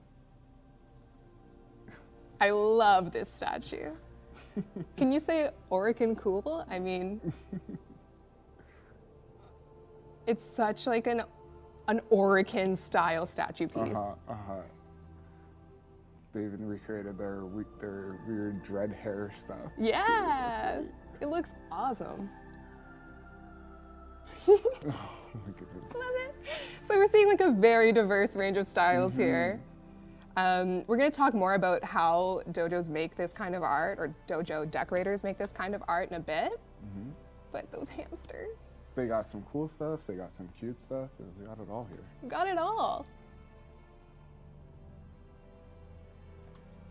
And again, cool spaceport, somebody's dropping a bomb on it somewhere. Yeah, a whole alien fight, and you can go through and like they set up every single piece, every floorboard, every doorway, every computer. They place themselves.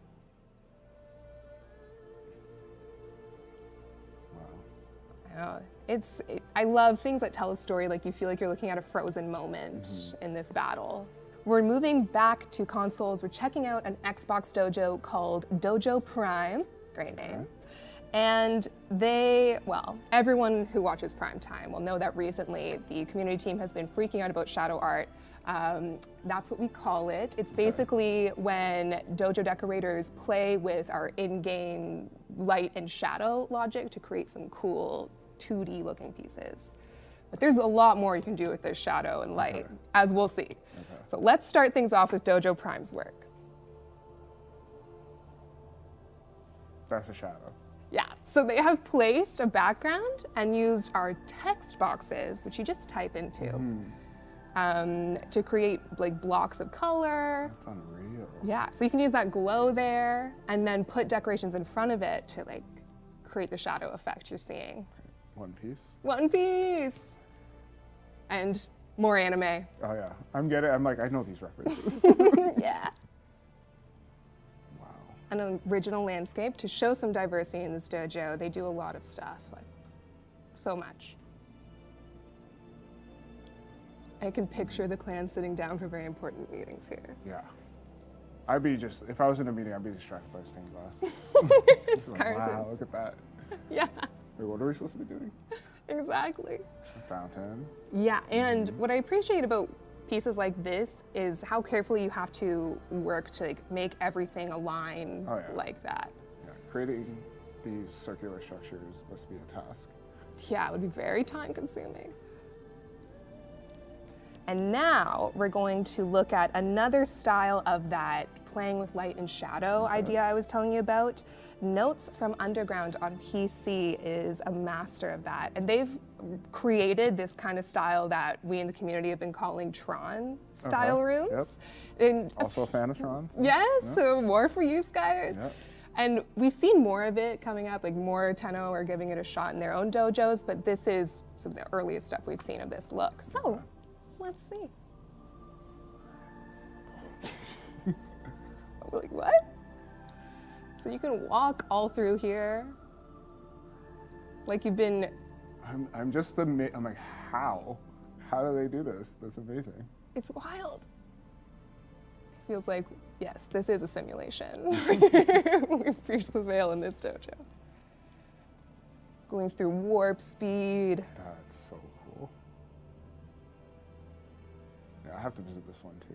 Absolutely. Well, live on PC. You can go check it out. Okay, this room, we're looking at it from one direction. Are we going up, down, left, or right? Because I don't know, but we're about to go the opposite way, and it's a different color. Okay. That's impressive. Yes. And that alignment again. And the spirally madness has not ended, Scars. It's only begun. Yeah, we're all mad here, that room's called. Okay, yeah, makes sense. Okay, pay attention to how this works out. Is my brain gonna break? Yes, Scars, it is. There it is. It's already gone. Just like that. Yeah. Okay, You're gonna notice maybe it's a little topsy-turvy as we come out this doorway. Are we gonna be on the ceiling? Yes! It's the same room you started in, but upside down. Wow, okay. Oh, it's so cool. Nice. Yeah. Gotta have a strong finish with that Tron-like space again. That's so impressive. I had no idea that I was gonna come and look at those just like this today. Yeah. Well, we aim to please, Skyers, so we aim to please. Okay, our next dojo is Sky City, and they're gonna finish us off with some more themed rooms. Are you a fan of Elden Ring, Skyers? I am that one person in the room that has not played Elden Ring yet. Well, fear not. I'm sure plenty of Tenno out there have, and even if you haven't, you're going to enjoy these designs. But there are some things you might recognize as inspiration from Sky City as we go through.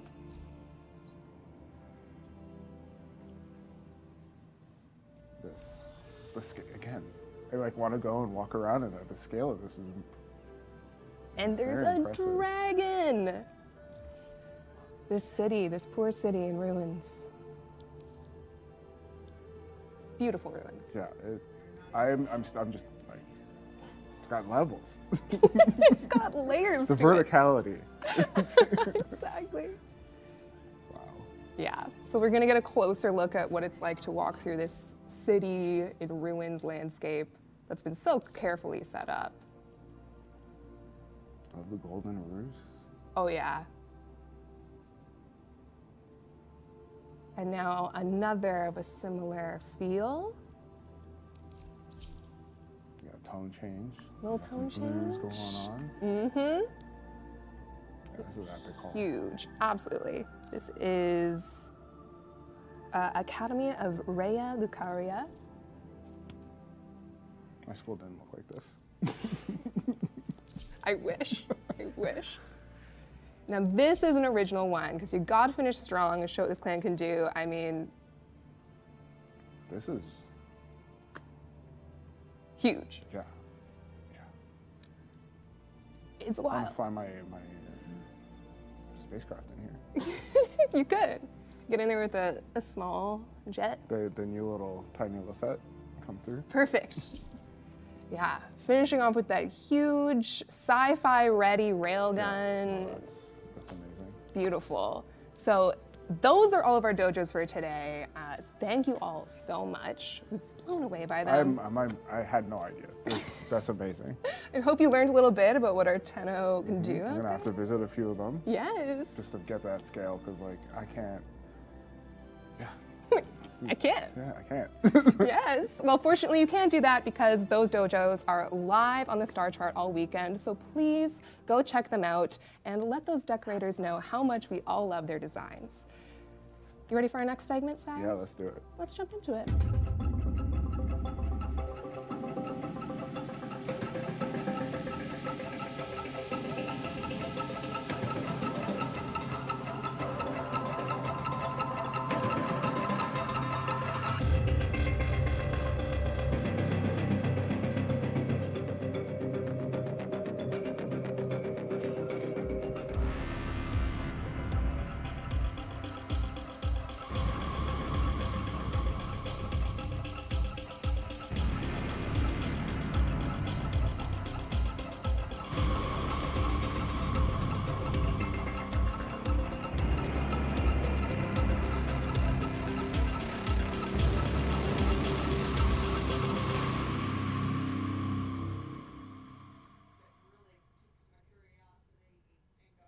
Okay, so now we're going to be getting into the traditional art category.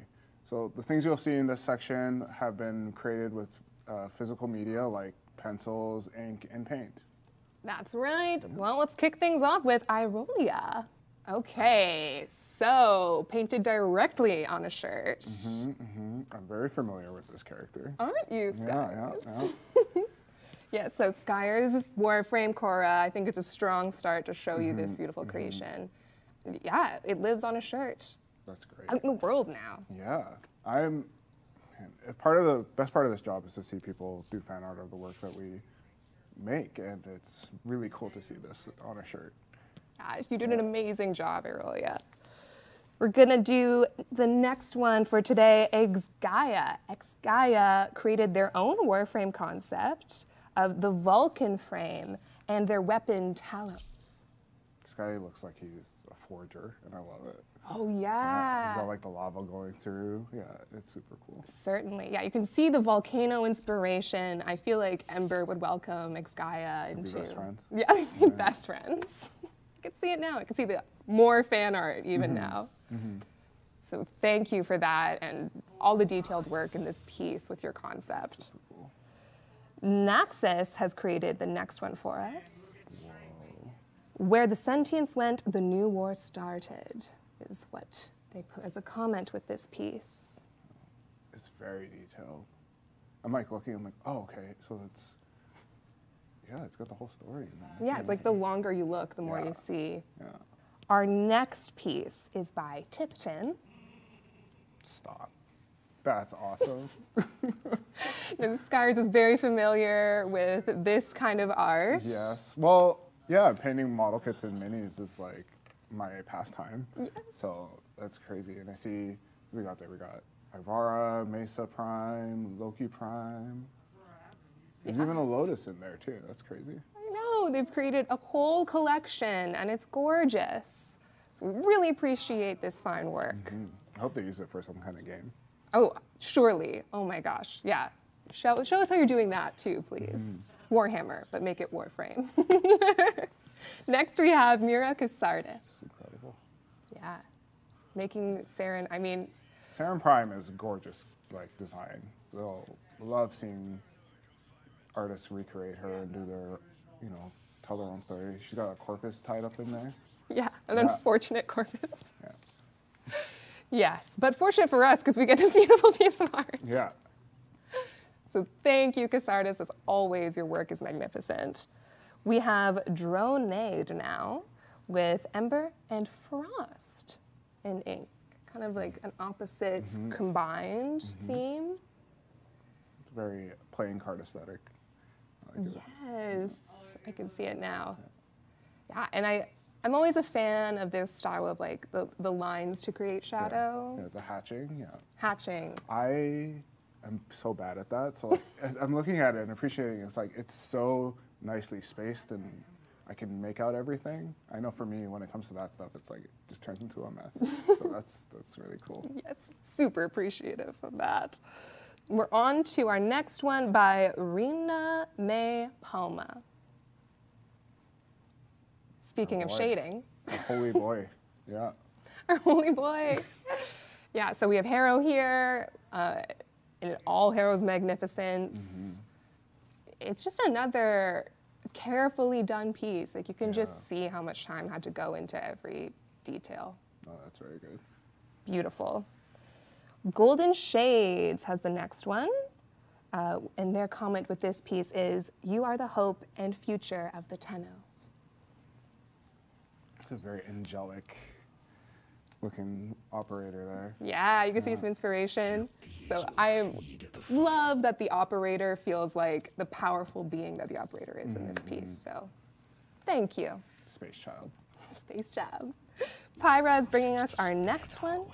This is an illustrative love letter to these two critters, and I wanted to test my knowledge of utilizing my markers to their fullest. First sketched in pencil, mechanical pencil, then inked with simple ballpoint pen, and then of course they used a colorless blender marker to do the initial shading with the ink laid before. And final pass was color with a Prismacolor primer markers and white gel pen. You familiar with those materials, guys, I imagine? Yes, and I avoid them because they're anything permanent. I'm very much a digital artist because I like my Control Z, and with this stuff you gotta commit, and it's impressive. Like the blending is beautiful. And we have one more piece in this category by Smallish Poppy 6. I see. Another Harrow piece. Of course. We have micron pens, Prismacolor colored pencils, and a gold pen here. That's really beautiful. And I like the Tenno, like golden Tenno aesthetic on the edges there. Yeah. Yes, it feels like an Oricon homage piece, almost like Harrow's breaking through it to something more. Yeah, and that is all for this category. So thank you, everyone. That's amazing. And you can expect to see more gorgeous hand-drawn art in the future on prime time as well, of course. Shall we move on to digital art? Yes, let's do it.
So digital art was definitely the category that received the most submissions for the art show. We have a lot to show you here, a lot of good stuff.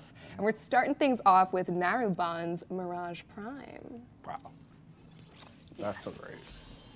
Oh my gosh, I love her. The trickster herself.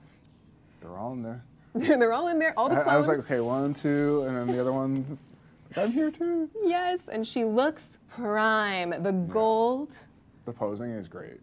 It Gives them is. all their own personality, which is really cool. It's really well said. Thank you, Naruban, for this stunning piece. And now we're going to move on to Cret DUY for the next. Aww. I know. This is a classic Cret DUI piece. I'm a sucker for romance. What can I say, Skies? It's very sweet, yeah. I feel like, I don't know, it feels like entering a fairy realm or something, but with Warframes. What's not to love? And it's that moment when their horns are right about to touch. It's special. It's like they're going to kiss. Yes. We love it. Thank you, Cret GUI, for this and all the other gorgeous pieces you do in this style. Grew 2 sizes today. Sure did. On to Sand Chomps. So this is an animated GIF, and you can see the kind of gold Vitruvian style with it. Taking from the Sacrifice quest, that moment. That's really cool. A moment that stays with all us Tenno, I think. It's very deep. And Sand Chomps even said this is their tribute to the Sacrifice quest, and they adored the theme of love. Yeah. Yes. On to Pyraptor. Zaku. They're in pieces, of course, because the broken Warframe is there. But I love how there's a quality of being broken, but also powerful in this piece. You can feel the like they managed to keep the gesture in there even after doing all the amazing shading and stuff, and it feels you can feel it moving and happening. That's great. Thank you, Pyra Raptor. On to Harma Griffin. There's too much heart in all I these. know, it's like they formed a Pieta with more frames. And the flower edition, which all of us who know Helmet will appreciate. That's beautiful. And the great work of use of color too, and the lighting with like the sun rays coming through and going across, leading your eye. Yes. That's beautiful. And Trinity, what a great choice for that character mourning, another Warframe. Meg is going to be fine. Yeah, Meg fell in action, but Trinity will bring Meg back. Fear not, folks. Our next piece is by Nello Sart. Yes, we've gotten more of the void qualities since the Zariman has opened up to us, and we're seeing some stunning art of that. I love the new aesthetic that we've added to the game with all the spirals, and it's a really beautiful way, a beautiful shape language, and they've recreated it here very well. They have. Yeah. Even with the reflection of the Zariman logo there, I think that's so cool. Our next piece is by Jorana. It's your girl again. More Cora love. Our artists love her, I swear. I hope so. It's not love. And great pose. Deadly. Yeah. Beautiful but deadly Cora. Yeah. Done great justice. And it's customized colors too. The blood red face, that's really cool. Smart. Adds a lot to the aesthetic of the piece. Our next piece is by Takaya Lee. This is epic. Once again, we're back in the void with the Zariman. This is a great poster aesthetic. Yep. Yeah. And with it, Takaya Lee said, "Together we will save our home, our Zariman." It feels like a preview for a movie. Yeah, that's what I'm saying. It was like a movie trailer poster. Perfect for that. It's awesome. Our next piece is by RUV, or Rev. This is amazing. We were just talking about Warframes with clothes, and here we are. This is epic. Yeah, so all the boys in their cool looks. Looking spiffy as you should be, yeah. I feel like they've really chosen human outfits that suit the Warframes. Oh yeah, no, these are perfect. These are perfect. I have so much appreciation. I want Rhino as a personal trainer for sure. Sign me up. Sign me up. So thank you, RV. They're quite a trio here. Awesome. Toasty Tea Leaf has our next piece. Totally different vibe. Totally different. Yeah. We've gone 180 degrees around. Yeah. It feels like Kiss of Death, kind of. Toasty Leaf, you nailed the vibe of these characters in any case. Yeah. It's beautiful. Beautiful. And Shadrad brings our next piece. Another movie poster. And this is actually an attempt at a movie poster in the style of the Duviri Paradox. Nailing it. So, very appropriate for Tennocon this year. Yep. She got the memo. Yeah, clearly Shadrad knew what was up. Got the memo. Frevelisk has our next piece, Meg. I'm always amazed when people make Meg look really cool. She's like, what do you mean? Meg's cool. Meg's like OG. Well, you can't go wrong with that reflective helmet. Yeah. They've really used it well. They've recreated that effect amazingly. She looks like Queen of the Stars, of the Cosmos. So thank you, Frevelisk, for doing Meg justice. She looks so cool. And Art B. Horrent has another. Did you just pick all these Cora pieces from me? Promise I don't want to seem like it's biased. Not rigged. I promise. I didn't just choose a bunch of Coras for Skyers. I swear the community sent so much Cora to us, and we were, Julia and Ronnie and I were obsessed. This is amazing. This is a mix of the Tennocon skin and the Lux skin inspiration here. And the sitting on her deadly whip, spooky. And it's a kind of, all her victims in the background. Oh, I didn't even look that far yet. That's sinister. And now we're going to look at Sylphix's piece. That's gorgeous. The Lotus. Do you know who did you choose? I wanted to keep both. So I went for the Lotus again. Okay. But who did you choose? Lotus as well. The new design was too cool to say no to. So cool. Yeah. They were all magnificent, but I couldn't let go of either side. And I guess that's this is gorgeous. Part of the message. Yeah, I think it captures every face of Lotus beautifully, but has a uniting quality that I really value. Yeah. It's beautiful. Gam Lee with our next piece. Again, we're going 180. Can we talk about how Hydroid is riding the Kraken? Yeah, and you got Ureli riding the front of that wave there. It's too fun. It's amazing. So I hope everyone at home as well is having a good time noticing all the little details. I know we have. We're moving on to Platts. It feels like a Hayao Miyazaki movie. Yeah, it's a great day. It's a great day. It's a good day, yeah. Good day for some adventures. And they said, my friends and I enjoying the Dog Days event. Yep, So- I got it. Platts and friends are having a good summer. Yeah. Gorgeous. Beautiful. Leo the Pug is bringing their next piece.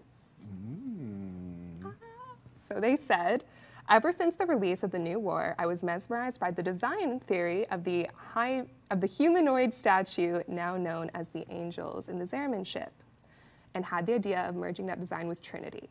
So here's my take on that concept. Yeah, I think they work well together. I was like, that's Trinity Deluxe, right?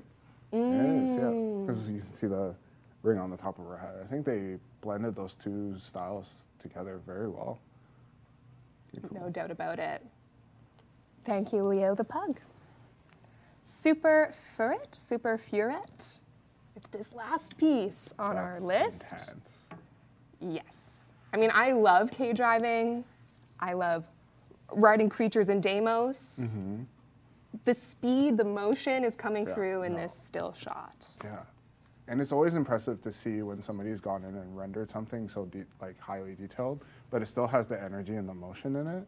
And they've done a great job at keeping the energy of this alive, as well as like giving people a feast for their eyes. Yes, we've dined well in this piece. And in this segment. Yes. So thank you everyone for your digital art. We're now moving into Captura.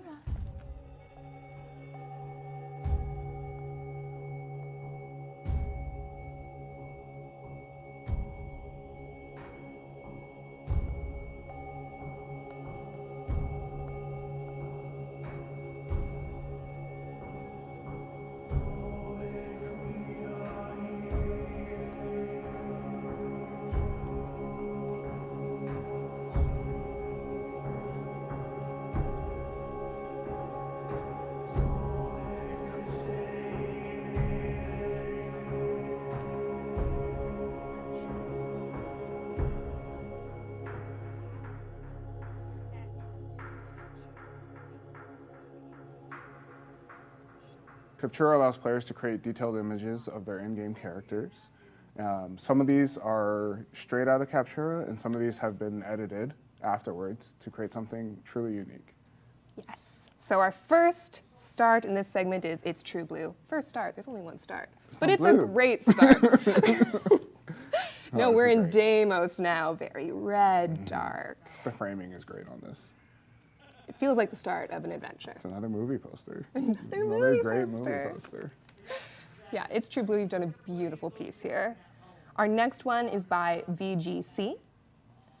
Protea with her past actions behind her, created by Temporal Anchor. That's really cool. Yeah. That's a fun effect to play with, to create a picture. I think Protea is perfect for this. I am so impressed by the action sequence. What a great use of Captura. Yeah. Gwanox has the next one. A Captura I edited to give it an Outrun art style. That's really cool. Yeah, I'm a sucker for this kind of look, for sure. The synthwave look. The synthwave look. That's what's in my headphones all day, I tell you. Our next piece is by Purple Flip. That's epic. Those wings. Those wings. Yeah, it's scary. But you know, I somehow feel like this character is on my side even though I'm terrified, you know?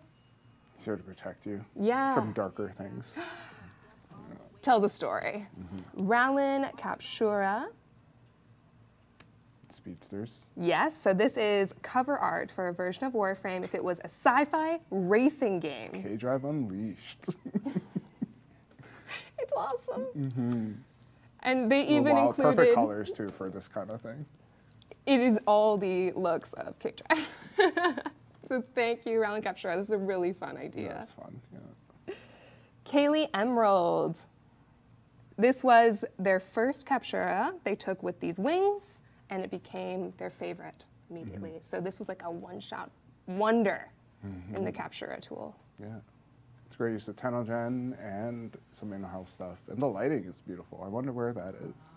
Yeah. Oh, yeah. A single soft light coming down. I do sometimes look at Captura and wonder how much of it was in-game and how much was the editing. They merge things so nicely.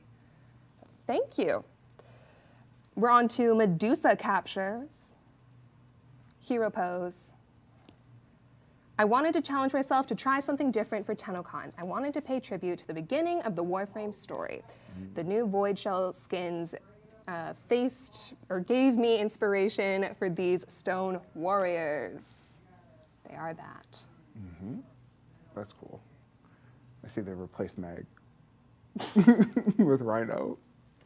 Rhino is also an early He's OG. Warframe. He's OG. Yeah. So we respect it. And we've given Meg the glory that Meg deserves. So here are all the guys in their super cool stone looks, just like that intro cinematic quest. Yeah, that's great. Koroliva Krasta, a magic wisp as a siren mermaid. That's really cool. Coming out of the water like that. More Tennocon love. More Tennocon love. And the reflection is what really sells me on this piece. I feel like sirens aren't necessarily kind, are they? And that comes through too. The mood is perfect on this. Yeah. Thank you so much for all of your beautiful Captura pieces. That was our last one, and we have another category to get into. All right. Shall we? Let's do it. Off we go.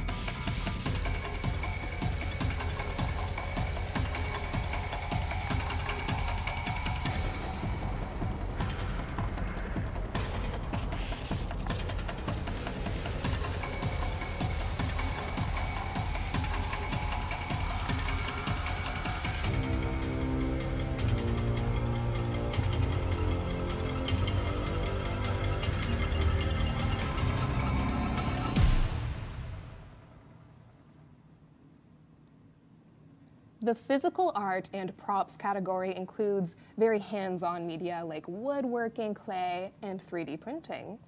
Our first one is by Lord of Creepers 2. Ah. That's amazing. Yeah, so they made... Tell me it lights up. Does it light up? It lights up. Oh. You got a picture of that? Yeah, well, you can see a faint glow here. Okay. We'll have to...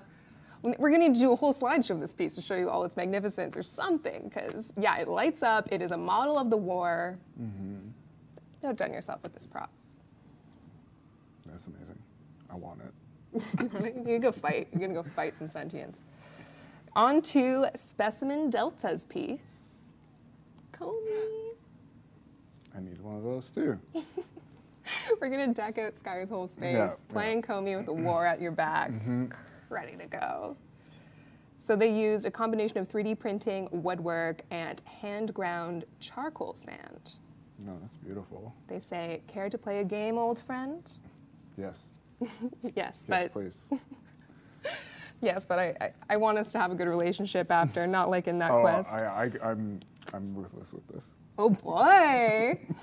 Noted. We're moving on to Fib Philip. A model. Okay. What is this made out of? I need to know. We have this one made out of polymer clay, painted with acrylic and fluorescent colors. Wow. That's a lot. That's not easy to do. I worked on this character and like, even just doing it in the 3D model was a challenge. So to do it physically, that's a very impressive piece right there. Ooh, yeah, I'm sure you can appreciate it more than any of us. Oh yeah. Just like, all the strands, like especially you see it coming off the back there, and like getting those to be the right shape. That must have been a challenge. So that's very impressive. And it measures around 28 centimeters or 11 inches. And they're going to make Wisp next. So it's big. Say. It's Yeah. a decent size. A decent sized model. Mm-hmm. And they have earned the Solaris Workmanship Award as a special acknowledgement of all of that. Congratulations. Yes. Well deserved. Milwa is our next piece. Oh, we got a floof. It's a floof. They sewed it all by themselves. That's fun. So it's especially worthy of the Clem's Choice Award. We love a charming piece like this one with all that care in every stitch. Congratulations. Yes, huge That's congratulations. adorable. It is. And now we're going to go to Ketamel's piece. Stop. Yep. Obviously depicting the Void Angels. It is 34 by 31 centimeters in size, polymer clay, LED lights, and acrylic paint. That's amazing. This is a perfect like representation for these things, like as a relief sculpture.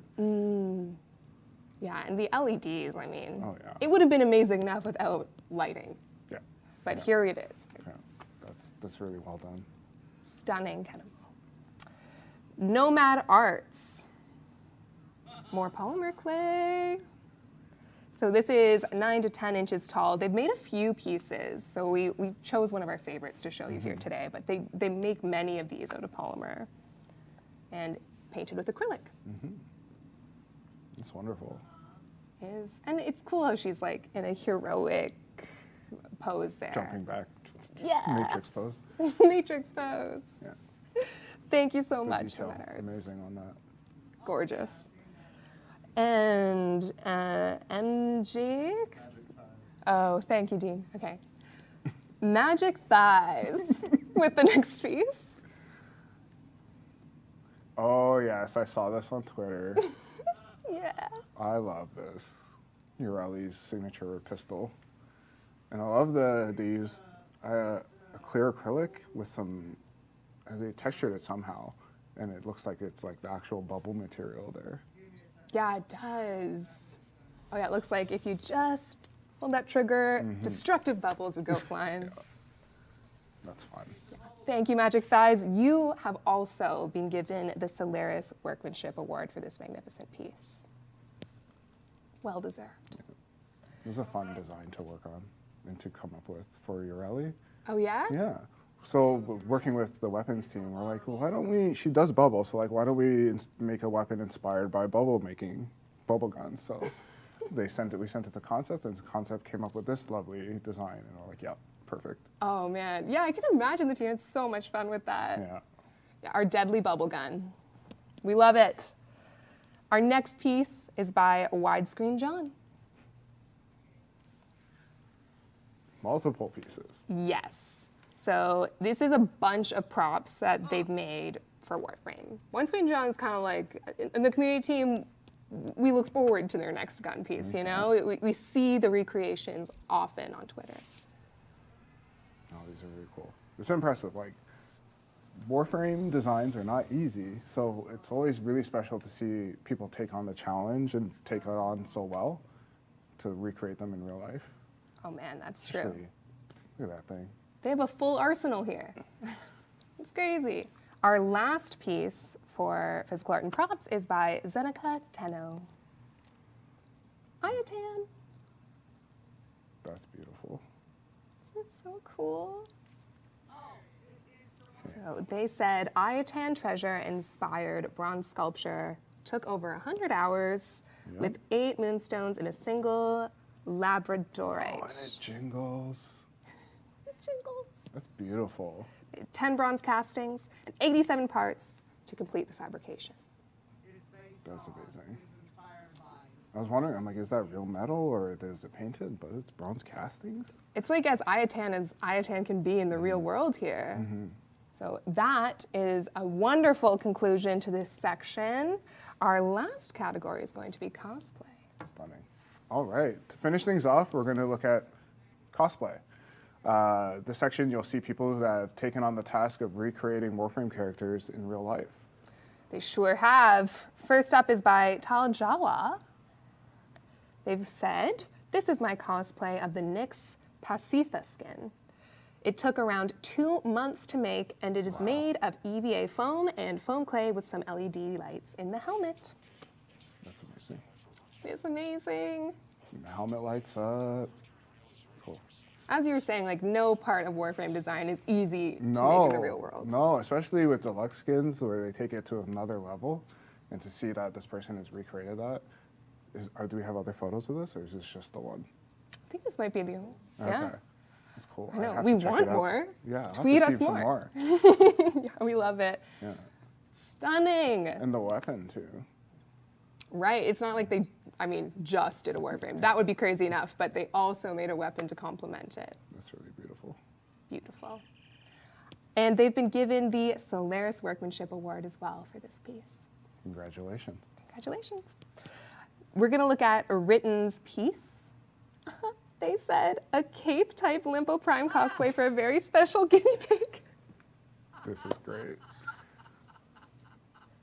It's a very special. I never knew I needed a guinea pig with a hat in my life, and here it is. It's not just any hat, it's a Limbo Prime hat. The fanciest hat. I can't get enough of it.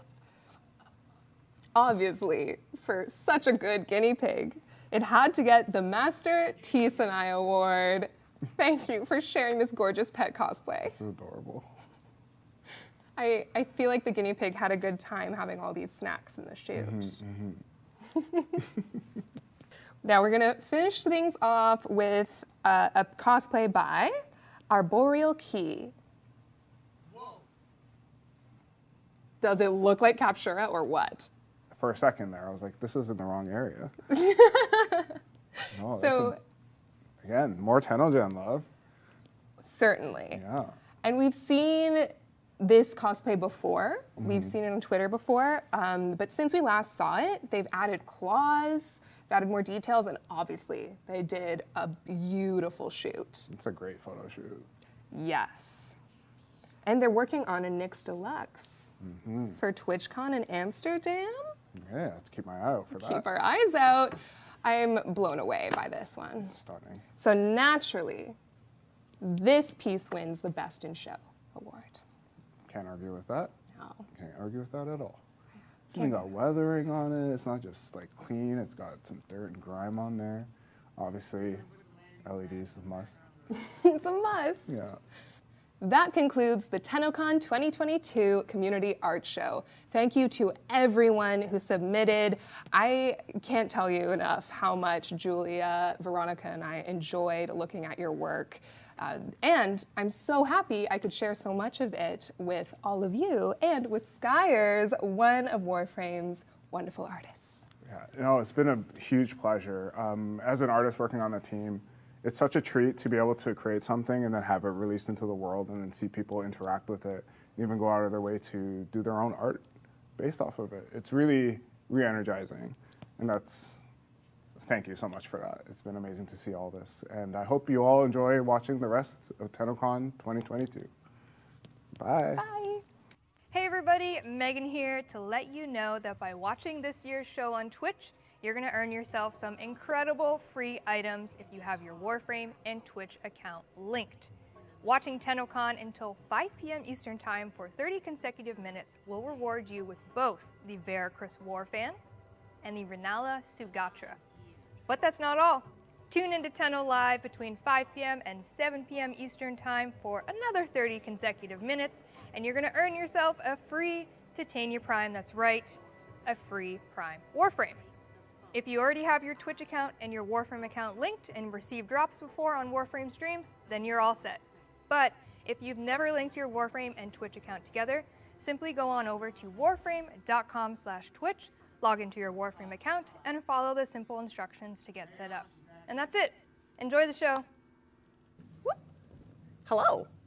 Hi. Hi. How's it going? You're a Sanskate floof. What?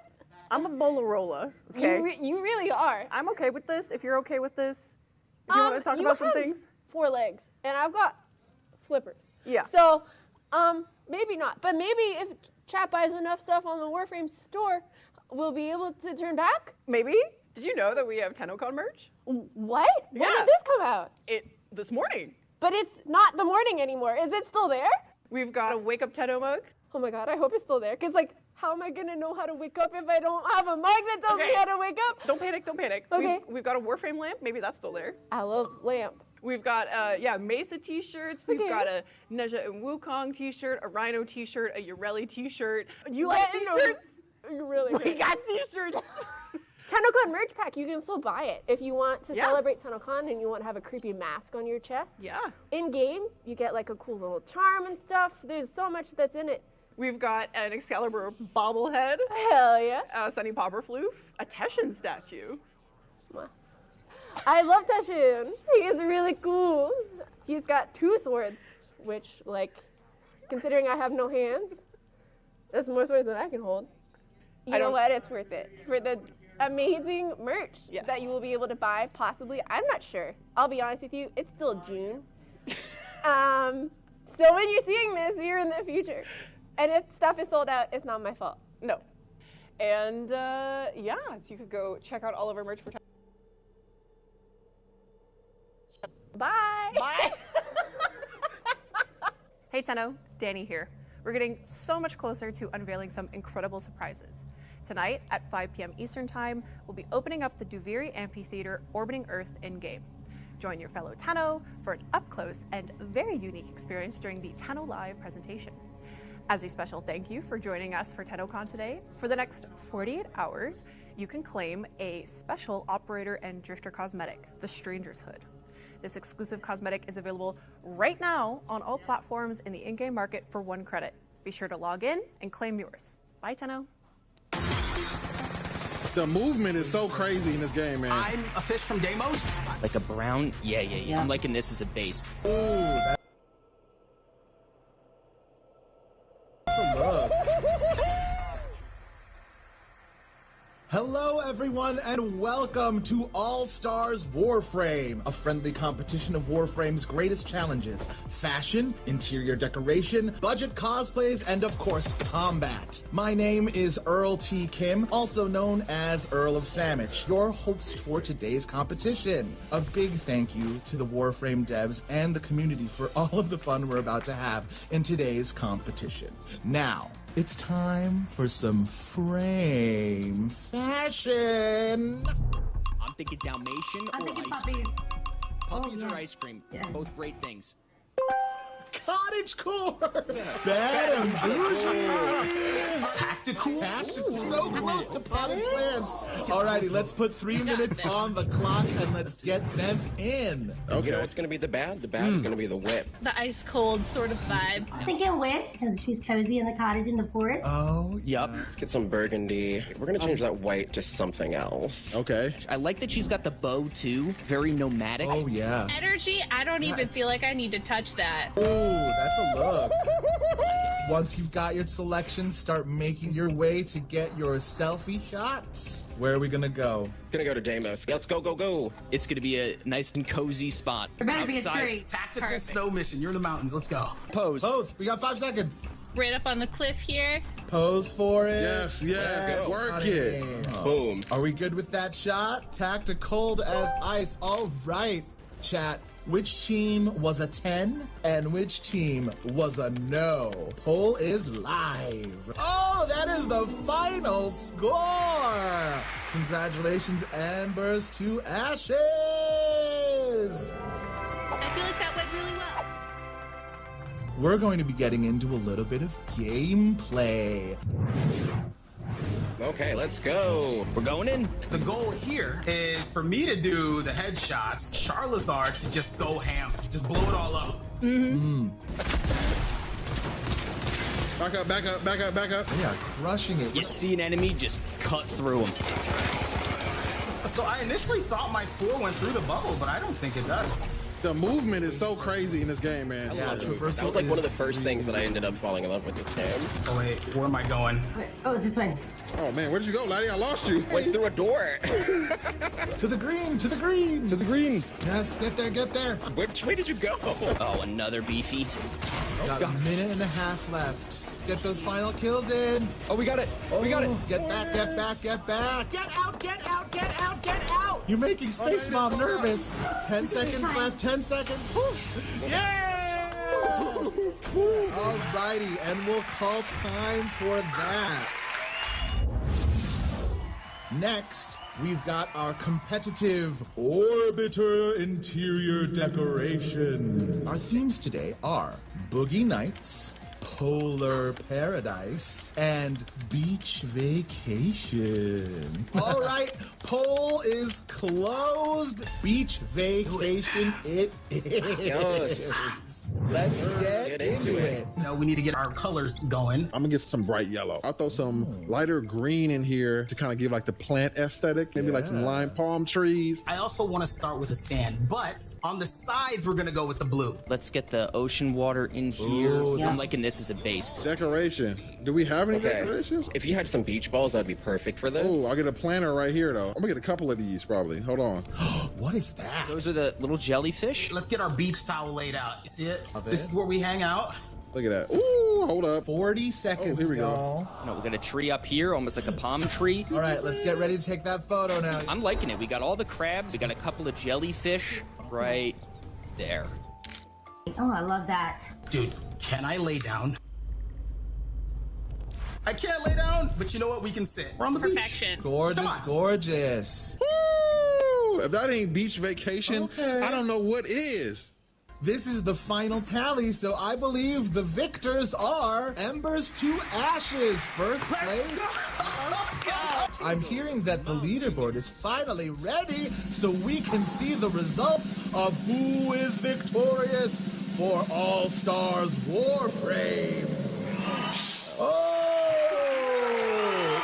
In first place, we've got Embers to Ashes with 360 points. Well done! Let's go! Thank you for bringing yourselves, thank you for bringing your spirit, and thank you for bringing all of your energy.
Oh, hello and welcome.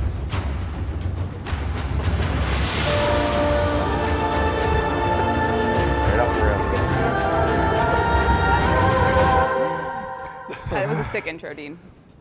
That's cool.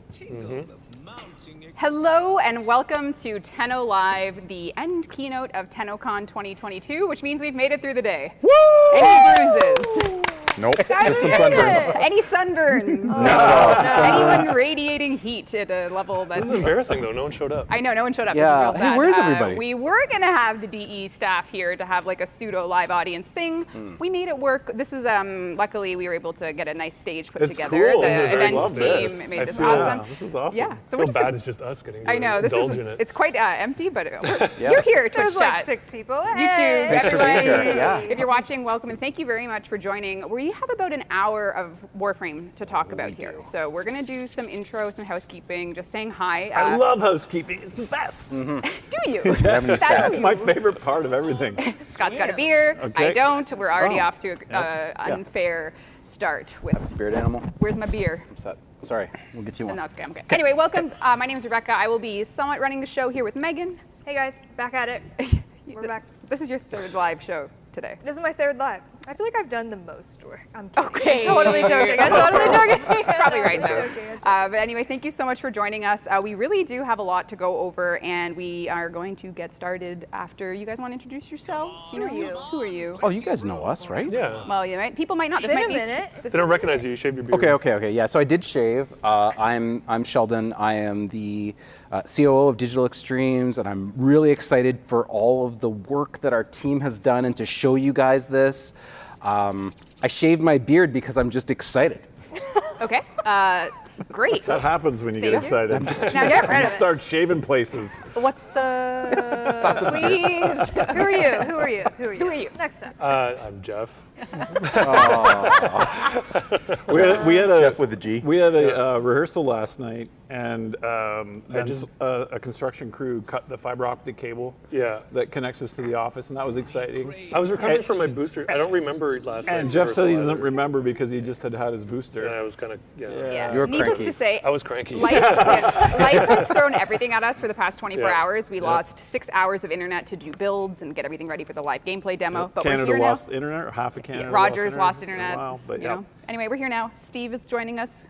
Hello. Yeah, hi, I'm Steve. Thanks for tuning in. And the most sunburned And man. I'm on the really planet. burnt. I'm Scott. Oh, can we go tight on Scott? I'd really love to see that burnt. No. No, No, I don't. That was not man. That's just the. He did. that's I'm under the brim of the hat. Well, let's get things started. For some people, they might be used to, because it's been our 7th Tennocon. We are kicking off our 7th Tennocon. We always ended with what was really started as a live audience dev stream. So we did that for a while, and then we did it digitally because of COVID, and now we're back to sort of the dev stream, but there's no live audience. So, We're almost there. We're almost We there. got a stage. We We're got almost a there. stage. We just, We just need like the fake But crowd. You Scott, Laugh you and I track. could just go out into the thing.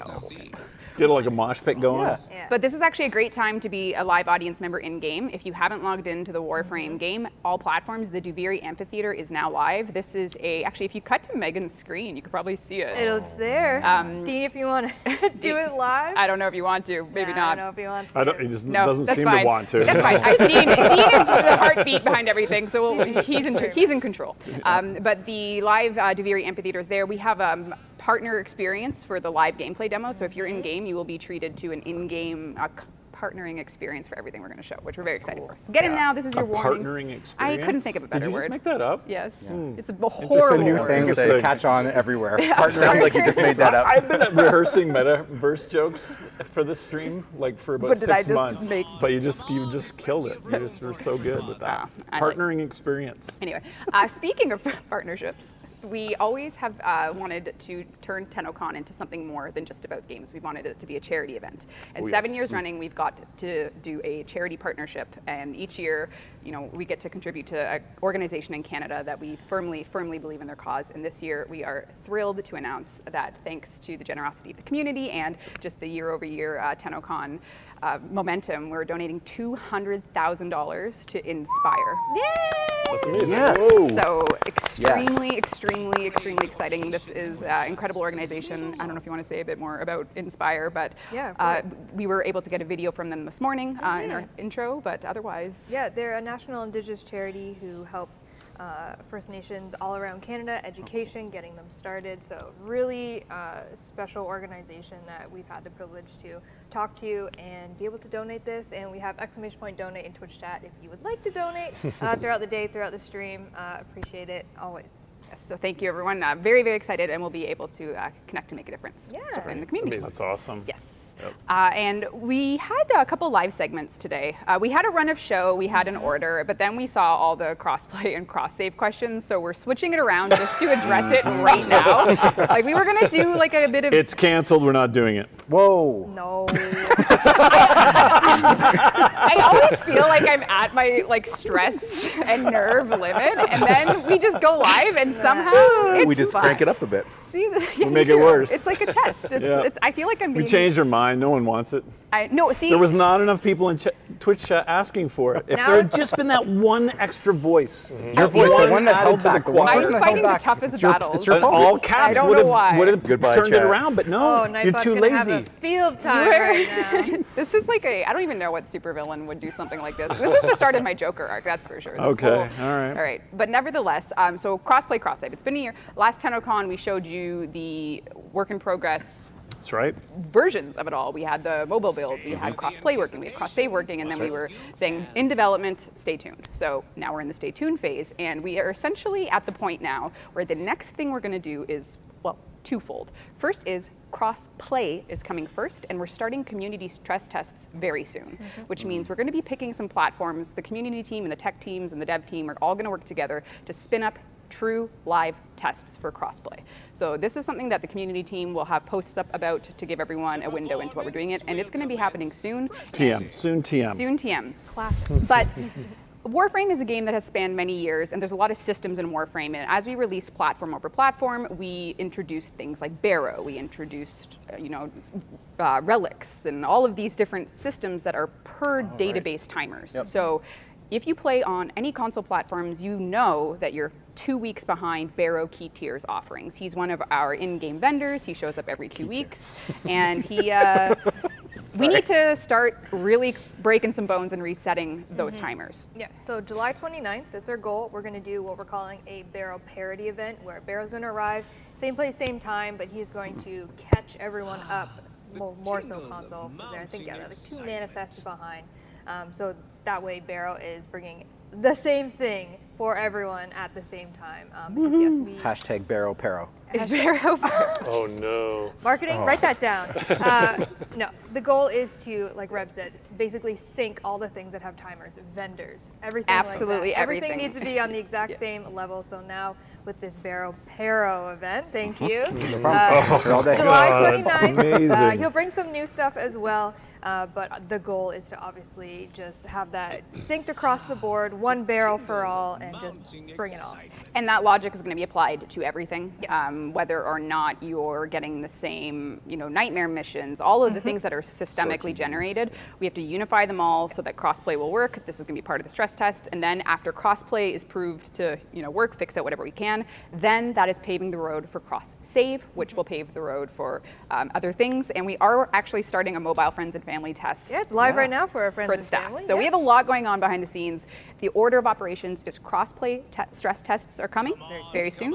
Once all of that is sorted out, we're going to take our development time going over anything we find. We're syncing things. July 29th, Barrow is going to start his parody event. And then once all of this is good enough to go wide, then we get the cross-save bullets in the chamber so we can start launching that. So Awesome. That's awesome. Yeah. Cross-save bullets in the chamber. That's very Yeah. good. It's a partnership between bullet and chamber. Oh wow! Wow.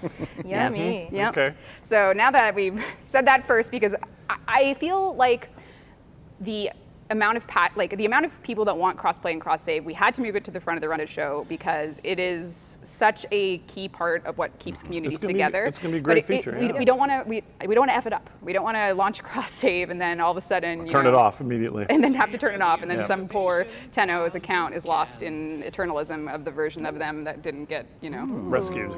So we have to. Hey. You know that scene in the new. These references That are sounds just like that sounds very bad. Oh my God! Dang. All right. Okay. But anyway, so we're starting with parody event. Yeah. And then we have also, I think there's also like relay destruction things that have to get Yes. synchronized as well. Yep. So bringing the databases kind of to heal, and then off we go. Yep. Okay, great. Awesome. Yeah. There's a list, and we're going to get it all done. Yep. That's how we go. That's the goal. Okay. There you go. That's the update. Well, or it's canceled if you believe me. Who are you going to believe? I don't know. Choose. One of us is right. And it's not Steve. Okay.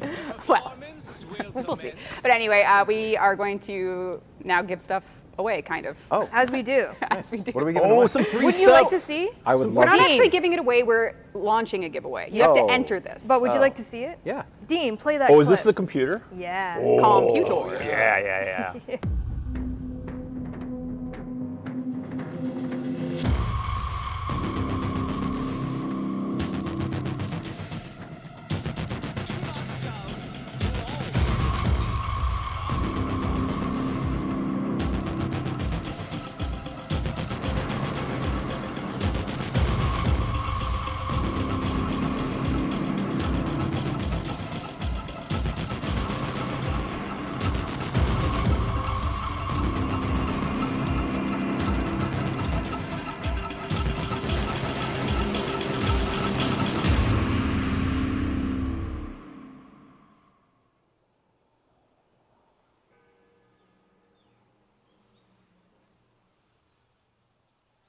How does that even?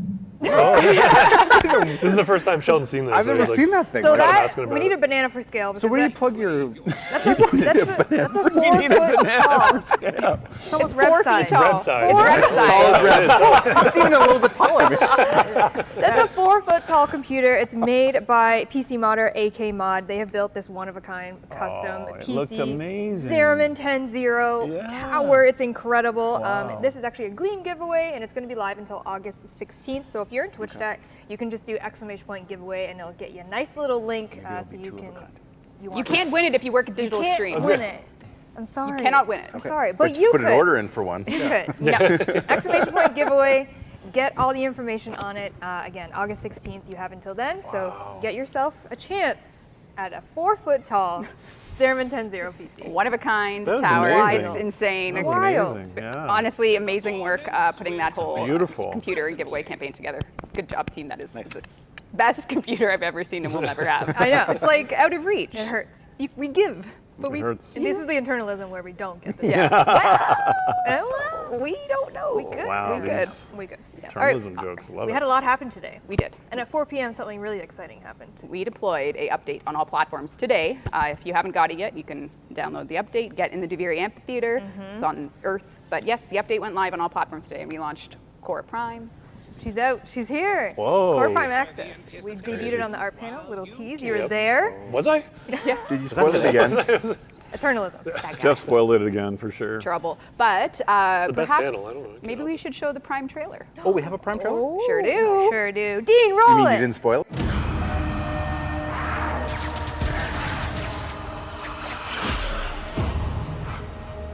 None of them truly understands how much I lost when I lost her.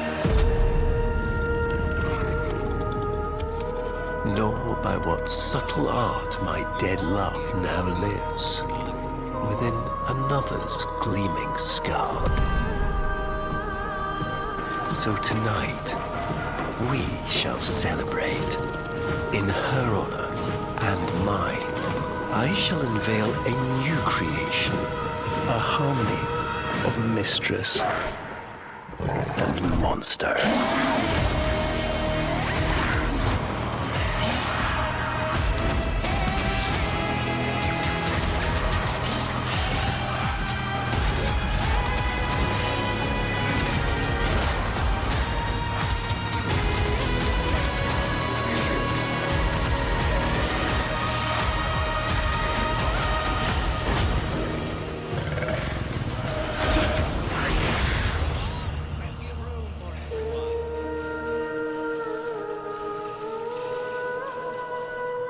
An apex predator. A deathless companion. Unsurpassed. Blood raw in whip, claw, and fang. Cora.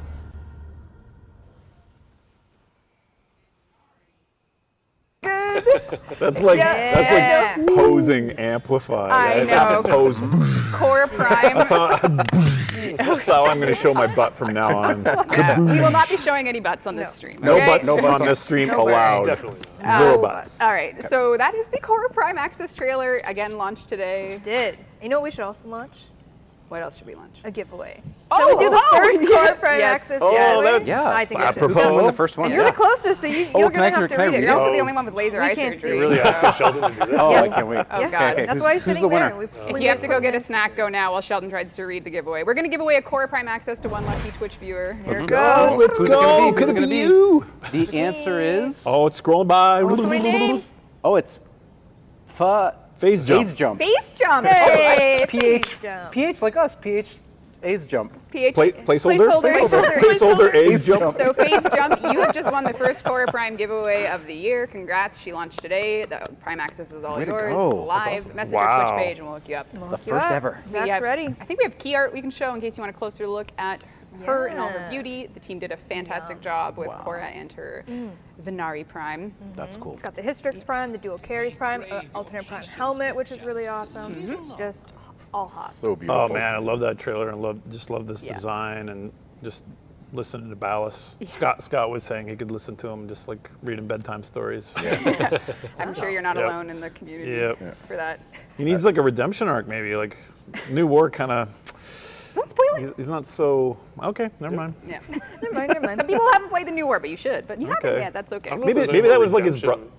Is redemption There's always possible? room for redemption. Maybe he's got like a twin brother that's like way more lovable. More family. They were separated at birth. One was lived in a I need like cabin. a light switch, like an elementary school teacher. Like we start Quiet down. the class. Quiet Oh, down. yeah. Quiet time now. Quiet time now. Yeah. Quiet time now. Wave. Yeah. Yes, Okay. but we also launched today. If you're a fan of, if you're watching and you have your account linked, you can get Titania Prime for free. Yeah, 30 minutes. Yes. Make sure you're linked up. All And good. we also launched a Titania skin today, the Donan skin, Donan which deluxe is skin. a deluxe skin. Everything's there. Which also showed in the art show, but you don't remember that. He does. It was like a month ago. Yeah. Don't trust him, but it's fine. Don't trust him. Don't trust him. It's all memory. Yes. Oh, there it is. Look at the key art. That was amazing. Yeah, it was really Wow. cool. Oh man, I do love Very that cool. so much. It's got deluxe razor wings and everything. Dex Pixie. So all you have to do is watch this and you get them. No. Please. Now, yeah. Wait, I thought that's You how get it works. Titania Prime. Okay. And then this the just skin went is live. conveniently available for platinum. I get it. What a Sorry. God. Should you be interested to use your new skin on your... Riccatello loves this. He just loves this. Listen, it was so... He's just clapping. Yes. Who is? Never mind. Oh, We're okay. good. Sorry. All right. Can't help myself. Yeah, so that's all live in the update today. That's alive. And going live tomorrow, we did pre-announce at this, but Nightwave North Choice Volume 2 is going live tomorrow at the classic weekly reset time for us is 8 p.m. Eastern time. But we have a new Nightwave. She's going to have some new cosmetics, bring back some old ones as well. And if you're unfamiliar with what Nightwave is, it's basically like a kind of seasons pass. We used to have an alert system, but we took that out and now we do Nightwave. So it's voiced by Nora Knight, which is super fun. And it's just a nice little free path for some cosmetics. She's got her own store and you do acts every week. Yep, completely free. Just way to earn stuff while playing the game. Launching tomorrow. Nightwave. Nightwave, baby. Fantastic. Yeah. All right. We usually start a little bit more on our Tenno Lives with a little bit of a recap, and there's one thing from the panels today that we wanted to bring up. From the art panel. Oh no! Spoiler. What did I do? No. What did you do? They always I was attack actually you, Jeff. Like, surprised. where's the skin that you showed? I was actually genuinely surprised at the art panel how much we were allowed to show on the art panel. Oh wow. So someone gave you permission to show it. Well, or ask forgiveness. Or ask forgiveness. That's how we work around here. That's how we work.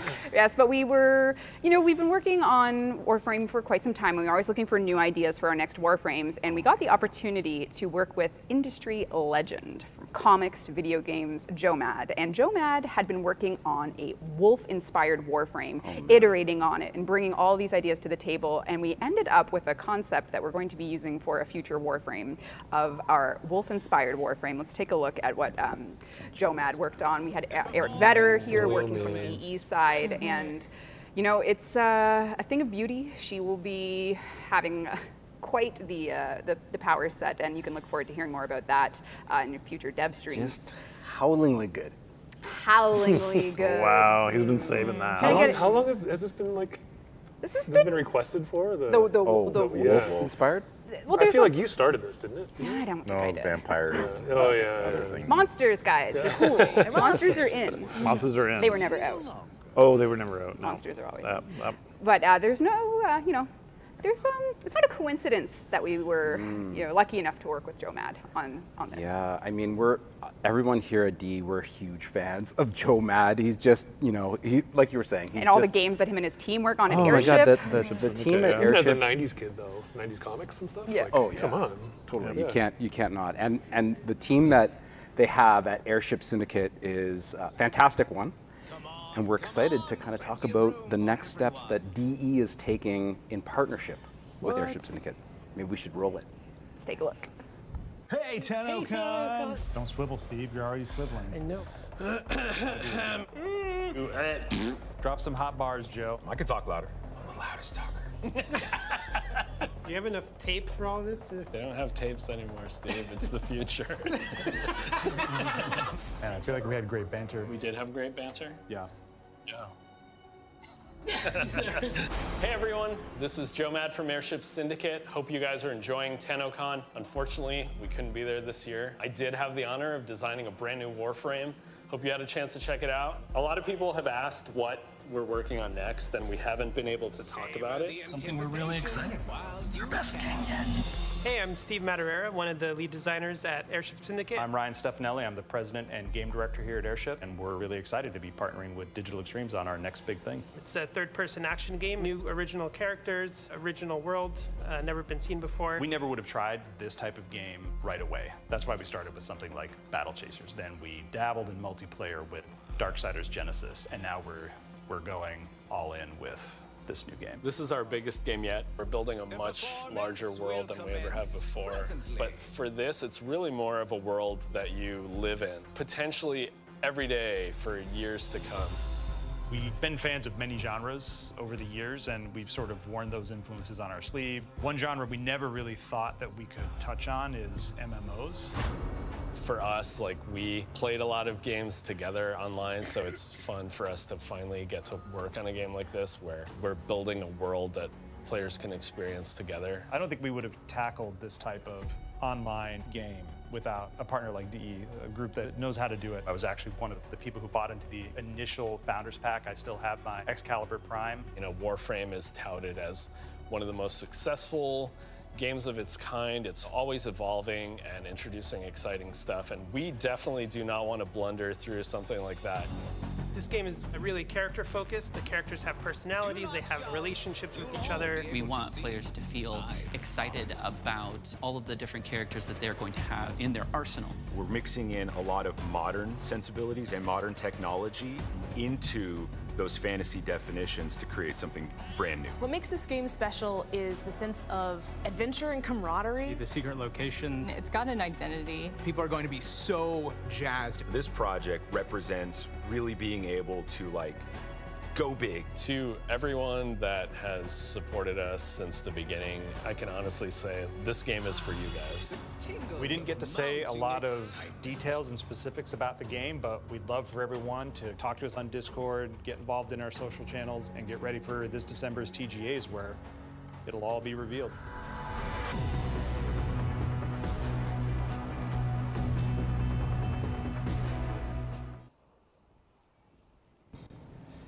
Indeed, indeed. You can check out the Game Awards later this year to see what exactly the game is. And they're going to have the Schick robot back. It's going to be amazing. Sorry. Why me? Sorry. What did I do? Sorry. Well, that's all right. I can't believe he's got a founder I pack know, and he's got it's so exciting. Excalibur. That's crazy. Just you wait, folks. Wow, that's so awesome. Good games are coming. Everything's coming. That's true. That is. What did you say about the partnership synergies? Oh yeah, I don't remember. Well, this is it. Oh, yeah. This is one it. of those things. What did you call it? I don't know. I think you just called it a partnership. I think I just said partner. No, there's more. It was a buzzwords TM. It was a TM. I Okay. don't know. A partnering? Did I make it an active verb? No, that's yuck. workshop that. If only we Okay. could see. If only we could see chat, they would tell us. Yeah, chat. Chat would definitely. definitely be telling us, but Yes. we don't have a chat feed. We just have us. us. Time to talk Warframe. Oh, okay. yeah, that game. let's do Oh, that. Warframe! I've heard of that. Yes, we have been working hard on getting everyone ready to see a taste of the Duviri paradox. You're probably seeing some key elements on stage, but what if we told you we were working on another update as well? Oh. Something for the post-New War side of Warframe. I think all of us, came out of the New War, released in December. It's been just over 7 months. A Viso dating sim? Please, no spoilers. No spoilers. Oh. But we really want to take what we did with the New War and all the amazing content in it and bring it to you, Tenno, in a new update. Let's take a look at what's coming soon.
Call, not afraid.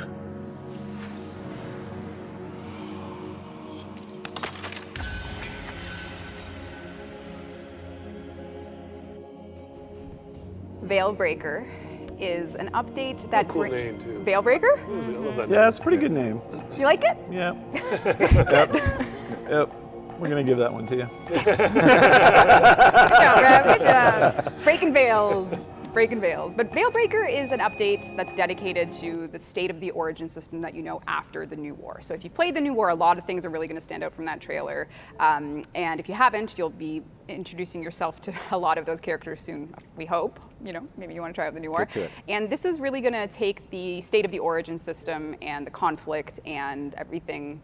I don't want to say too much because I don't want to spoil it for people that didn't play the New War, but a lot of what of that video showcased, hopefully you can really infer where we're going with it. And there's going to be a ton to talk about, and we are hoping that the Veilbreaker update is going to come out before the Duviri paradox. We'll keep you posted on development updates, dev streams, but we're hoping you can get your hands on it this year. So we'll have dev streams to talk about it, but we wanted to introduce you, Tenno, to Veilbreaker as an update, show you a trailer of what you can definitely expect in it. But one thing absent from that trailer that's a very important part of the Veilbreaker update is the fact that we are going to be releasing our 50th unique Warframe. 50. 50. 50, baby. Oh man. And that's I think I need a moment. Yeah. It kind of hurts. Yeah.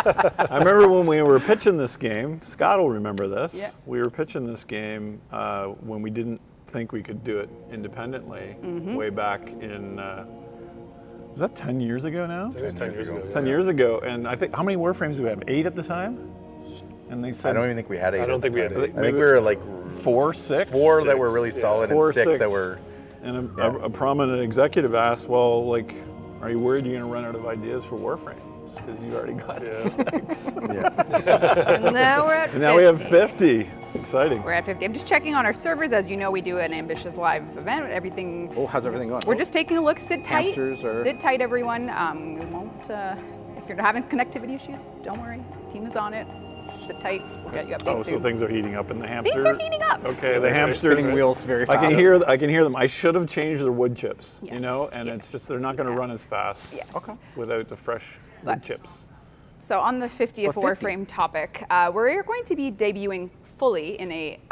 Well, why don't we give you a little tease of how you're going to learn about the 50th Warframe? Oh, this is cool.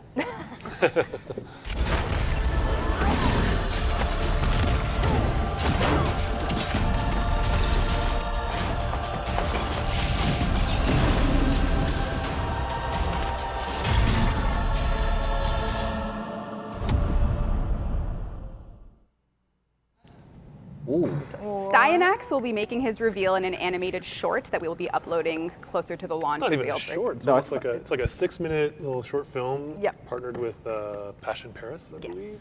But we will be showing that very, closer to the Veilbreaker information bits and everything. But that is Styanax. He is our 50th unique Warframe, and you can learn all about him and his. That looks so sick, honestly. It's honestly really great. That is right up my gorgeous. street. Yeah. Oh. Yeah. His I'm excited for people to see 50. Can you believe? And it's going to give me, like, from then till when it releases, from now until it releases, I'm going to be practicing how to say the name of the Warframe. Styanax? Yeah, I'm going to be practicing. His origin is of that of the noble Greek warriors. Styanax. Styanax. Stein. Yeah, okay, forget it. You got it. Nailed it. Megan, No, I know, it is easy to say. I'm being a goof. Yep. to recap, for Styanax. those of you doing bullet points for your viewers or for your videos, Veilbreaker, coming soon, Styanax, the 50th Warframe, and a lot more. Might have spotted Protea Deluxe in that trailer. Very true. Artax. Tough to say. Yeah. You're just making up words now. I'm just making up words. Yep.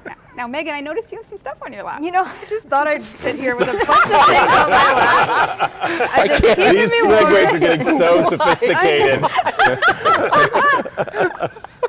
I just love holding things. Is there a reason you have stuff on your lap? No, I love it. No, I would like to give it away. I don't want to be holding it anymore. I I want see. you to be holding it.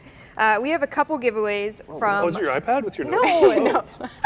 Don't touch that. We were lucky enough to be sponsored by HP Omen to give away some stuff. And a full laptop. Okay. Oh, look at that wolf We're giving inspired away a art. wolf frame. Woo! Dean's got assets. Don't worry, it's coming up. This is HP Omen. They have been giving us some sweet, one-of-a-kind things to give away. First bundle we're going to give away live Twitch Picker is going to be the headset and the keyboard with the custom keycaps. I like that we have assets, but you made Megan hold it. Did I make you hold it? I made myself. That's what I thought. I requested that the items be here so that I could hold it. This is my own fault. Anyways, custom PC and also the custom headset. So it's running right now. Where's the Sheldon. headset? Here we go. Right here. The winner. Oh my God! And the winner is. I can't read that. Oh yes, it's AO 925610530. Wow. What an That's amazing. Best reading yet. Exactly. Wow. The hack with Sheldon is That's how just you break numbers. Sheldon. It's just Just numbers. Okay, that's actually my account. All right, that account, please whisper a Warframe Twitch channel with your in-game alias and your shipping information so we can send you this keyboard. Did you request and this color this pattern? headset. No, but aren't Yeah, we you so did. excited about it? You totally Don't you did. love it? That's cool. Like this one too. Like I know. you know? Can I see the laptop? Yeah, of course. Don't He's gonna take it. Give it a shot. Oh. if he drops it, I'm gonna just. You can't have it, but you can have it. We're also now giving away this laptop And that headset as well. another pair of headsets via the Twitch Picker. So Dean, roll it. Let's see if it's a more complicated one for Sheldon. Okay. See if we can trip him up. Oh, bit of feedback. Bit of an echo. This one is her Esther Palispup. Congrats. Can I life hack this? Can I zoom in with my phone? Hers Derp Palace? Hers Derp Palace? No, wait. Oh my God, it's Something- working. Is it working? What do you Here got? it Herester All right. Opolyps. Are you zooming in with your camera? Yes, I am. He's meta. Styanax. You won our custom laptop giveaway wow. with headset. This is yours. You need to message our Twitch chat in whispering. Send it to us as a direct message on Twitch, your shipping address, so we can. Yes. Or broadcast it to everybody. No, Just don't those. do that. not do that. Thank you to Oman for setting this over and creating these. Can't wait for those two winners to get them. It's amazing. And this off my lap. There you go. And maybe we should also do Power Plat. Oh, wouldn't you like 100,000 platinum? Wouldn't you like I sure that? would. Be 100,000. nice. That would be nice. Let's I don't do even it. know how we greenlight these ones, but I anyways. know. Ask for forgiveness, not permission. What 100,000? That's how I work. All right. All right. All right, what the Who gets it? 100,000 platinum? Quadver. Wow, That's Quadver. That's the. Quad underscore. That was quick. You've won. Quadver. Guys, they just won 100,000 platinum. Holy crap. That's a lot. Good job. How are we holding up? Should we kick off the theater or? Glenn says we recovered. Oh, good. The I will need swamping to check my web. situation real quick Okay. To make sure. to make sure that I'm in place. Would you want me to take all the belongings? That I'll are take the currently on- laptop. No, let's give it to you. Here you go, Sheldon. Oh man. All right. What we're Sorry, gonna do? winners. Okay. You're never getting these. Yeah, Sheldon's taking it. Let me do a little. So far, you have got to see the Veilbreaker update reveal. You've got to see a lot of things that are in live build for you, and A Tease of Steinax. Steinax. Amazing. And we are now going to go into the world reveal live gameplay demo of the Devere Paradox. Oh, this is world that's time reveal right now? It's literally time. Okay. I'll that put away. this way. So I have to go over to the demo PC, so I'm just gonna draw my notes here. Anything you want to say while I thought we were gonna stall more or something. Yeah, I I just know. have a look at chat. This What feels time is sudden it? to me. There It is is time. We're ready to rock. Oh my All gosh. right. Are you guys ready? Is Got everyone this, Red. ready for this? No. As I walk over the stage ceremoniously. Just so you know, Anything to say? I want to say, like, this isn't a volume. This is not ILM. Like, this is real.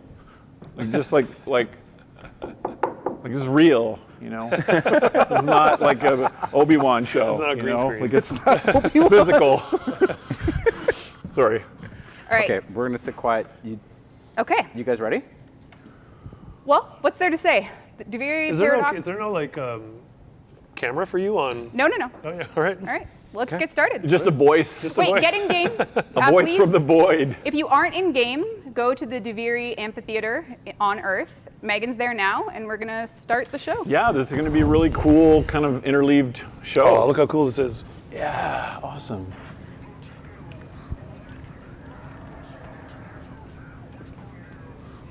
Oh, that's the. Okay, so people are there, so things are working. Things are working. Yeah.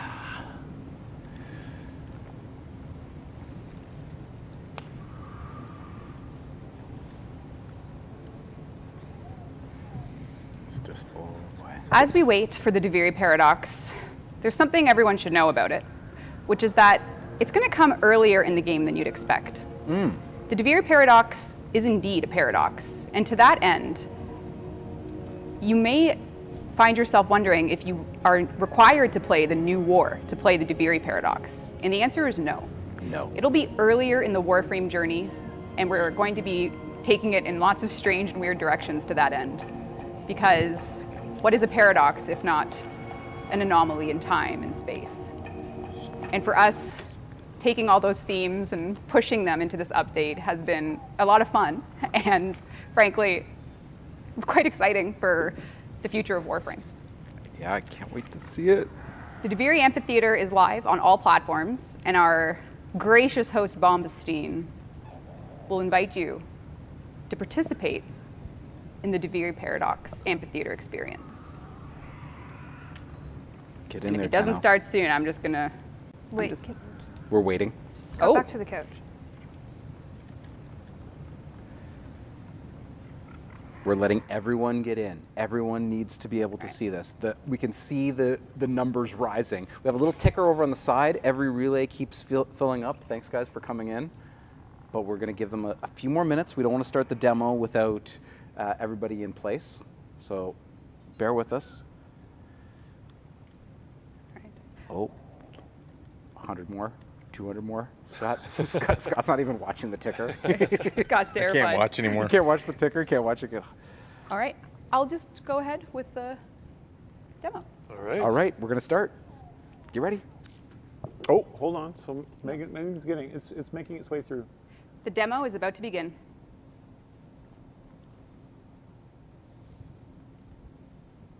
Packets are being handed around.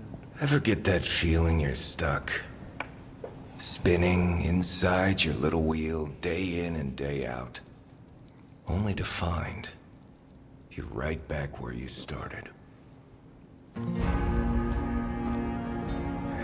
so it goes. Day by day. Year by year. Spinning and spinning until you're dead. Or in my case, until you're dead inside. Never asking, what am I doing this for? Whose dream am I living?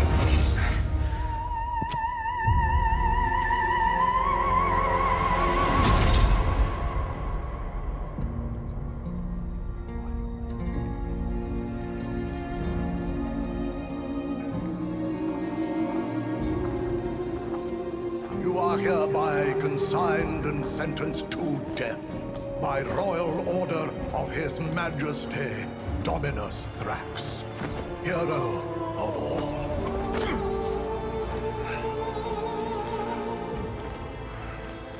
Get on with it. Death by impalement.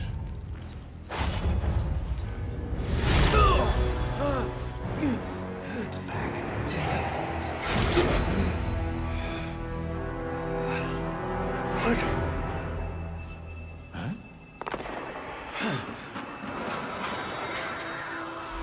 How curious. That doesn't belong here.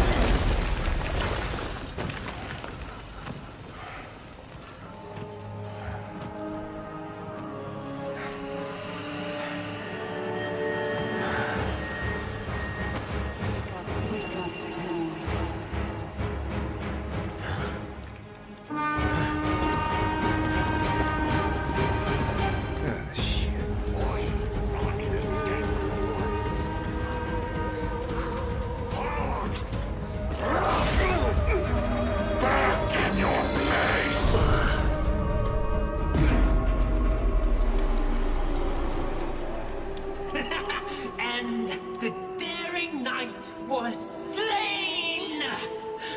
Or maybe not.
What's gotten into you? My world, my rules.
This is the intro quest to the Debiri Paradox. So what you're seeing right now is the onboarding experience for the quest. There goes our honored king! Where? Where? He gave me no eyes to see him! There! I think it's him! Sir, will the dragon devour us today? I live to serve, even as food! What? There's a dragon too? Didn't you hear it? Someone can tell me how our theater event's going. All right, no worries. This is an open world experience, but it has a lot of twists. The world does not look vibrant, it looks rather colorless. Our drifter is living the same day, but something has changed.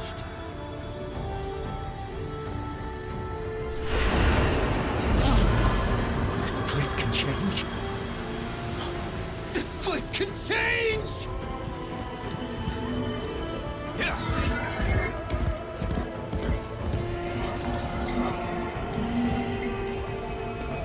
Let's follow and see where we go.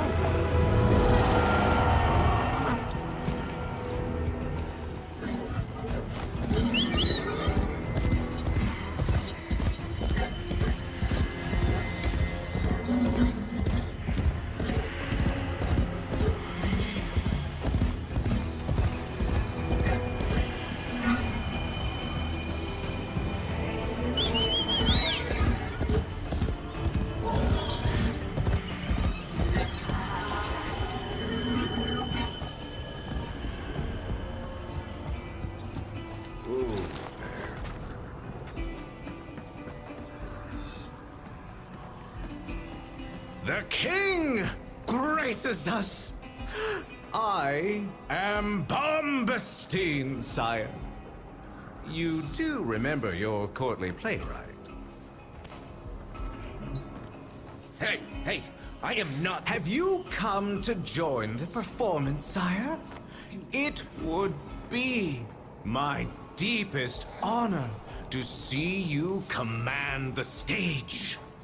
Yonder, you might recover your favorite mask. My favorite mask? Yes, manifest as only you are able, with untold power as only you command. Quick, sire. I can only stall this awful idiot's gallery for a while longer.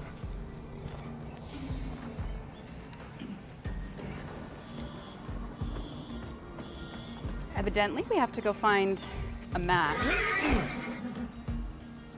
Perhaps we can get some assistance.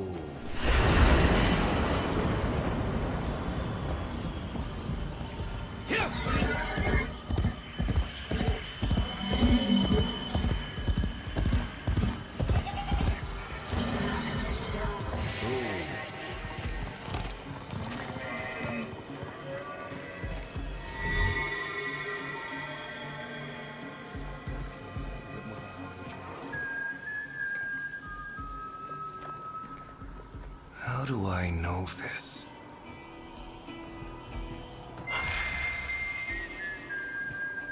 Oh. At least you're not trying to kill me.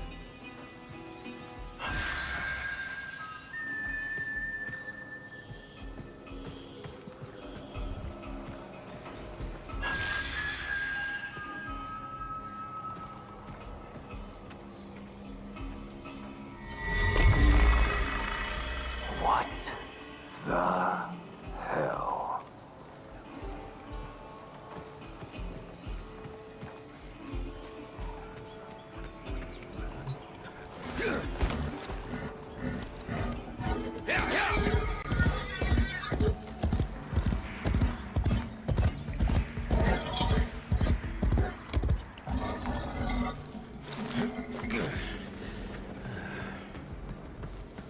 Back we go. The king returns! And in such a mood as this he wears. What recitation will you gift us today? I'm not... shit. Line feed? Of course, sire. Which play? Now here we find ourselves with a very important decision. As you play through the open world Deviri Paradox experience, you're going to be given opportunities to choose your attributes, your build for that particular day, that play session. In this case, veteran players of Warframe, even new ones, will recognize heat damage as a way to get your melee built up. In this case, we have the option to instantly summon and mount a Loyal Cave, which happens to be that skeletal horse I'm riding, and then King's Rebuke, which is a a decree that allows you to have a burst when you dodge. I'm going to go with Loyal Steed just to show this off during Tennocon here today. This is going to be something that you'll have, so you don't need to choose from it normally, but we're just going to use it today for the demo. When I bestride him, I soar. I am a hawk. I am a hawk. He trots the air. Trots the air. The earth sings The when he earth touches it. sings when he touches it. The basest horn of his hoof The is more basest musical horn of his hoof is more musical than the pipe of Hermes. The pipe of Hermes. Riveting. I was on the edge of my seat. Moving. Well done, sire. They love you.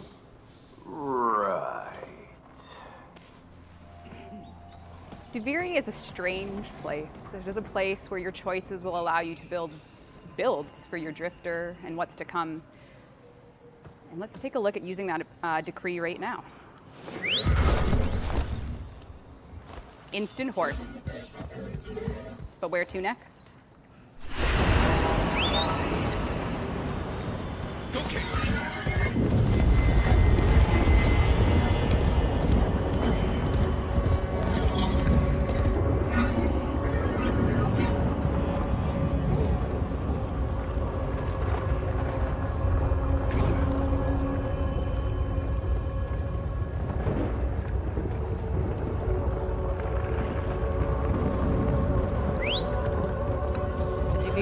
Paradox open world is a strange place. And it seems as though there's another one of these statues here. So let's take a look at that. Light it up. Oh god.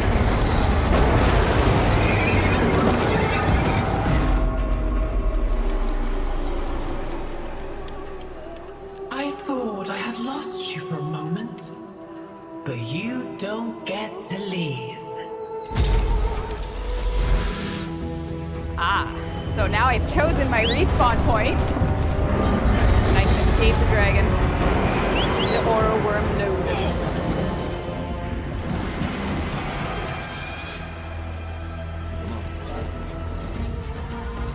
Safety in the caves, Tenno.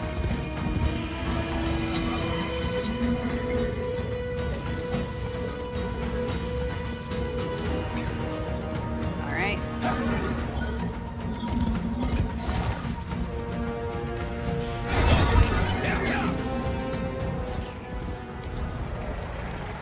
The Cave of Duviri, a memory clad in a steel dream, swifter than bow shots, more loyal than a steadfast soldier's heart.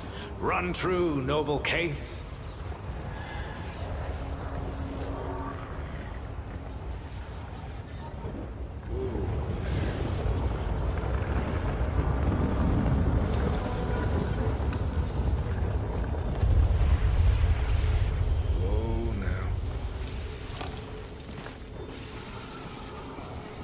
We are in a very strange place, folks.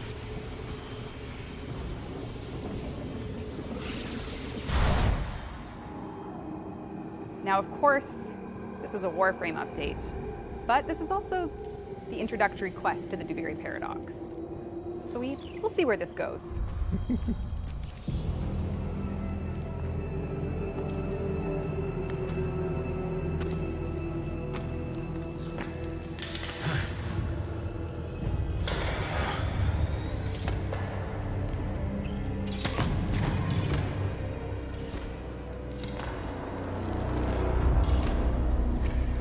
So, you finally took the hand, did you? What? Finally? Today's the first... Fool! You know how this works. Why would today be the first time? Your ignorance is second only to your apathy. What I struggle to comprehend is why the other side is even trying to help you. The other side? Who's trying to help me? You are. See for yourself.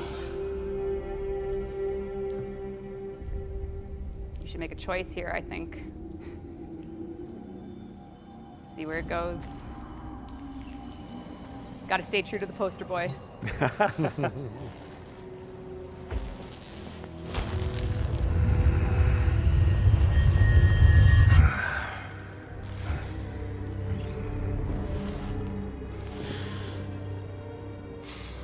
I thought so.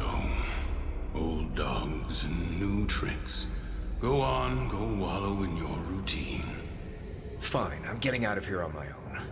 Oh, now. That would be a surprise, wouldn't it? Take my old blades if you want a chance with that mockery of a Dax. Perhaps we're simply not ready yet to take on a Warframe. I see. Until next time. When veiled in scars and sorrows, I cannot tell you how long he has dwelled with us. I only know that something has compelled him to watch and wait.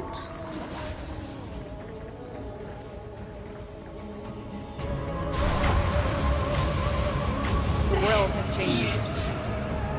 Now the cowardly knight must face the king's champion. Enter Danfius.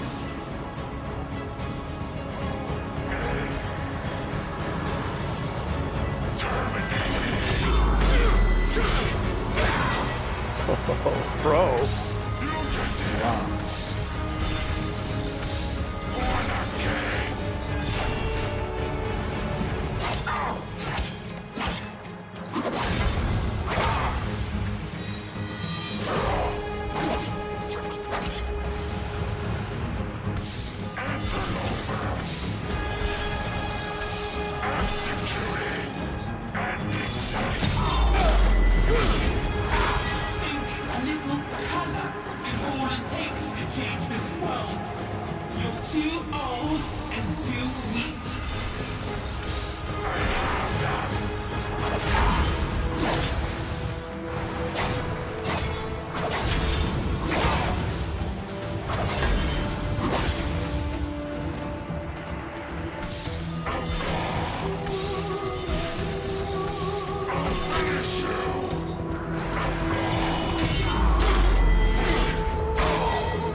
Got him.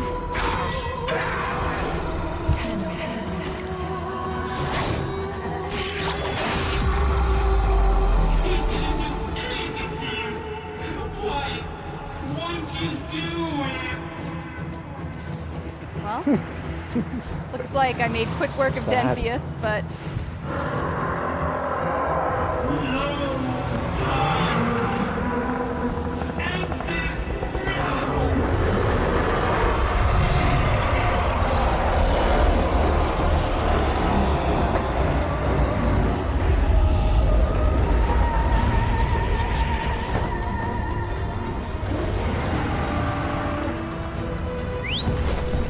I'm afraid there's only one way to take down an airborne beast. And I hope I have the tools to do so. Here we go.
trying to leave?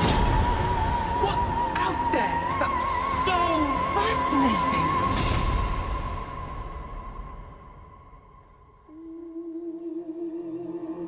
Maybe I should just go there myself.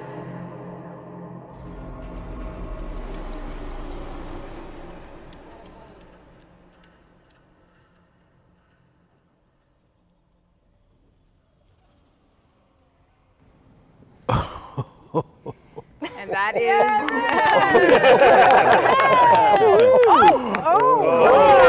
Oh no! All right. We're caught in the paradox.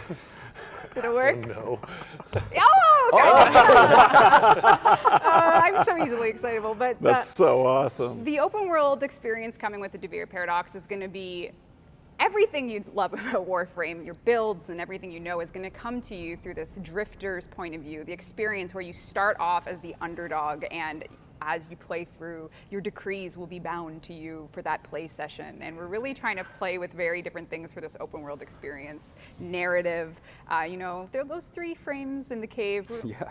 Maybe just a little. That was a sick callback. Yeah. I love that. Or call forward because of the paradox. I can't even make sense of it all. Eternalism has messed me up. So yeah, and you got to see a little bit of the amphitheater, Devere amphitheater experience. Yes. We had a live show there. That if you're probably in a relay still right now. You're still in there. The dragon's probably roaring around. Be careful. Don't Be leave careful. because Bomastine does have a farewell for you in a bit. But you can hang out with the dragon and walk around. I mean, this is an old Tobey Maguire reference, but I was thinking an alt title would be Unpleasantville. Okay. You know? Okay. Yeah. No? Yeah. No, that's That not is an landing old for anyone, eh? reference. That is an Okay. old reference. Okay. Sorry, We get I'm it, we're old. just not I'm laughing. old. You're like, yeah. Very good. Yeah. Great That job. was unbelievable. I just love the color. The dragon and the flying around the dragon. Stunning. Stunning. There's things happening cooking. And that old guy. Who's that old guy? Who is that old guy? With those swords. I feel like I recognize his voice. I recognize him, but I want to know more. Oh my god. And the yeah. The cave and their winged. The winged beast. The descents from the skies. A little bit of Shakespeare. I mean, it's got everything you need. Yep. So hopefully you enjoyed the gameplay reveal of the Devere Paradox. That was the quest, or part of the quest, for you to start off your journey, and we're going to be working And that's this year. very, very hard on it to get it. Yes. Devere this team. And we had one of the relay events worked. No, I think we had 2. We had Teshin and. Oh Kate. yes, we had 2 of them Teshin work. and the horse, yes. Yep. They were. All I right. think people were able to experience some of it. My PC was having a bit of a struggle, so you know what? Maybe we'll play that experience again at a later date. Just like we did tend last to do year. that. We tend to do that. We'll Yeah, show it do again. that. We'll show it again. Yeah. For We'll do sure. it again. For sure. If there were any issues, we will run it again. Yes. Our IT team is working right now feverishly to try to even get those last 2 working. So I'm sure. I appreciate their work. And appreciate, of course, everyone's interest and cramming in there and wanting to watch it with us. And yeah. Oh yeah. Beautiful. Great job, Brad. I just love the way the color works and just that thing in the sky, the cloud. the clouds Oh in god, the at the sky. end. Yeah, there's going to be a lot with this update. You may have noticed the world changed a lot when we came in and out, and moods are a huge part of what will make wow. each day feel different. So, When he mad, When he's mad, Watch he's out. mad. Yeah. watch out. Awesome. Okay, so is that it? kind of. Kind of not. I don't know. Well, yeah, I guess, yeah. I probably was supposed to be prepared to have like a more structured speech, but, you know, it's... Why start now? We've only been doing Why this be 10 structured years. now? Why start? Let's do this. But yeah, this is, I guess, we wanted to share with our community some news about the growth of DE. The amazing growth. And the growth of the team. And I guess I can probably just do it with symbolism, you know, and just kind of do this, right? Yes. Symbolism. And just, you know, if you've been with us for a while. What color are those? Are those faded or are they? They've been washed. They've been washed a few times. This is why I wore white. Yeah. So we can contrast. Oh my gosh. And I think it's time that Warframe has a new leader, and it's going to be you. I'll put these on. Oh, don't put them on now. I mean, they are clean. I said no butts. No butts. No butts today. Yeah. But yeah, I think it's, you know, we started this game more than 10 years ago, and it's a big important part of our lives, and we made it in a way that we hadn't made games before, which was with all of you at home, supporting us, funding us when we didn't have a publisher and we were kind of striking out on our own, and this is something that we are going to try again. And as the younger generation is going to take over Warframe and phase in that. You're old. The old buggers. My beard has maybe just a little bit of pepper left in the salt. The old buggers are going to try to do it again with you at home. And I think that's probably all there is to say about it for now. We have prepared for you a taste of that experience that we want you to join us with its creation. So thank you very much for that amazing Viri demo. And yeah, it's time to see the next story that we're adding to the studio's, legacy going forward, I hope. I hope you like it.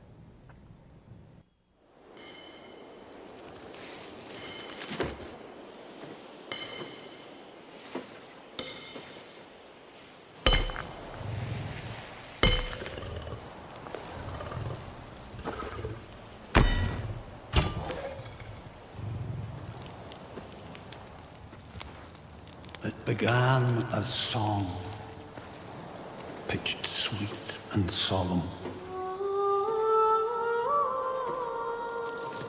They that heard came hollow, fallen. Their children raised in castles loft, made hunters grave, of others not.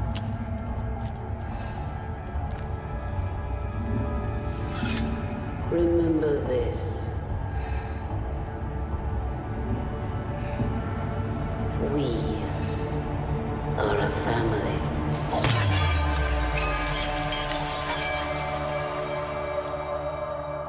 Yet young the pale of Odin's sky live verdant fields of rain and wild, where omen beasts of Alka's lost. Remember still and tell the ghost.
So listen well. Envoys of shame, and bear their souls within your frame. Find your spirit, your grace renewed, and return to earth, her power true.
you.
Incoming audio transmission.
Transmission received. I'm detecting a large security force heading your way. It's the Korean. No, wait, it's the corpus. Definitely the corpus.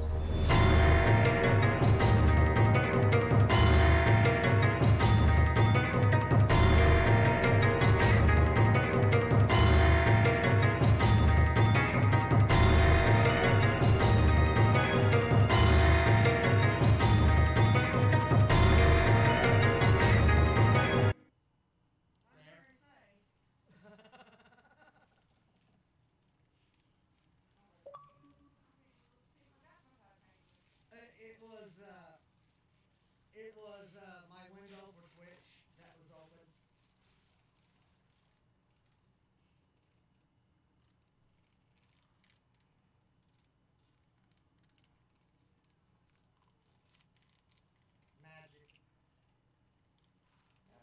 installing this on the computer later.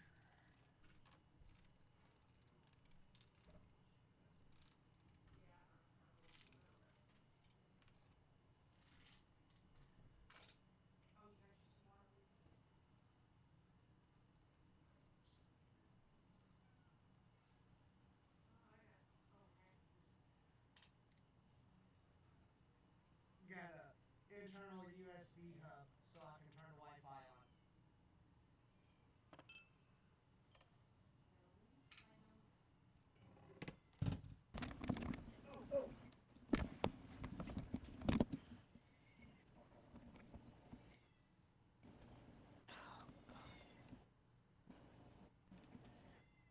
Miss Drama Kitty over there.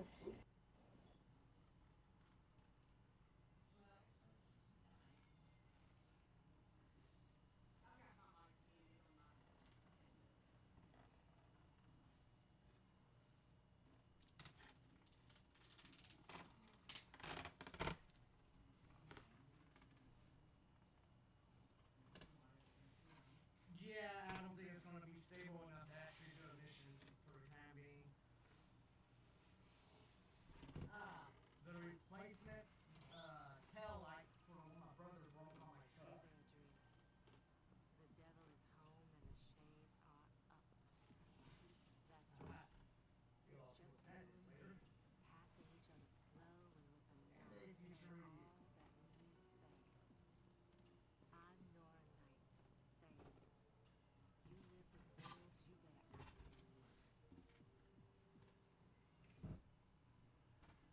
saying,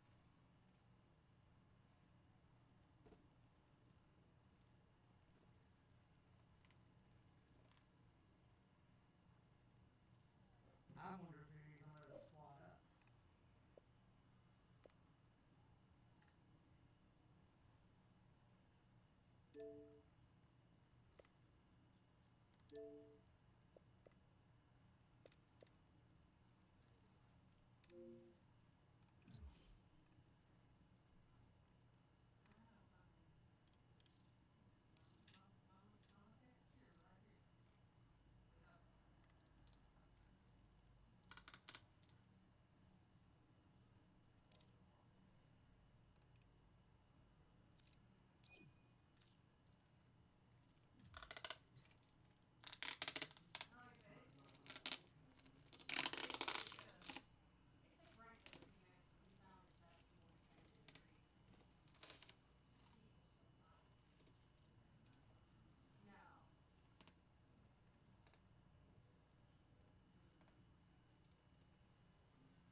Looks like it.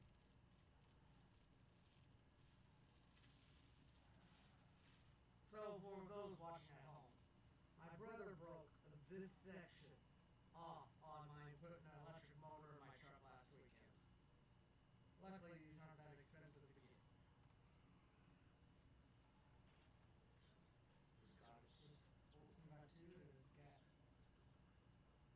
pressure clips. Okay. Well, it had to be pretty easy because I used both.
but was able to grab the last two 2-packs for this series. So the other one is Shredder Donatello.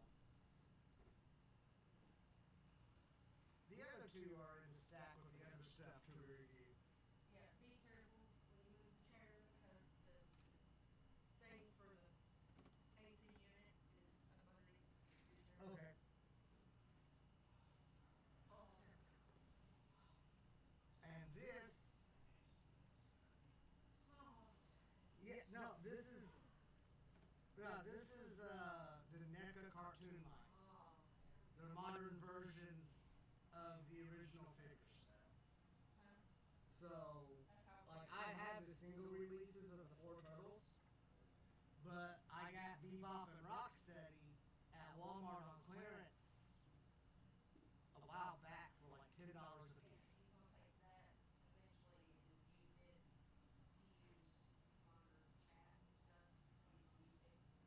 And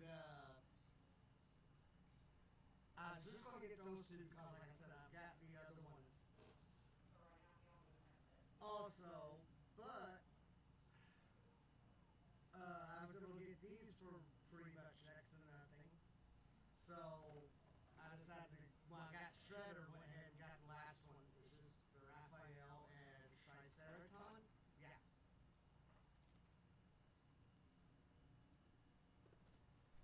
Would have been better if it was a foot soldier, honestly.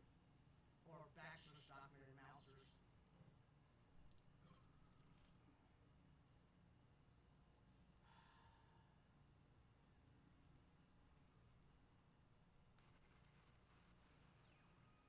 It has nothing to do with Warframe, I will say that. But I swear, sometimes you be standing there, soaked to the skin, and some idiot wants to talk about the weather.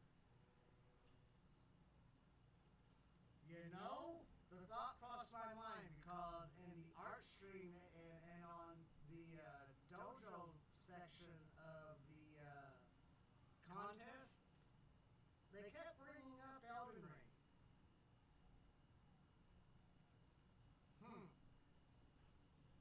Anyway, this will be upcoming too. This is the Silver Shockwave. So, got him on Prime Day with Amazon for really, really cheap, since he's considered a leader class.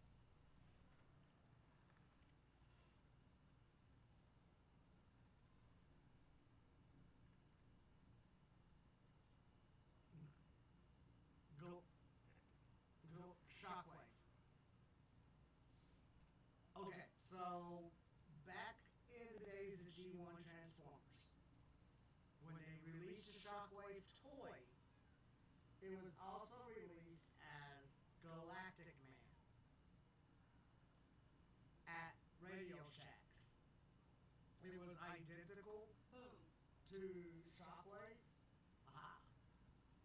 but silver instead of purple.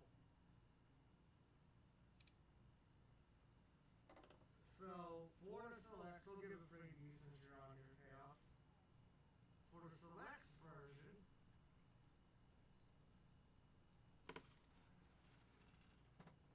he is dark metallic gray. Ooh.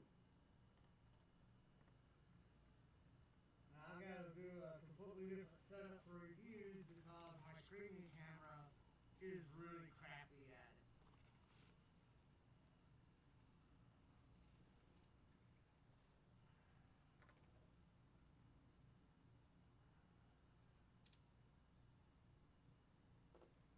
And that's how they ship it. They ship like this. So. But you can't really display it. This is my 4th Transformers Select figure. I got last year's Dead Prime, as I call it, this alternate universe Prime from Transformers the movie. 86. It's the gray version of the Earthrise. And I also got the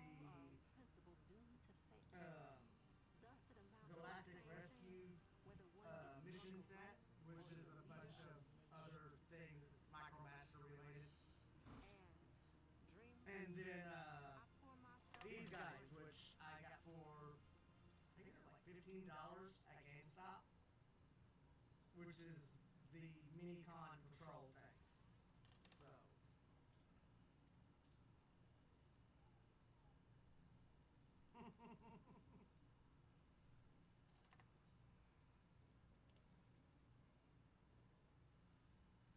Hey, so I'll tell you what, if you go into GameStop, they've got this big sale going on right now. All clearance items are 50% off.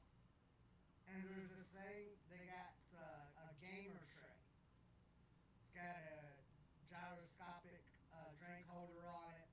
It's got a snack tray in it, and it's got a storage compartment. Well, between where the drink and snack tray go in the storage compartment, there is a little compartment there. And it has a 10,000 milliamp hour battery. So you can use it to charge your phone if you want. And it's $10.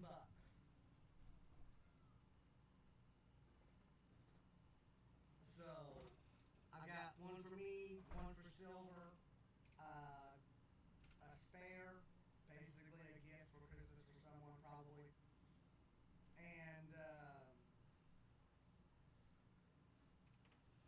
I hear the echo. I'll get rid of that now. Do it again. There we go. I think. So. Ah.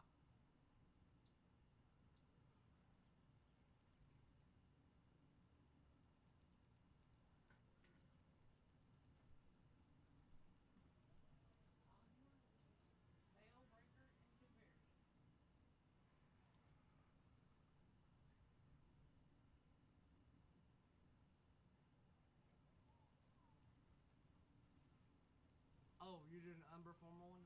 Me and Silver already did that.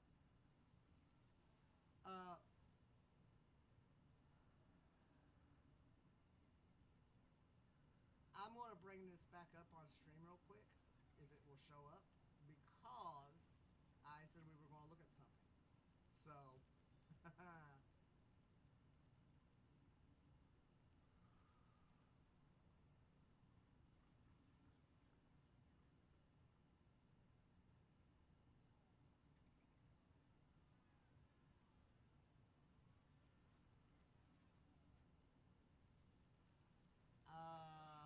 I don't follow Elder Scrolls, so don't ask me.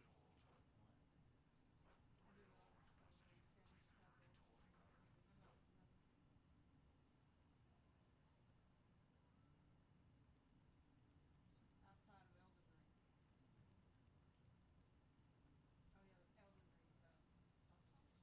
Oh yeah, Elden Ring's Dark Souls. Yeah, Elden Ring's Dark Souls. I know they've come up with some more.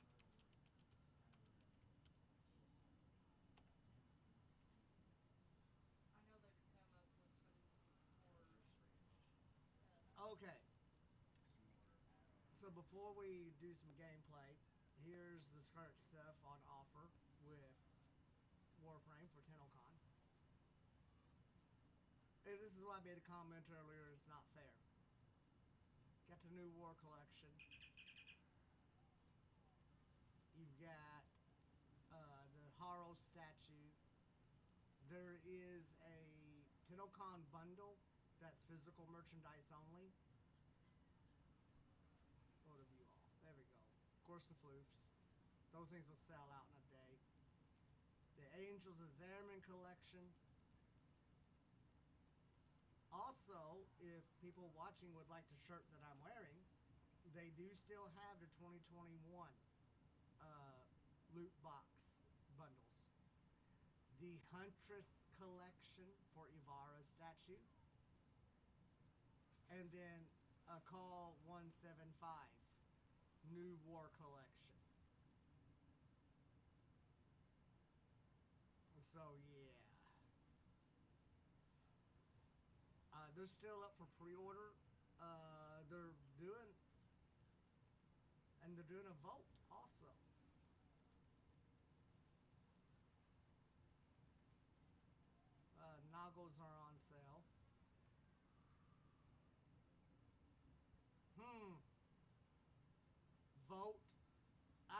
heard this announcement now.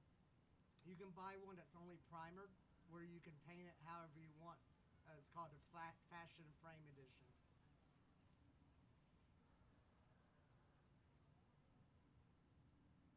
So, but yeah, so that's Tennocon stuff that's available on their store. They also have a sale going on.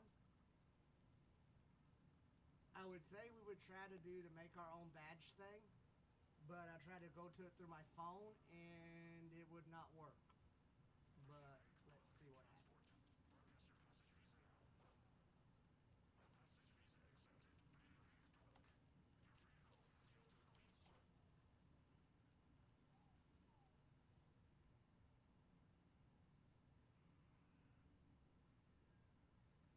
I really like the long sleeve t-shirt with the operator. That's nice.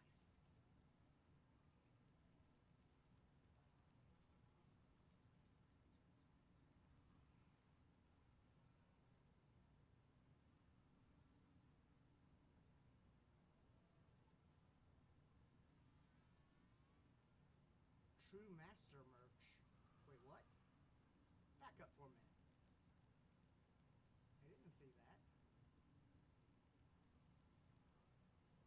Mm-hmm. Unlockable.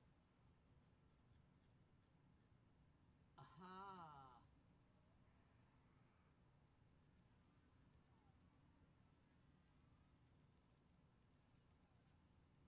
When you reach this t-shirt is only available to MR30, Legendary 1, and Legendary 2 players.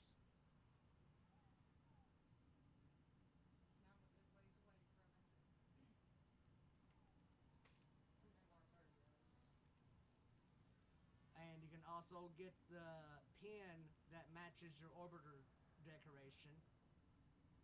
And they have a 9-year anniversary, which that looks like. Oh, I did not realize Yeah, really? this was in here. The operator switch. Switch used by operators to control access to their network. Uh-huh.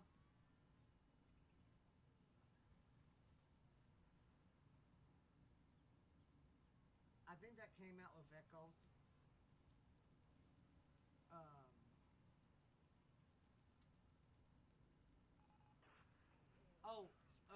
He was gonna go join his other bud to farm Cora.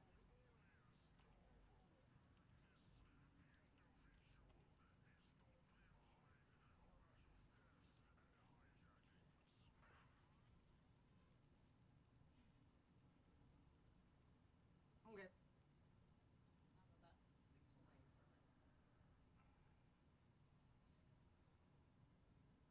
I'm about 6 away from it. And he just got Lr2.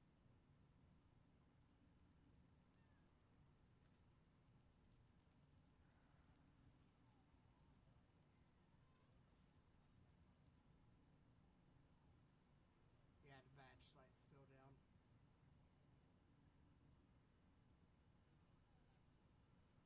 So what all did I miss from the reveal for You got to see the intro quest for the very paradox. You also learn where the Lotus's hand landed. The Drifter in Deviri is what we thought. It's the older version. duh. So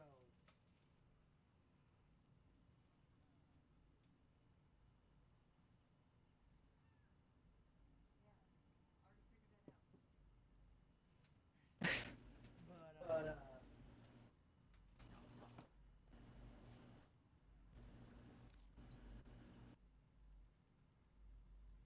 But as I was saying, it's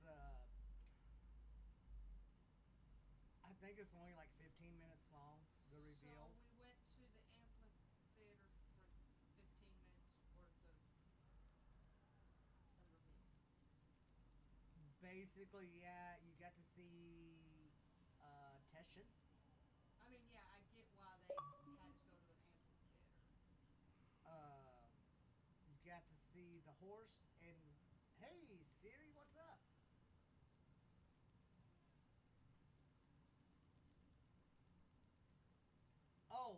Yeah. I addressed that at the beginning of the stream. So, but basically, my neck and back and shoulder muscles had got so knotted up so badly that they were pinching nerves off my spinal cord that simulated a heart attack. So, because they took me for a CT and found nothing wrong. Otherwise, it's been work that's been keeping me off Warframe for the most part. Mm-hmm. No. I have to actually go out and, you know, physically make sure there's no leaks.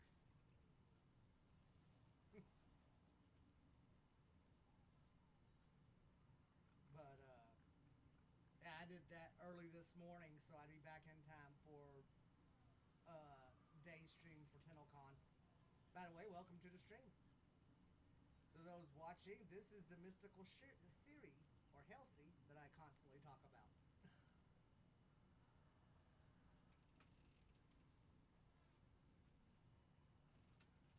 Did you know you get exclusive ability to buy a t-shirt on Warframe store? I just learned that. Yeah, for MR30, LR1,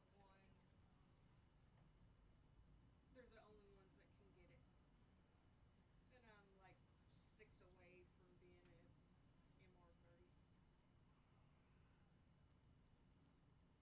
Well, we need a third. You want to join? I've got some Cora relics. It can be tough as a kid. All sorts of people have it over you. People will kill you inside. Kill you and forget your name. Well, actually, I was going to go crack them. You grow up. They grow old. You remember. They don't. You can mooch off me. I don't care. They've always done. Only to someone else. We're just waiting for chaos to come back. One day. I've already made all of them radiant. Spent every last bit of standing I had with all my syndicates. You wait till they can't trust you any more than they do. And then you ask them if they enjoyed their dinner. The Neo M21 has your chassis. And looking into their panicked eyes as they gasp their last. Nice. You tell them your name. And you know. Yeah. How do we get this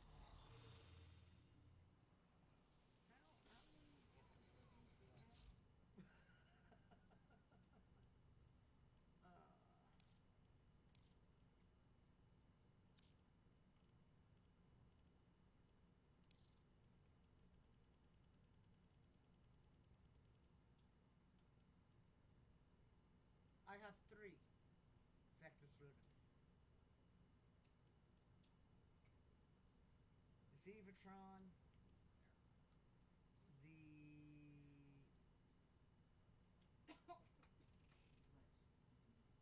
negative recoil, positive status, big huge crit chance. I think that's the one I'm using. See my new vignette?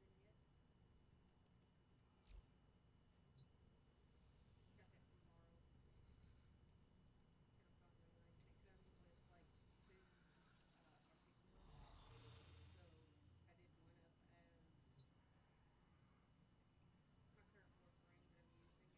I did one up as my current Warframe that I'm using, and the other one is Chromium. Then for my operator. Guess I can go ahead and see what we got available here.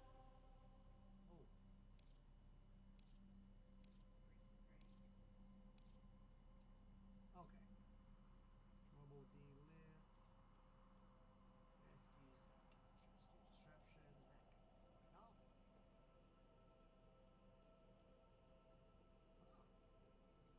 bought me these pencils.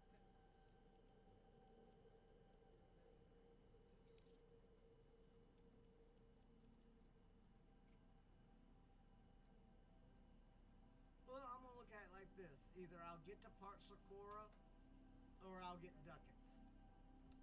One of the two.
Keep the enemy busy while a fellow Tenno operative raids the ship for supplies. Ready? Trigger the alarm. They have just shut down all systems. I'm sending life support capsules your way.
The relic has been cracked open.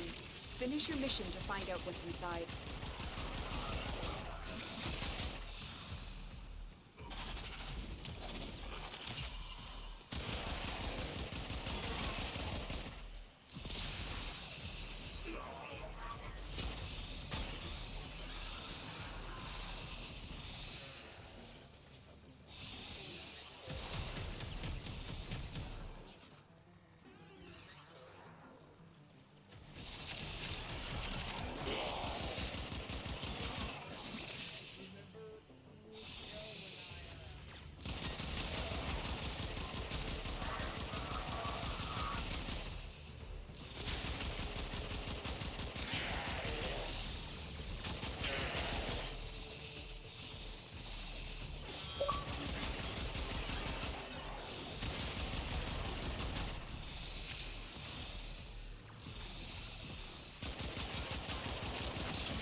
When you need it, extraction is ready. I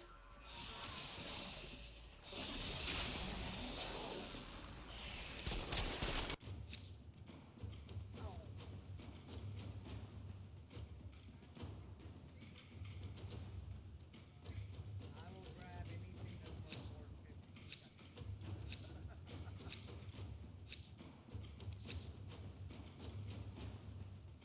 We want to go for another or just go for another core relic?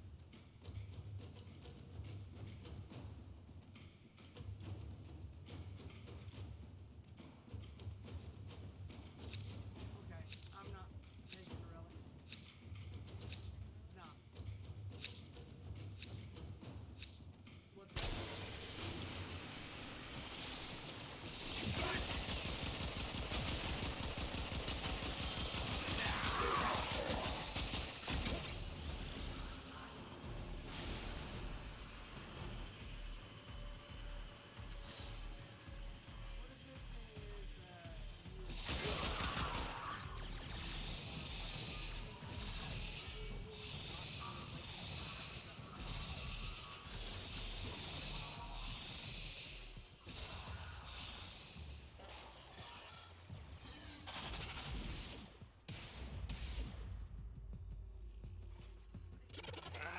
Favorite deluxe skin.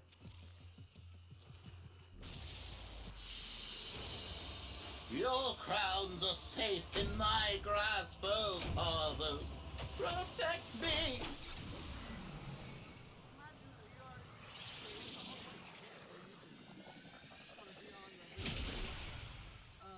When I went to the market, there was, I just got done saying there in the art stream, okay, I want that.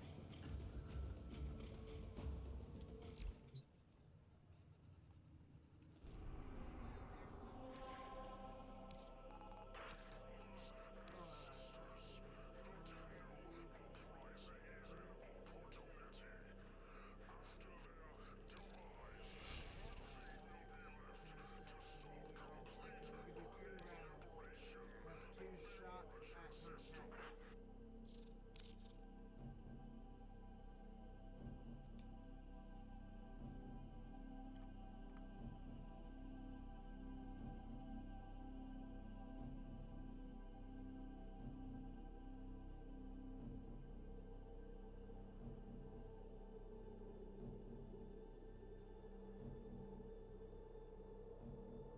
And yes, Chaos's stream, I want to thank the viewers that came over to this stream. That was cool of you. Thank you.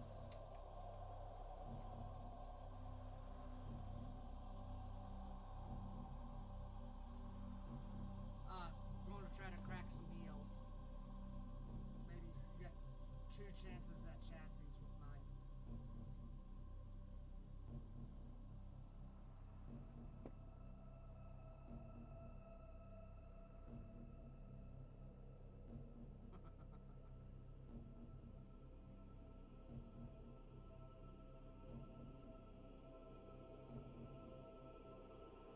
Oh, Kelsey, Silver is wearing a Warframe shirt I made her. So,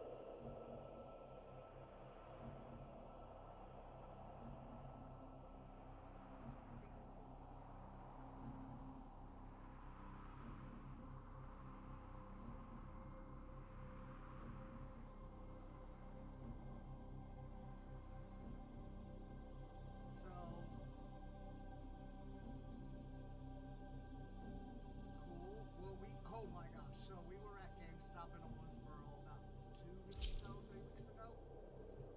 And she got her set of earbuds. I didn't really find anything until she pointed out a couple of shirts. She gets one for her. It's a Cyberpunk shirt. And they go to ring it up and they pennied it out. So I went back to the rack and got the extra large for me. And on the shirt, it's got the image of samurai, and behind it.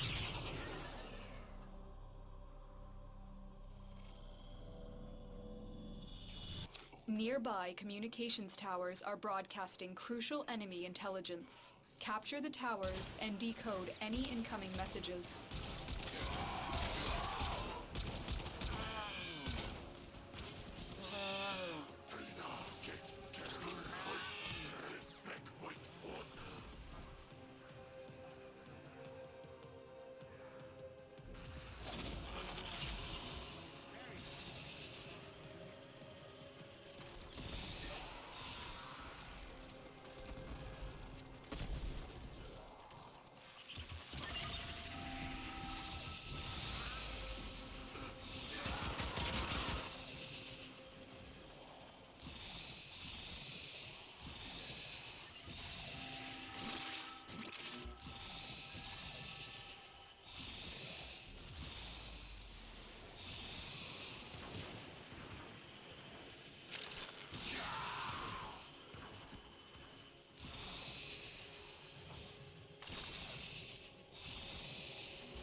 relic has been cracked open. Finish your mission to find out what's inside. Behold the Tenno, come to scavenge and desecrate this sacred realm.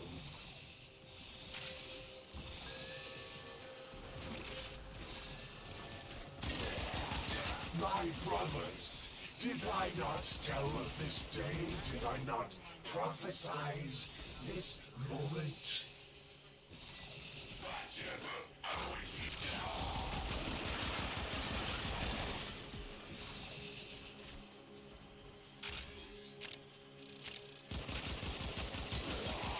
Now I will stop them. Now I am changed, reborn through the energy of the Yanis Key, forever bound to the void. Let it be known, if the Tenno want true salvation, they will lay down their arms and wait for the baptism of my Yanis Key. The Tenno are lost, and they will resist, but I, Vor, will cleanse this place of their impurity. This death is temporary. My existence is forever. I cannot be destroyed.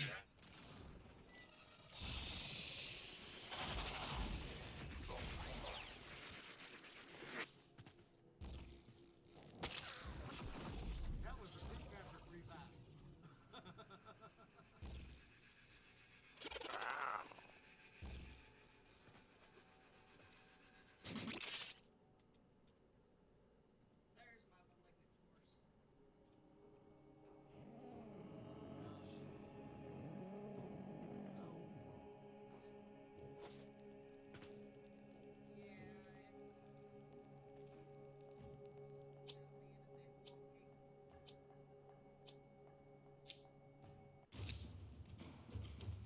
Whoa! Boom!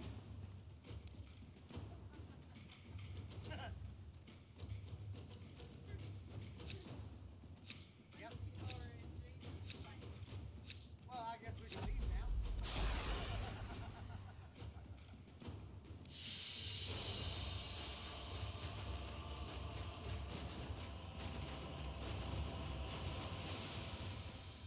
Yeah.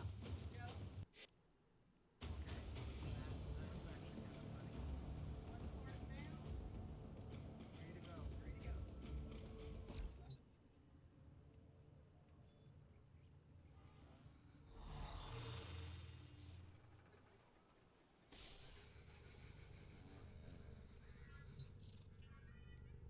Okay.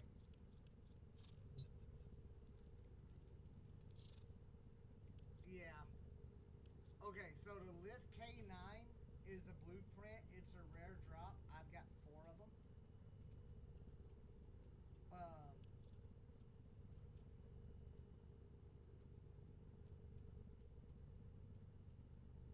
Yeah, because now we kind of got the round table thing going on, which is one of the things I've been trying to do on my channel for a while.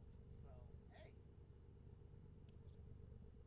And So the Miso P8 common drop is their systems. And I got several of those. I've got 2.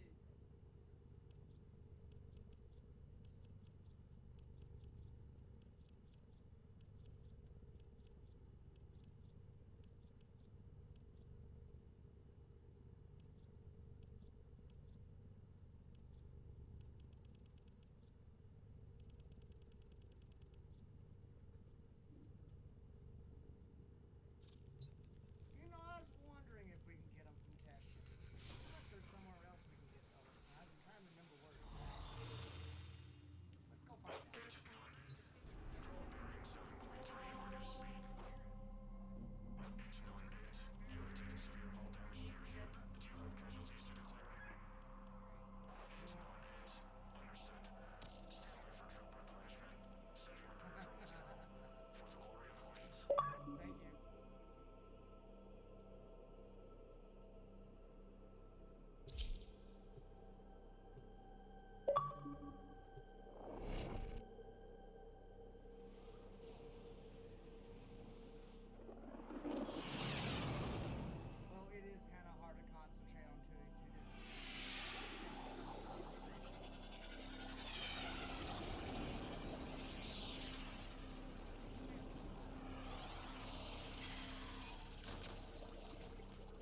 especially on this. It's perfectly cool.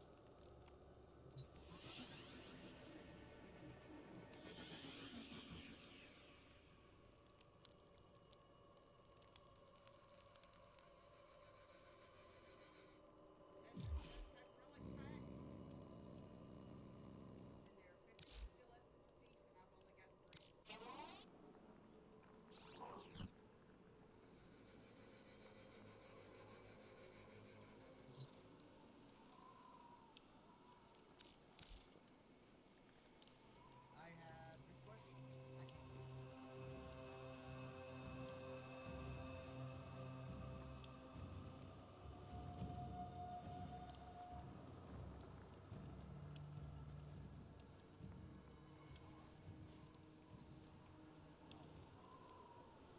Oh, I can get it for you. But first, ribbon unlocker.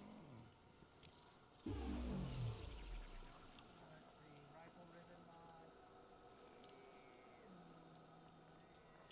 Mark. Still got a day.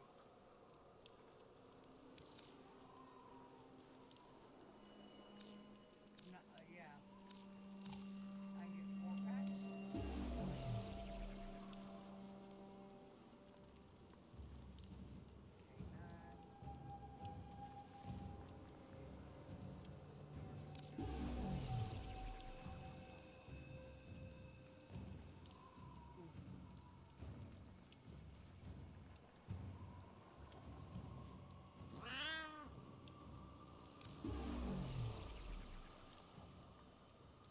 Got another K8.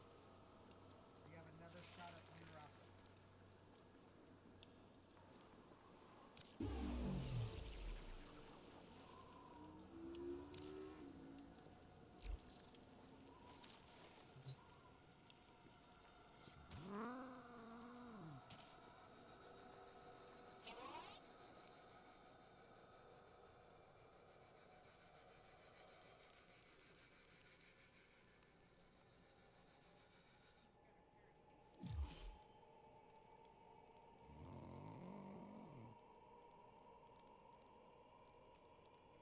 Oh. I think I already have that in my chromosome. Oh, Samaris, I have some things to turn into you. You are a worthy... Ah, I see we are of like mind. You are a trust...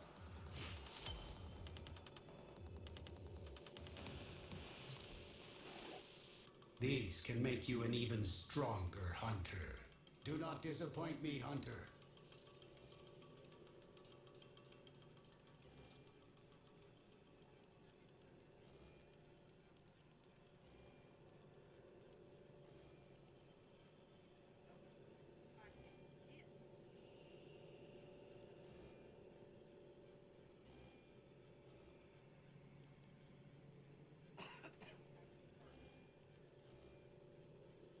Well, aside from...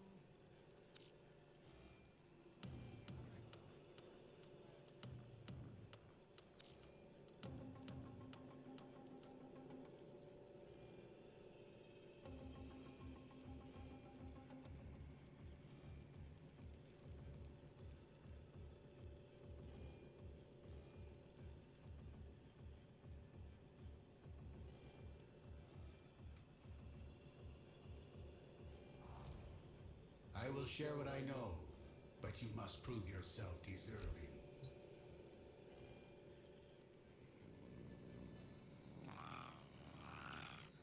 It is time for you and your kind to hunt again.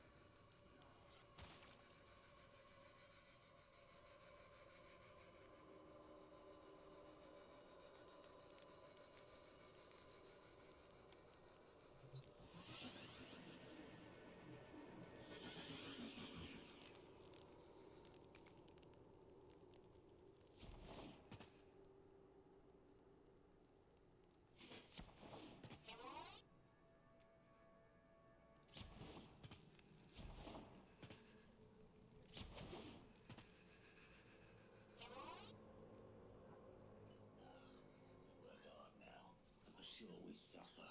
but all will be forgotten in the coming prosperity. Now watches over us. The Order of the Prophet.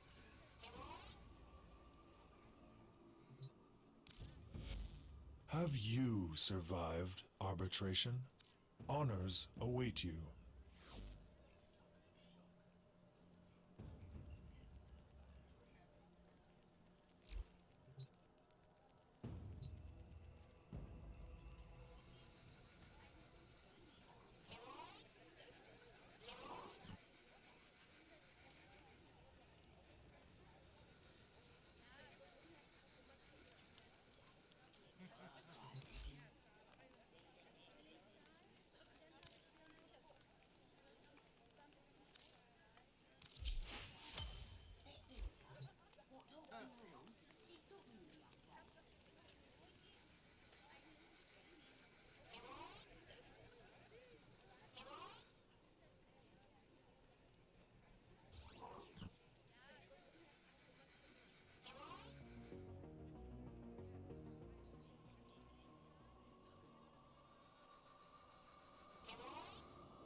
Good fortune, Tenno.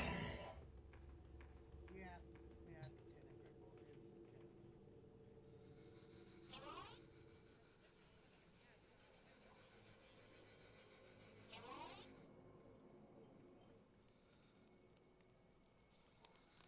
It's just Nope. Teshin's the only one who does. I just checked all the other vendors.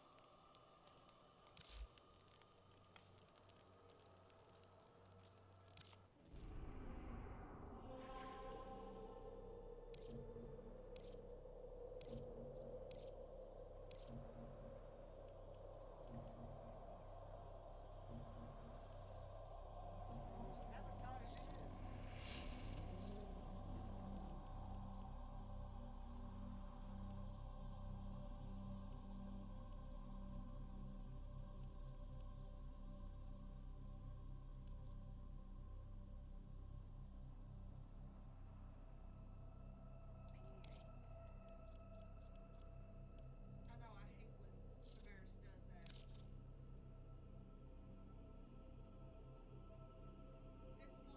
It's like personal space, dude. You ever heard of it? I might look into it.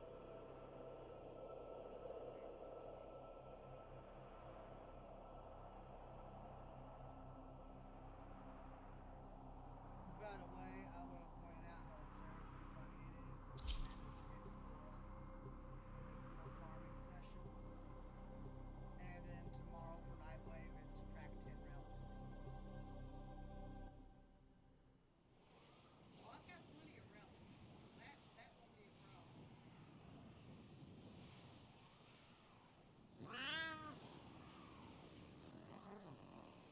7 days. 6 days. Well, it says 6 days.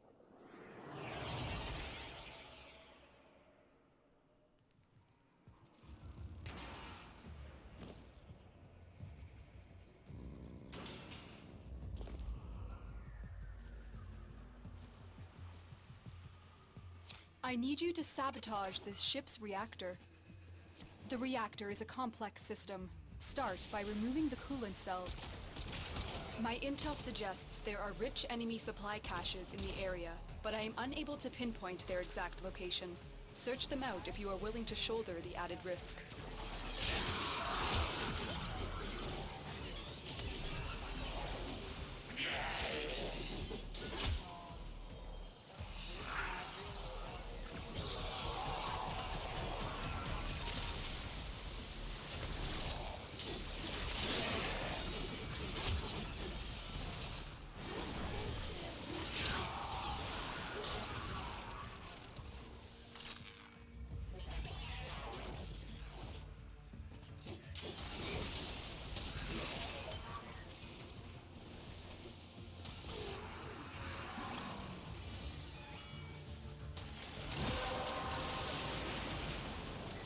That's it. You opened the relic.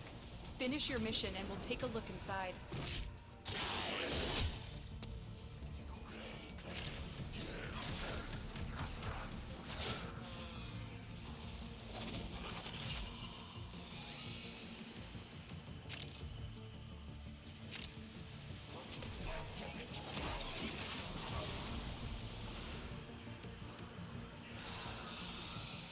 The reactor is going into stasis.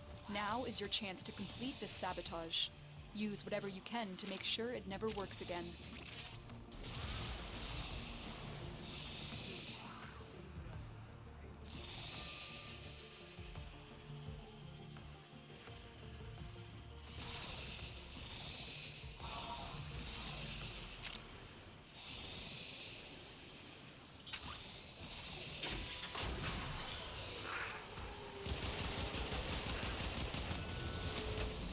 The reactor has gone critical. Get to extraction immediately.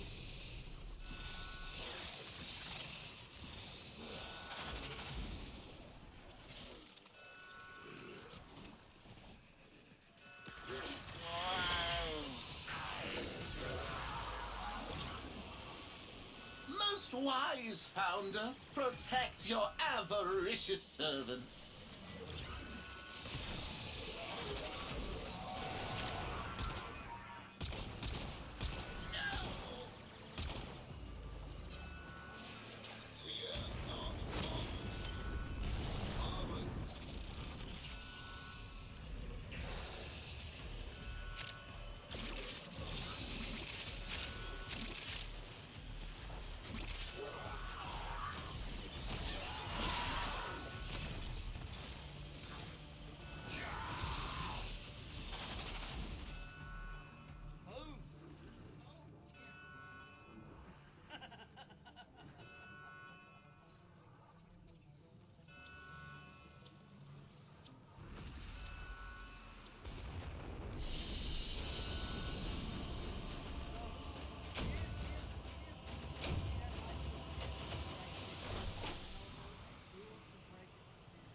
There is a prisoner here that is vital to our operations. Search for the holding location.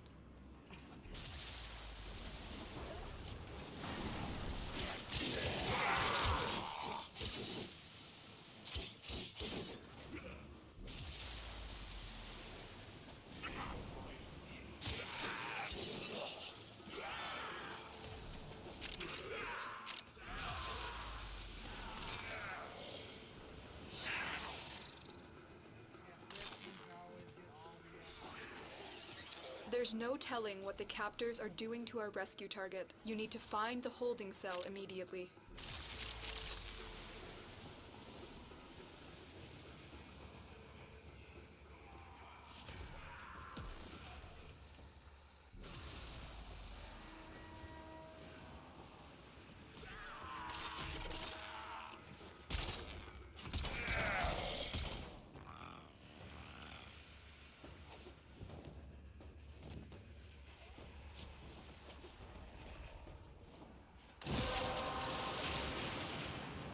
The relic has been cracked open. Finish your mission to find out what's inside.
I will not forget this, Tenno.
This is a rescue mission. We need to find and liberate the hostage before any harm comes to them.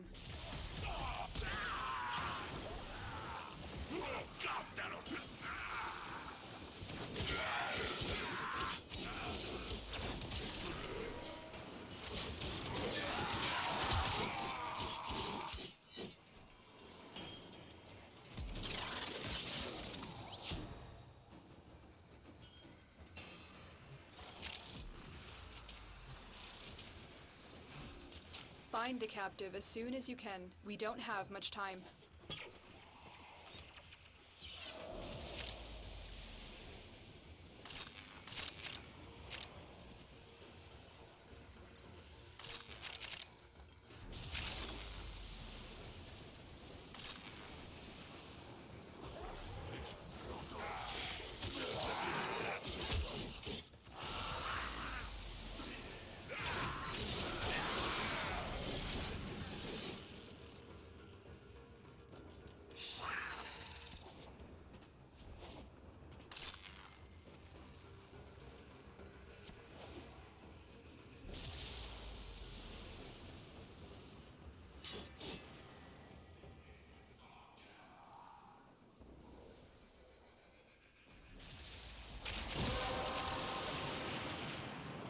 That's it. You opened the relic. Finish your mission and we'll take a look inside.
Thank the stars, not a minute too soon.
Our intel suggests that our person of interest is in the vicinity. Search for the hostage and bring them home.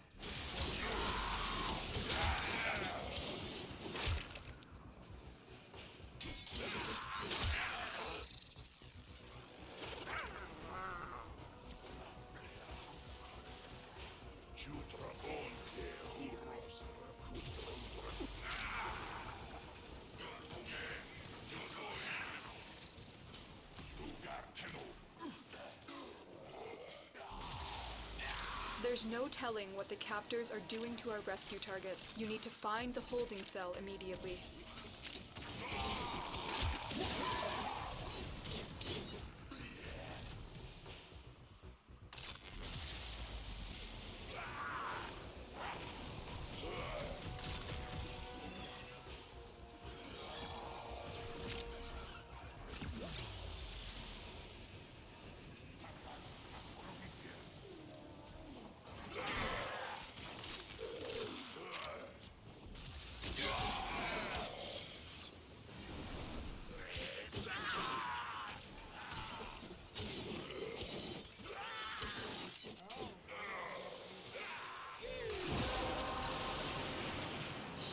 The relic has been cracked open. Finish your mission to find out what's inside.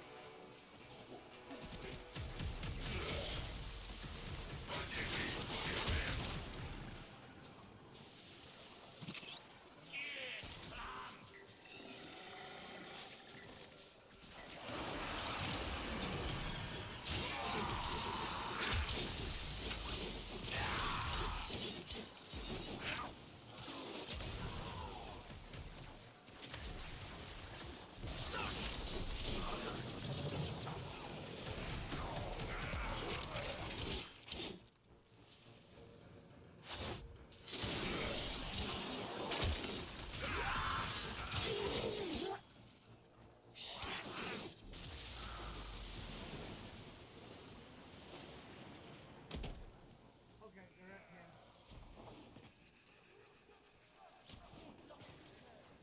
Security of the...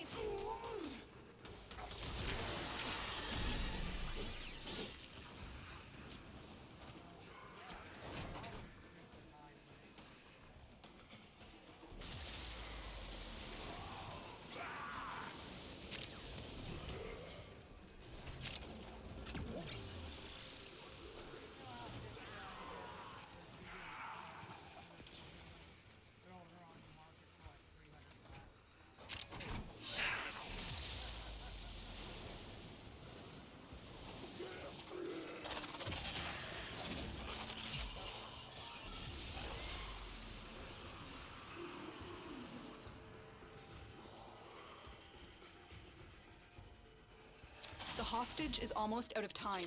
Hurry.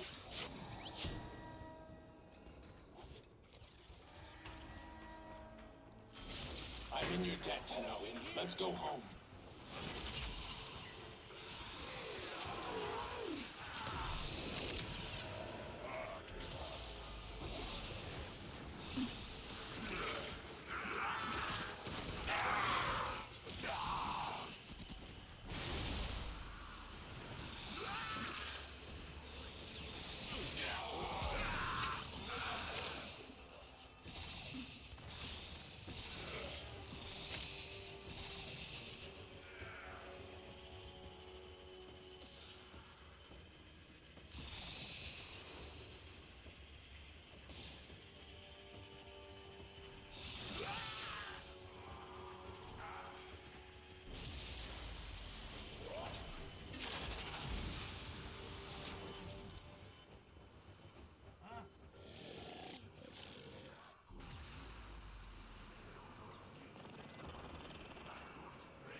There is a prisoner here that is vital to our operations. Search for the holding location.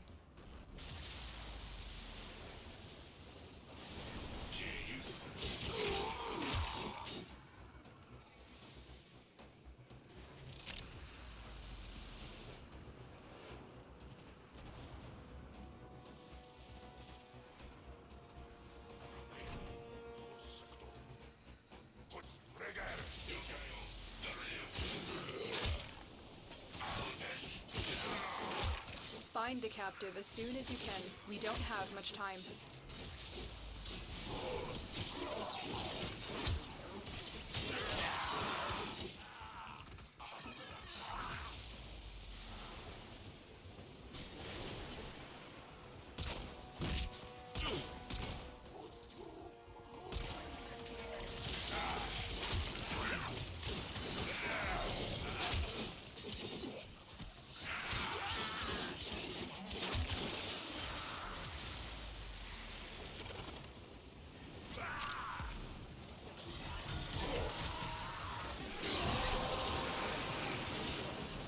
The relic has been cracked open. Finish your mission to find out what's inside.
I will not forget this, Tenno.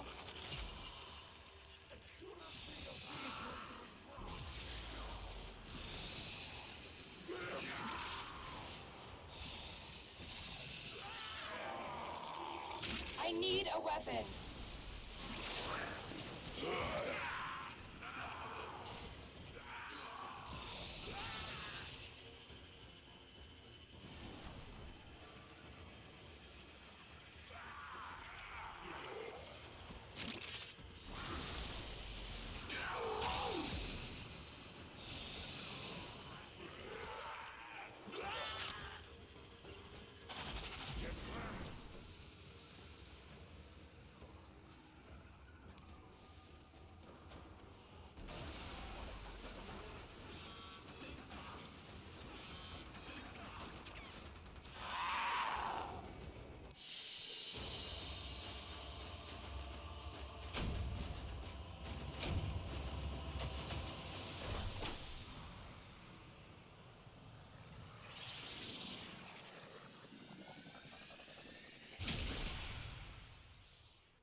There is a prisoner here that is vital to our operations. Search for the holding location.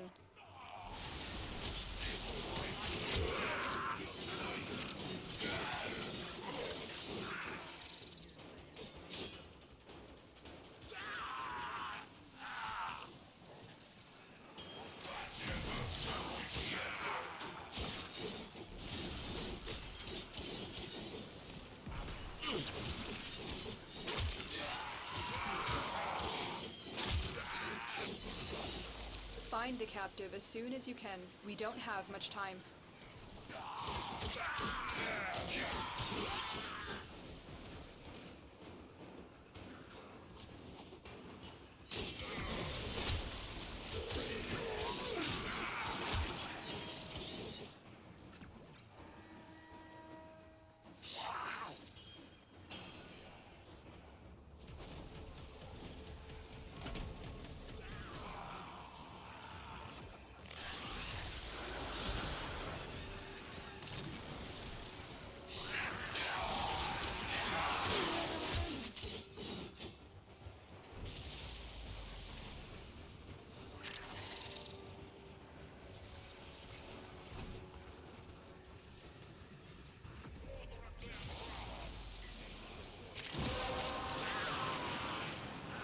That's it. You opened the relic. Finish your mission and we'll take a look inside.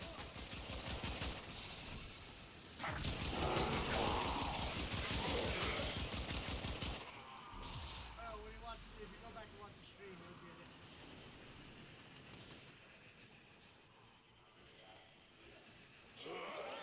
That was a very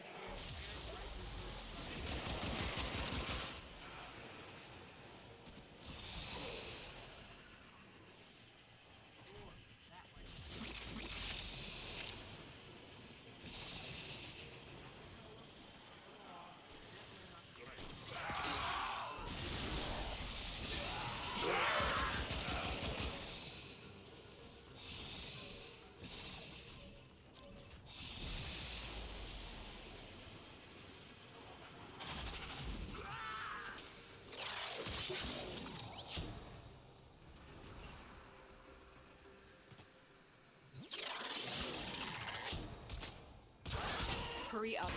You are running out of time. Get the door open! I knew you would come. Thank you.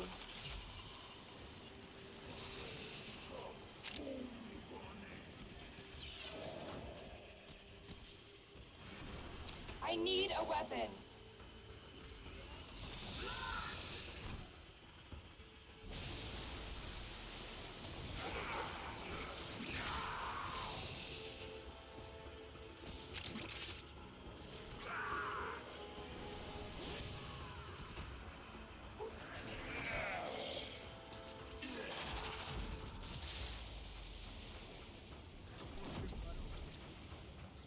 Oh, come on.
Your job is to distract the enemy while a fellow Tenno operative raids the ship for much-needed supplies. Make your presence known.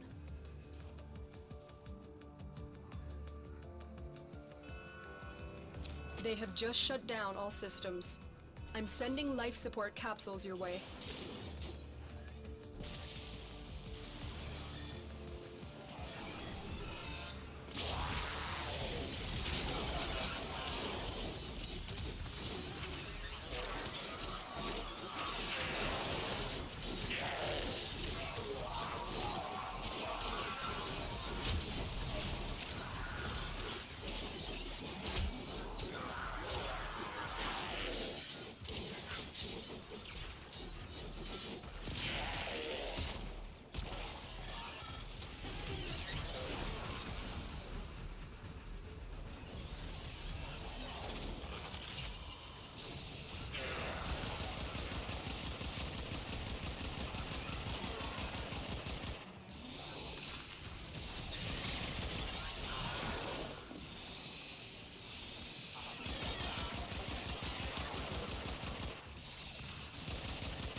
That's it. You opened the relic. Finish your mission and we'll take a look inside.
Parvos, the low thief shall never know the cool caress of your crowd.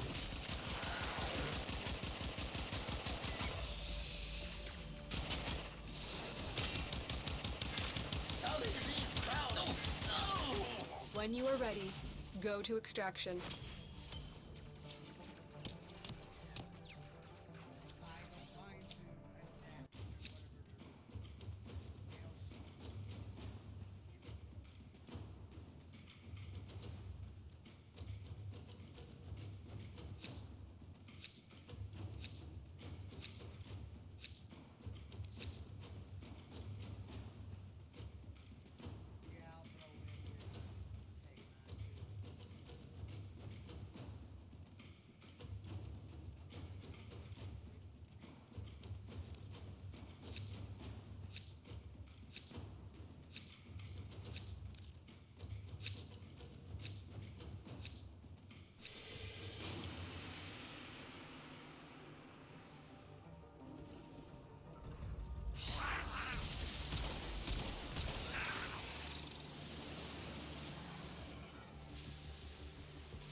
The relic has been cracked open. Finish your mission to find out what's inside.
longer you fight, the more successful we will be.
I'm going to go back to my orbiter because I need to see it then.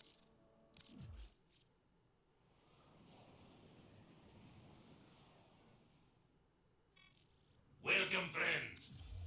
Ooh, mutagen sample. Whatever will I do with that? 14 mutagen samples. Oh, you got 14? I got 18. Uh-huh.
want to buy Quora 300 flat.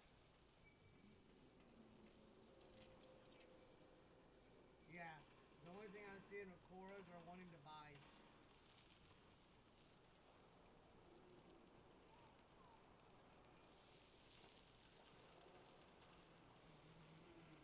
Ooh, that's a steel 90 flat for Octavia.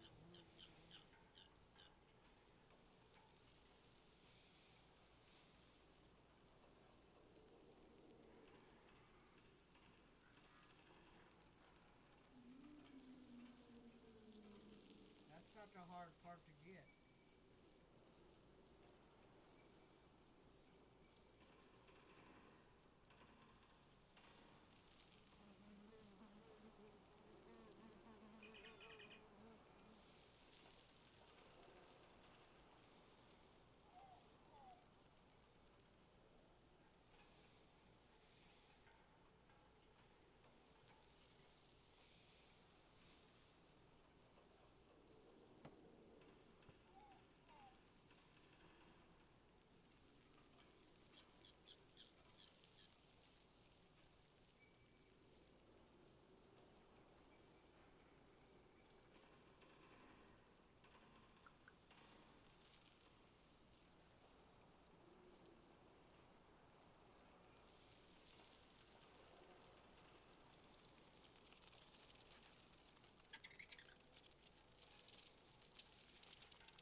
Blueprint 200 flat. Are you kidding me?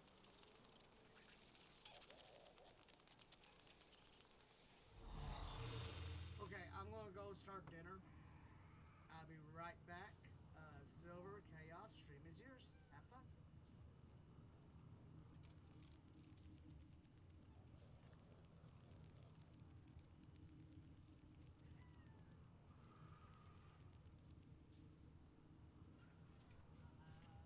Ow.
Nathaniel ain't best pleased by the actions of some of our friends. Keep your heads down, Solaris United, and steer clear of Officer Friendly.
Show me your ID cards now.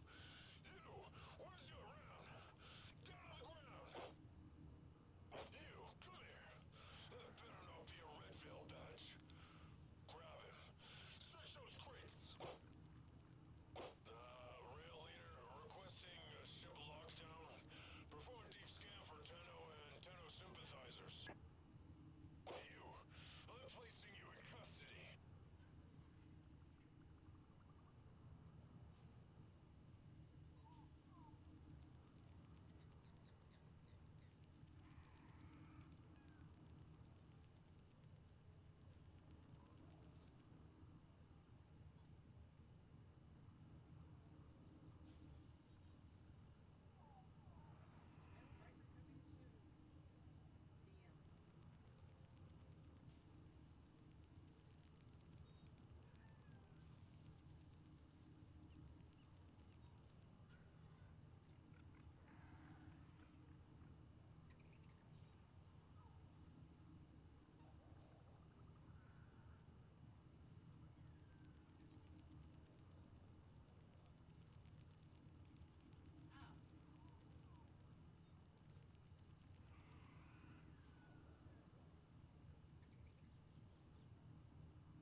That was the quickest revive I have ever seen.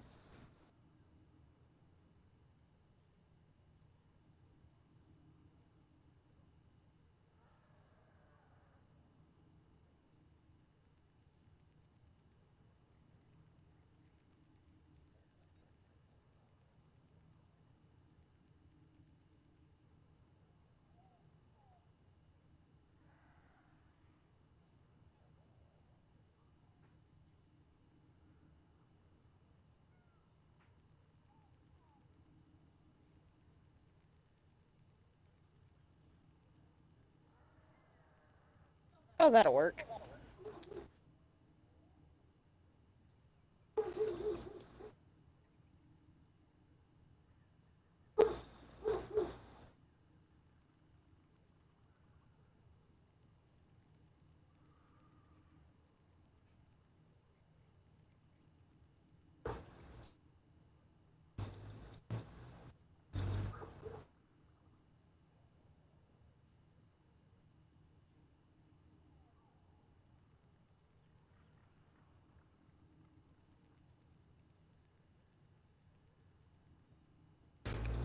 Yo, that orb is most definitely gonna protect that thing. Is your duration like 200? Uh, I'm not sure. Okie dokie.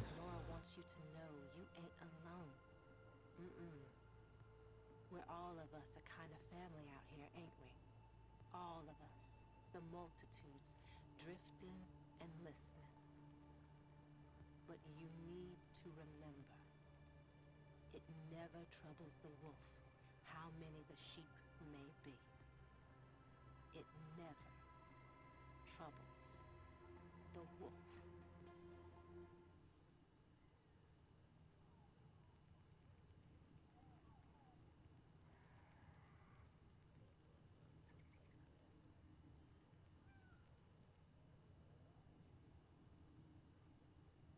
Yo, this is so quick. Oh my god.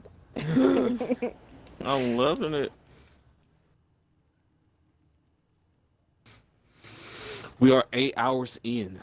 8 hours in, both streams, I'm pretty sure.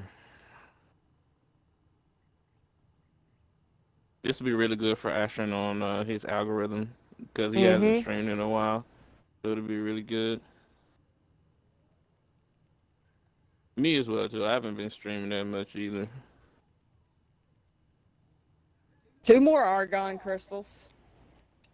Nice. Are they back there in the back? Yep. Okay. Yep. Just picked them up. Thank you.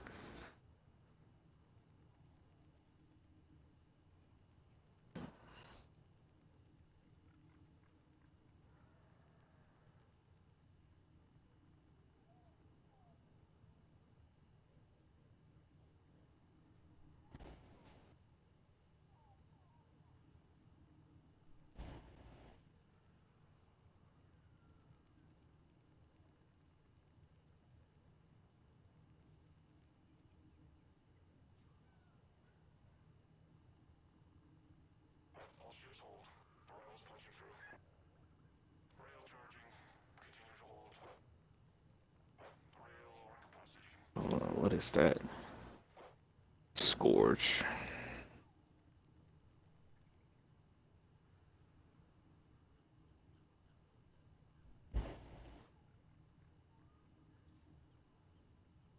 Oops. There we go.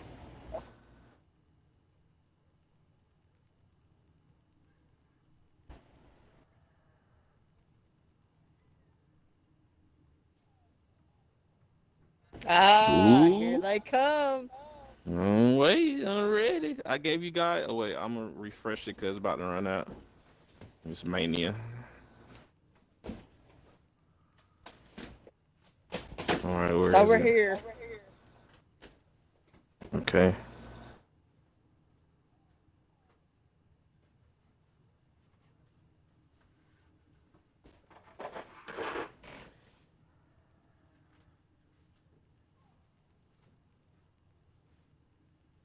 Ooh, armor strip. Done.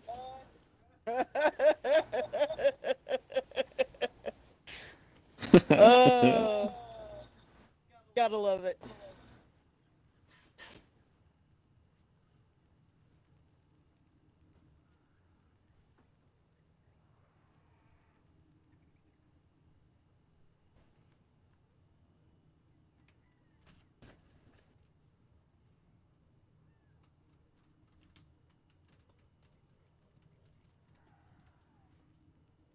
Go collect all my Indo.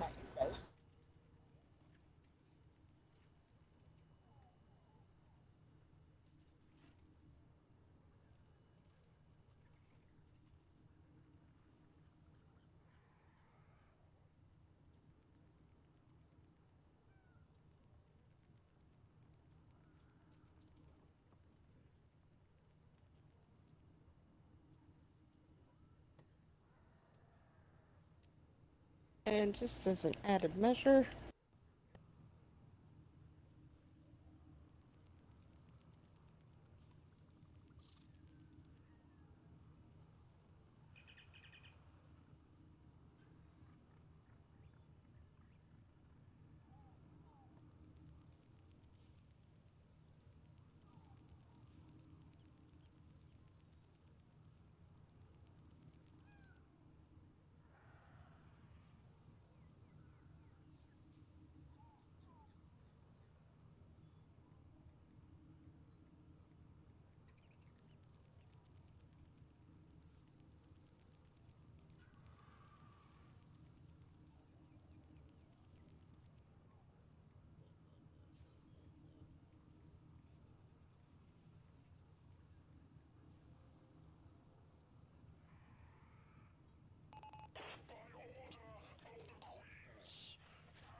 I was getting double digits, like 40 some odd thousand. I was like, wait, what?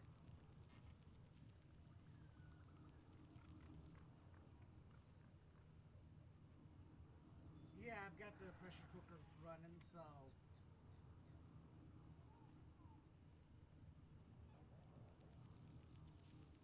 all it's got to do now is just cook.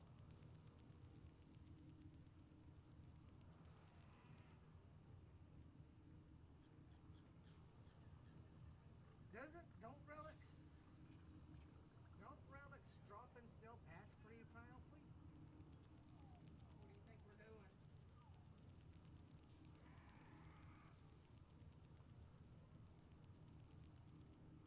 Oh. I couldn't remember how many relics. Transport I don't either. down for inspection. Accepting real arrivals now. Welcome back, Captain. Proceed to dock from customs and inspection. Next in queue. Power. Punch.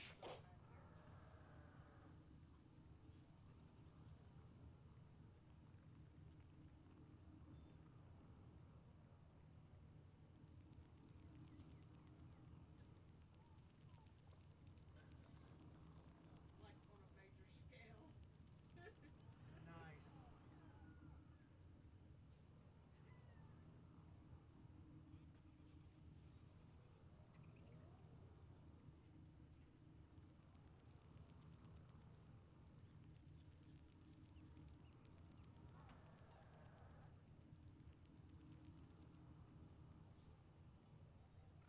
You ain't going nowhere.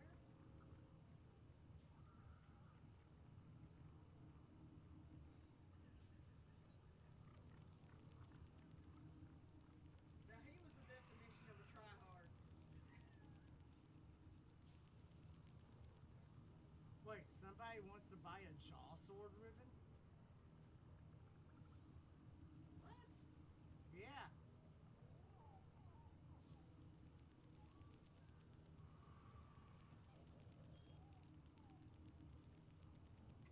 Yeah, want to buy jaw sword ribbon PMO.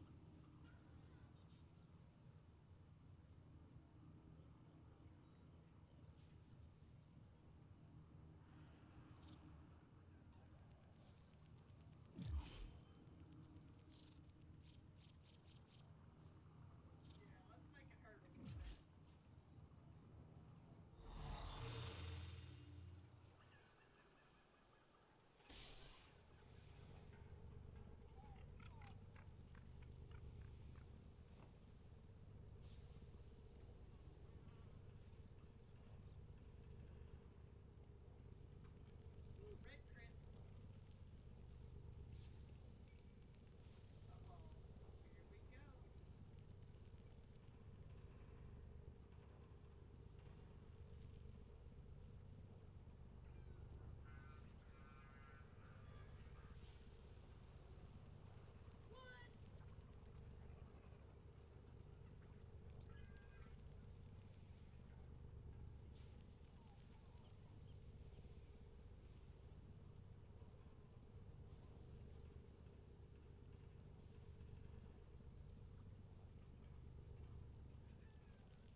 Each enemy is more powerful than before. Only with true mastery of the Tenno arsenal will you succeed.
us greater.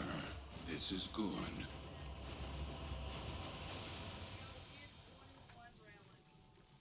Yeah, I think you have to get through the location to see if you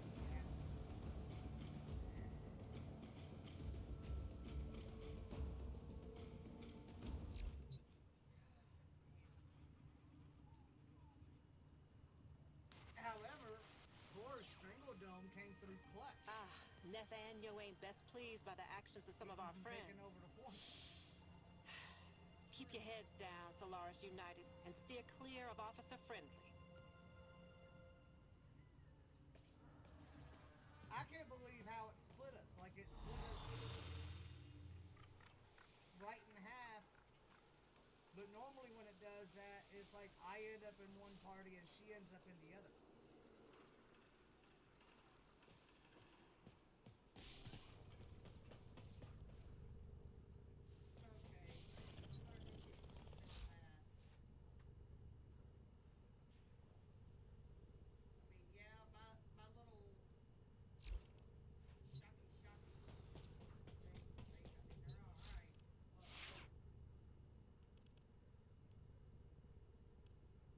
Yeah, well, the problem on an interception is the Eximuses. Oh, no, no, no, no, no. Where did all my stuff go? There you go. Switch your cooperative.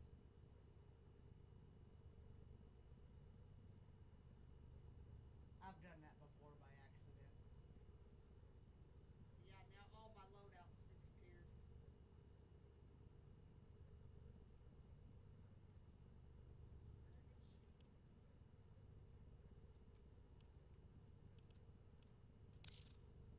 Anything that makes bigger boom. Envoy should work.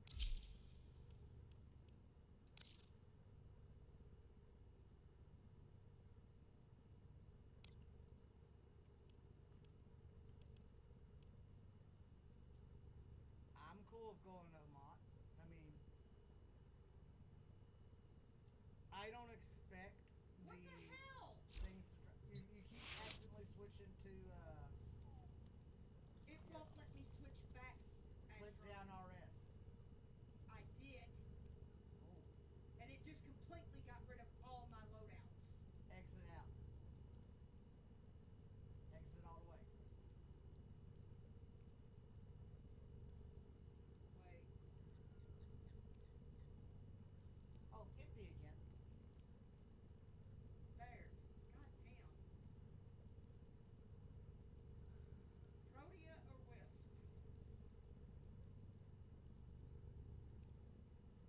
Protea.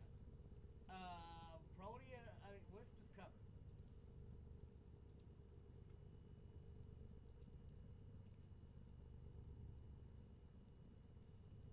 Okay, I am definitely changing out.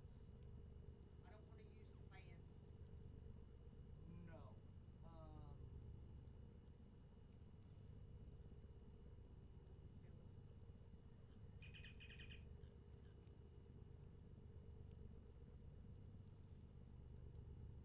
There we go. Alright. There we go.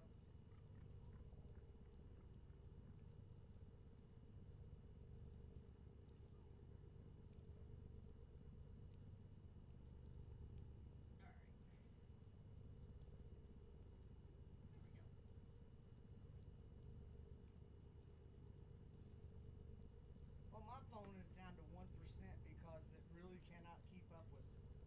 So I just turned everything off on it. It's like, okay. Okay, so we're gonna try this again. We're gonna go do Mott. Might as well finish up the notes.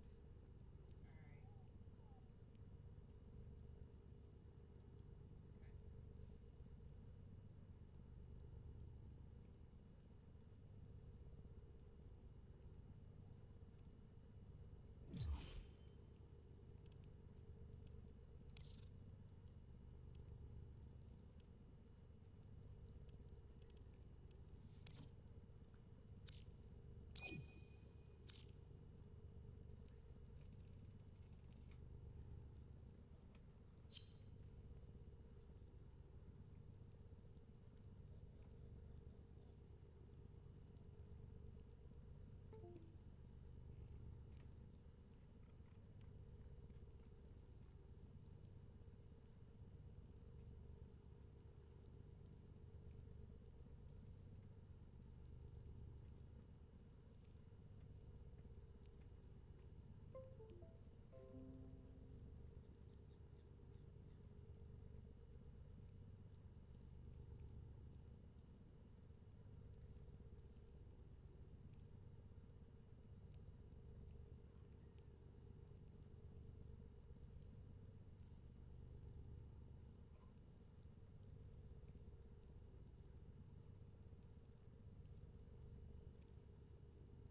Each enemy is more powerful than before.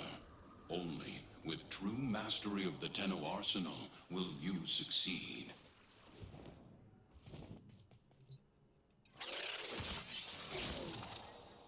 They have just shut down all systems.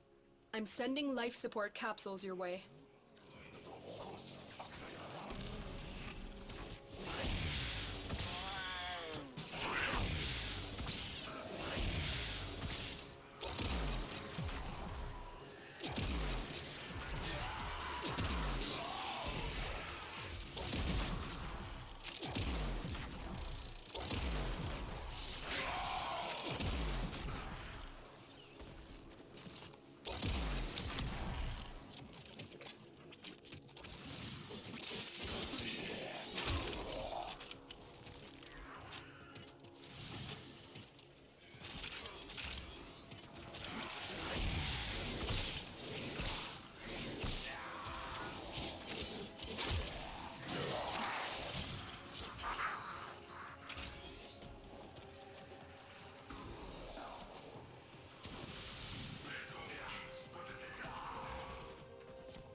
them. They come to this place when they know they are not pure. When you are ready, go to extraction. My brothers, did I not tell of this day? Did I not prophesize this moment?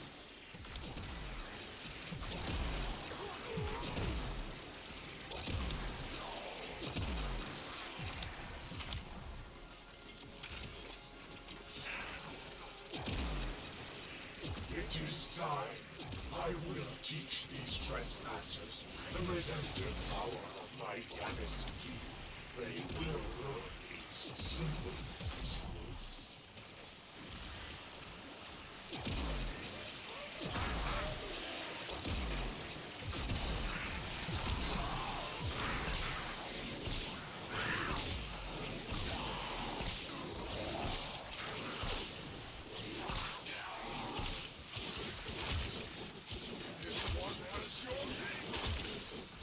Let it be known, if the Tenno want true salvation, they will lay down their arms and wait for the baptism of my Yanis key.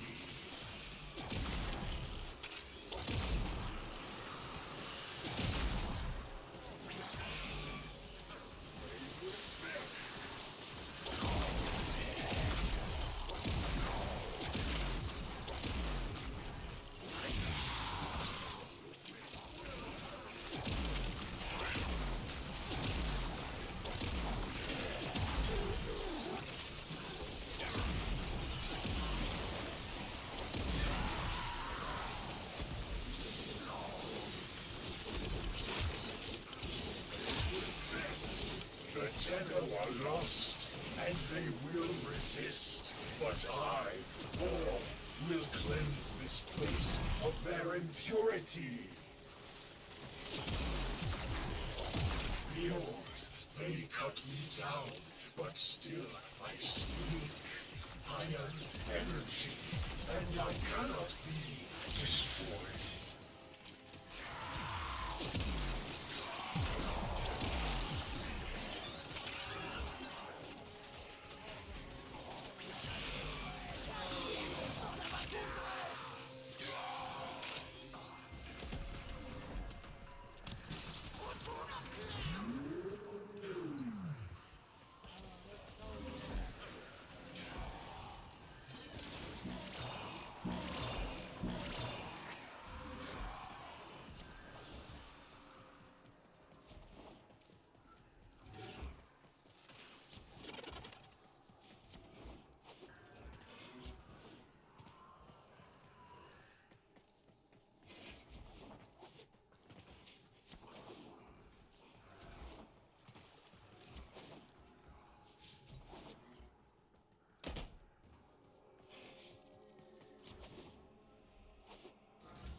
longer you fight, the more successful we will be.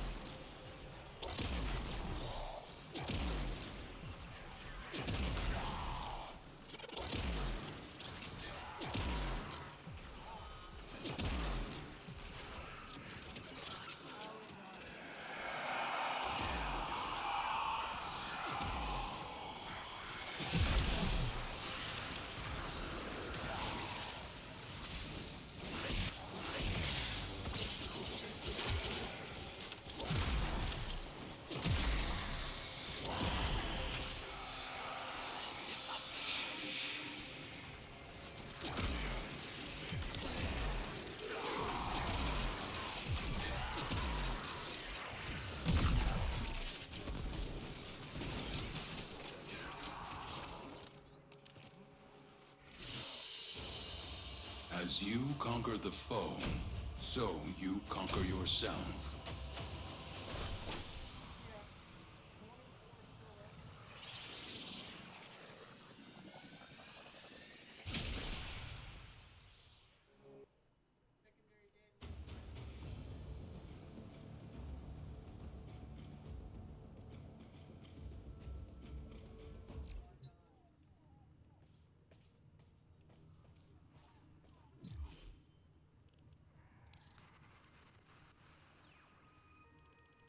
To all of you drifting out there in the black, mark the frequency. The time has come to act together, to open our eyes and gaze with utmost clarity past the present and into a future we create. Shoulder to shoulder, mark the frequency.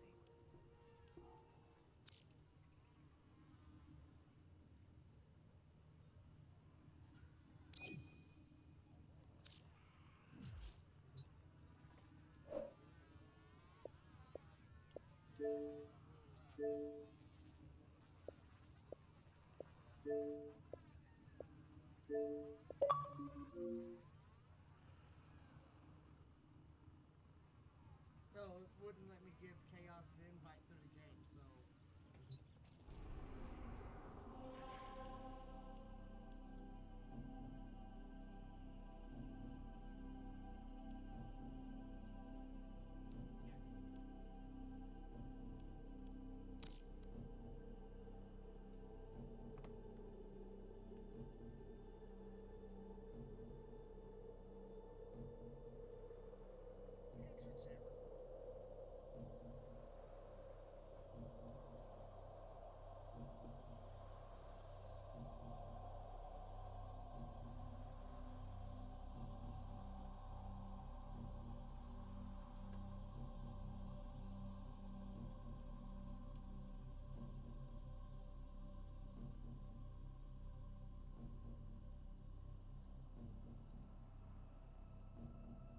I didn't know there was cryotic required. Are you sure he's not mistaking it for the cyber?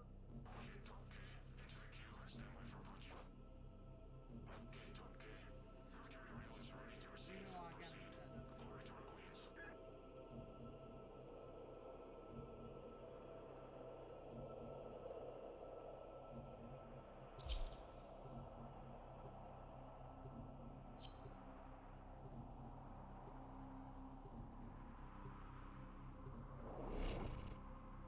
What?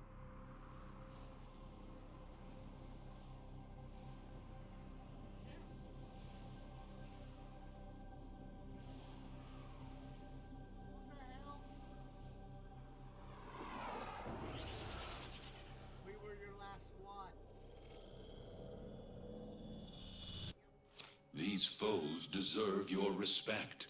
Honor them with quick deaths, and I with your victory.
Void Raider counts.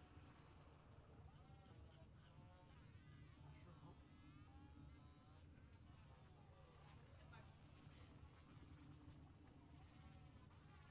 Look at my progress. Ah. I see.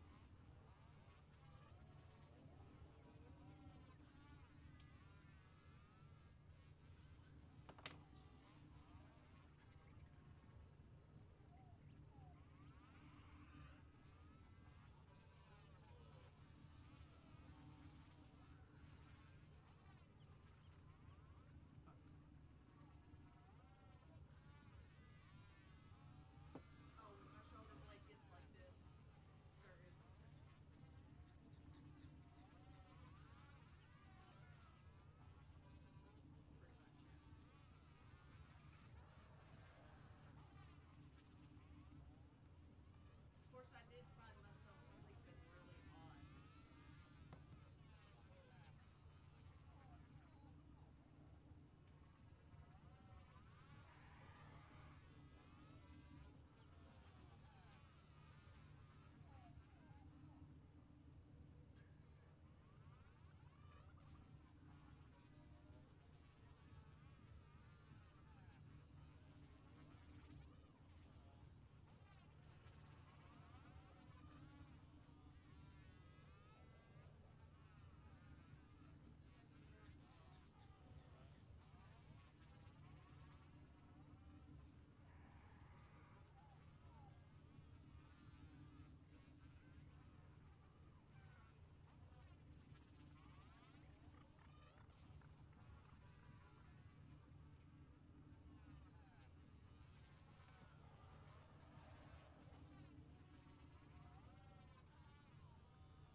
Ah, Nathaniel ain't best pleased by the actions of some of our friends. Keep your heads down, Solaris United, and steer clear of Officer Friendly.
Each enemy is more powerful than before.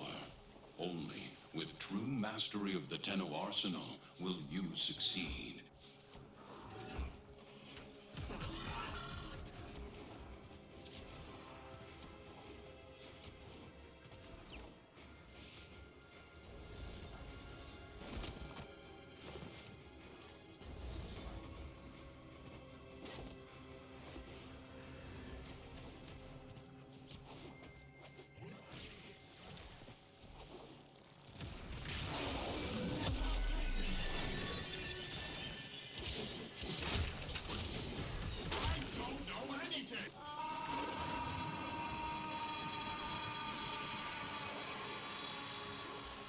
Mission complete. The captive has been escorted to the extraction point.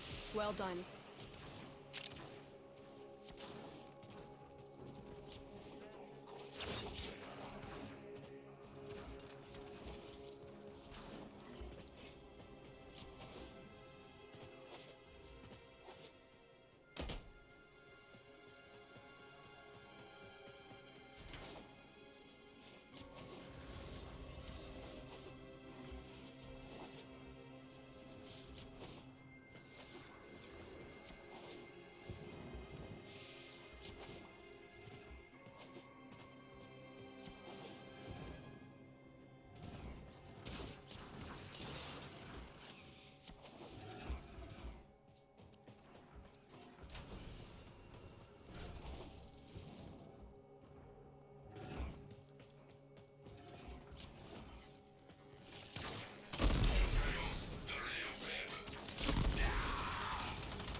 resist to strike, you strike to win.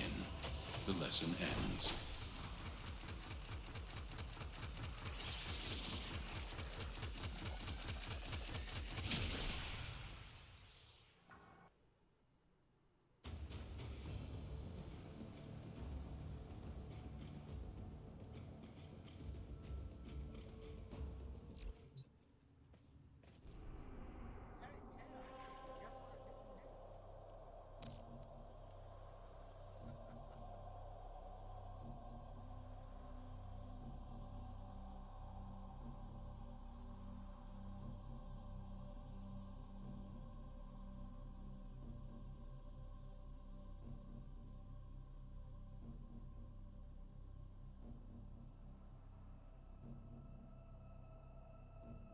We beat the other stream.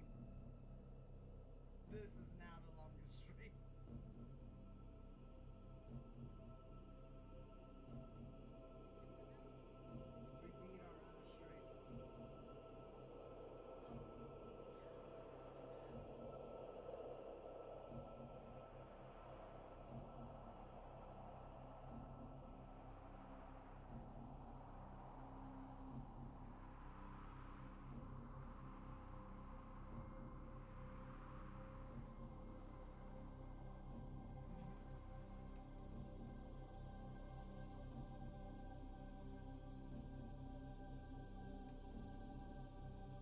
So who wants to timestamp everything?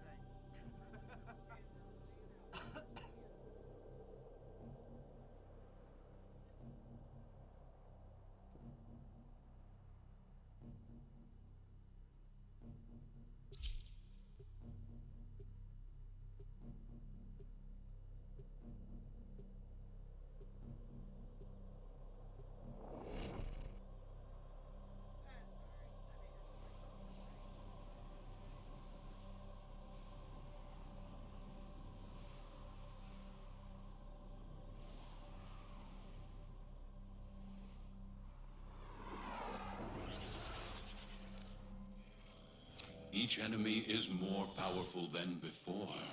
Only with true mastery of the Tenno arsenal will you succeed. My intel suggests there are rich enemy supply caches in the area, but I am unable to pinpoint their exact location. Search them out if you are willing to shoulder the added risk.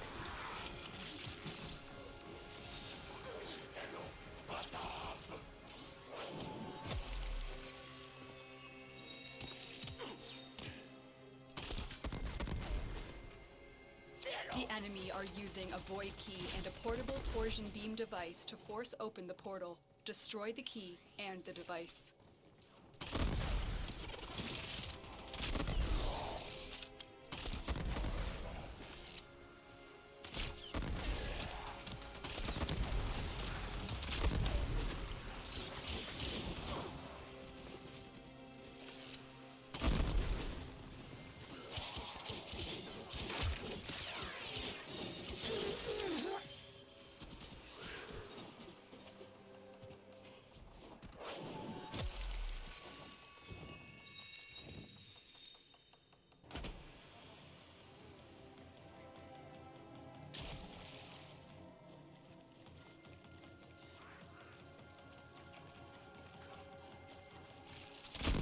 The portal only allows travel in one direction.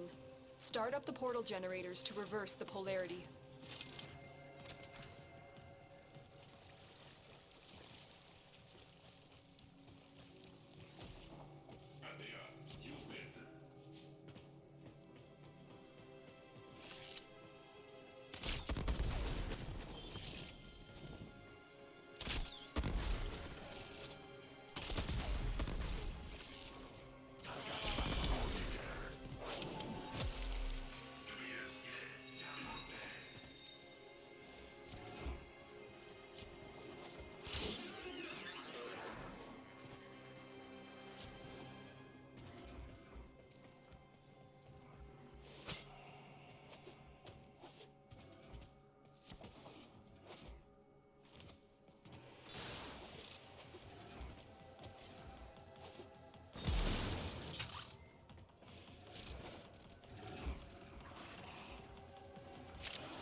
There's the torsion beam device, but they've taken the void key. Find it.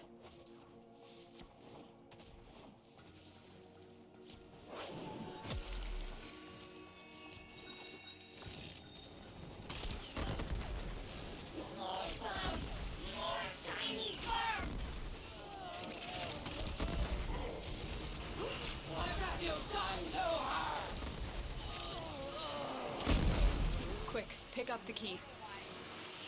You got the key. Now get back to the portal.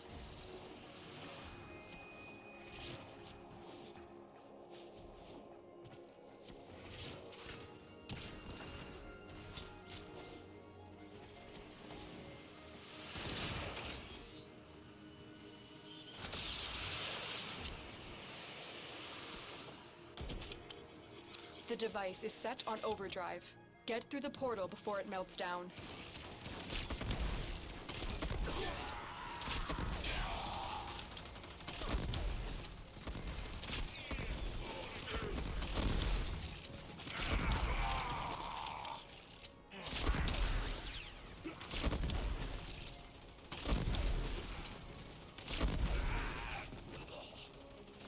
Objective complete. The void key and torsion beam device are out of commission. The enemy will not be returning anytime soon. Tenno, there are still undiscovered supply caches in the area. You may want to locate them before leaving.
It is done, Tenno.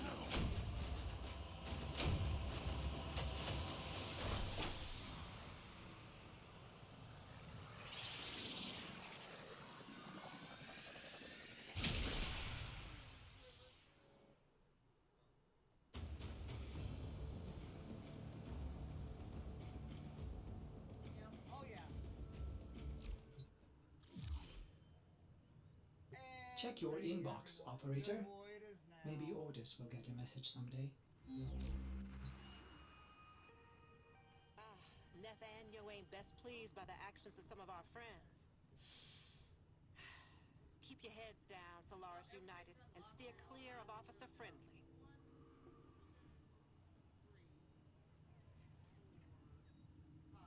I'm not counting Void Raider. Yeah, Void Raider doesn't count.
joining me. Same thing to you, Raptor. Is there anything you want to shill? Is there anything you want to promote? You know, shill.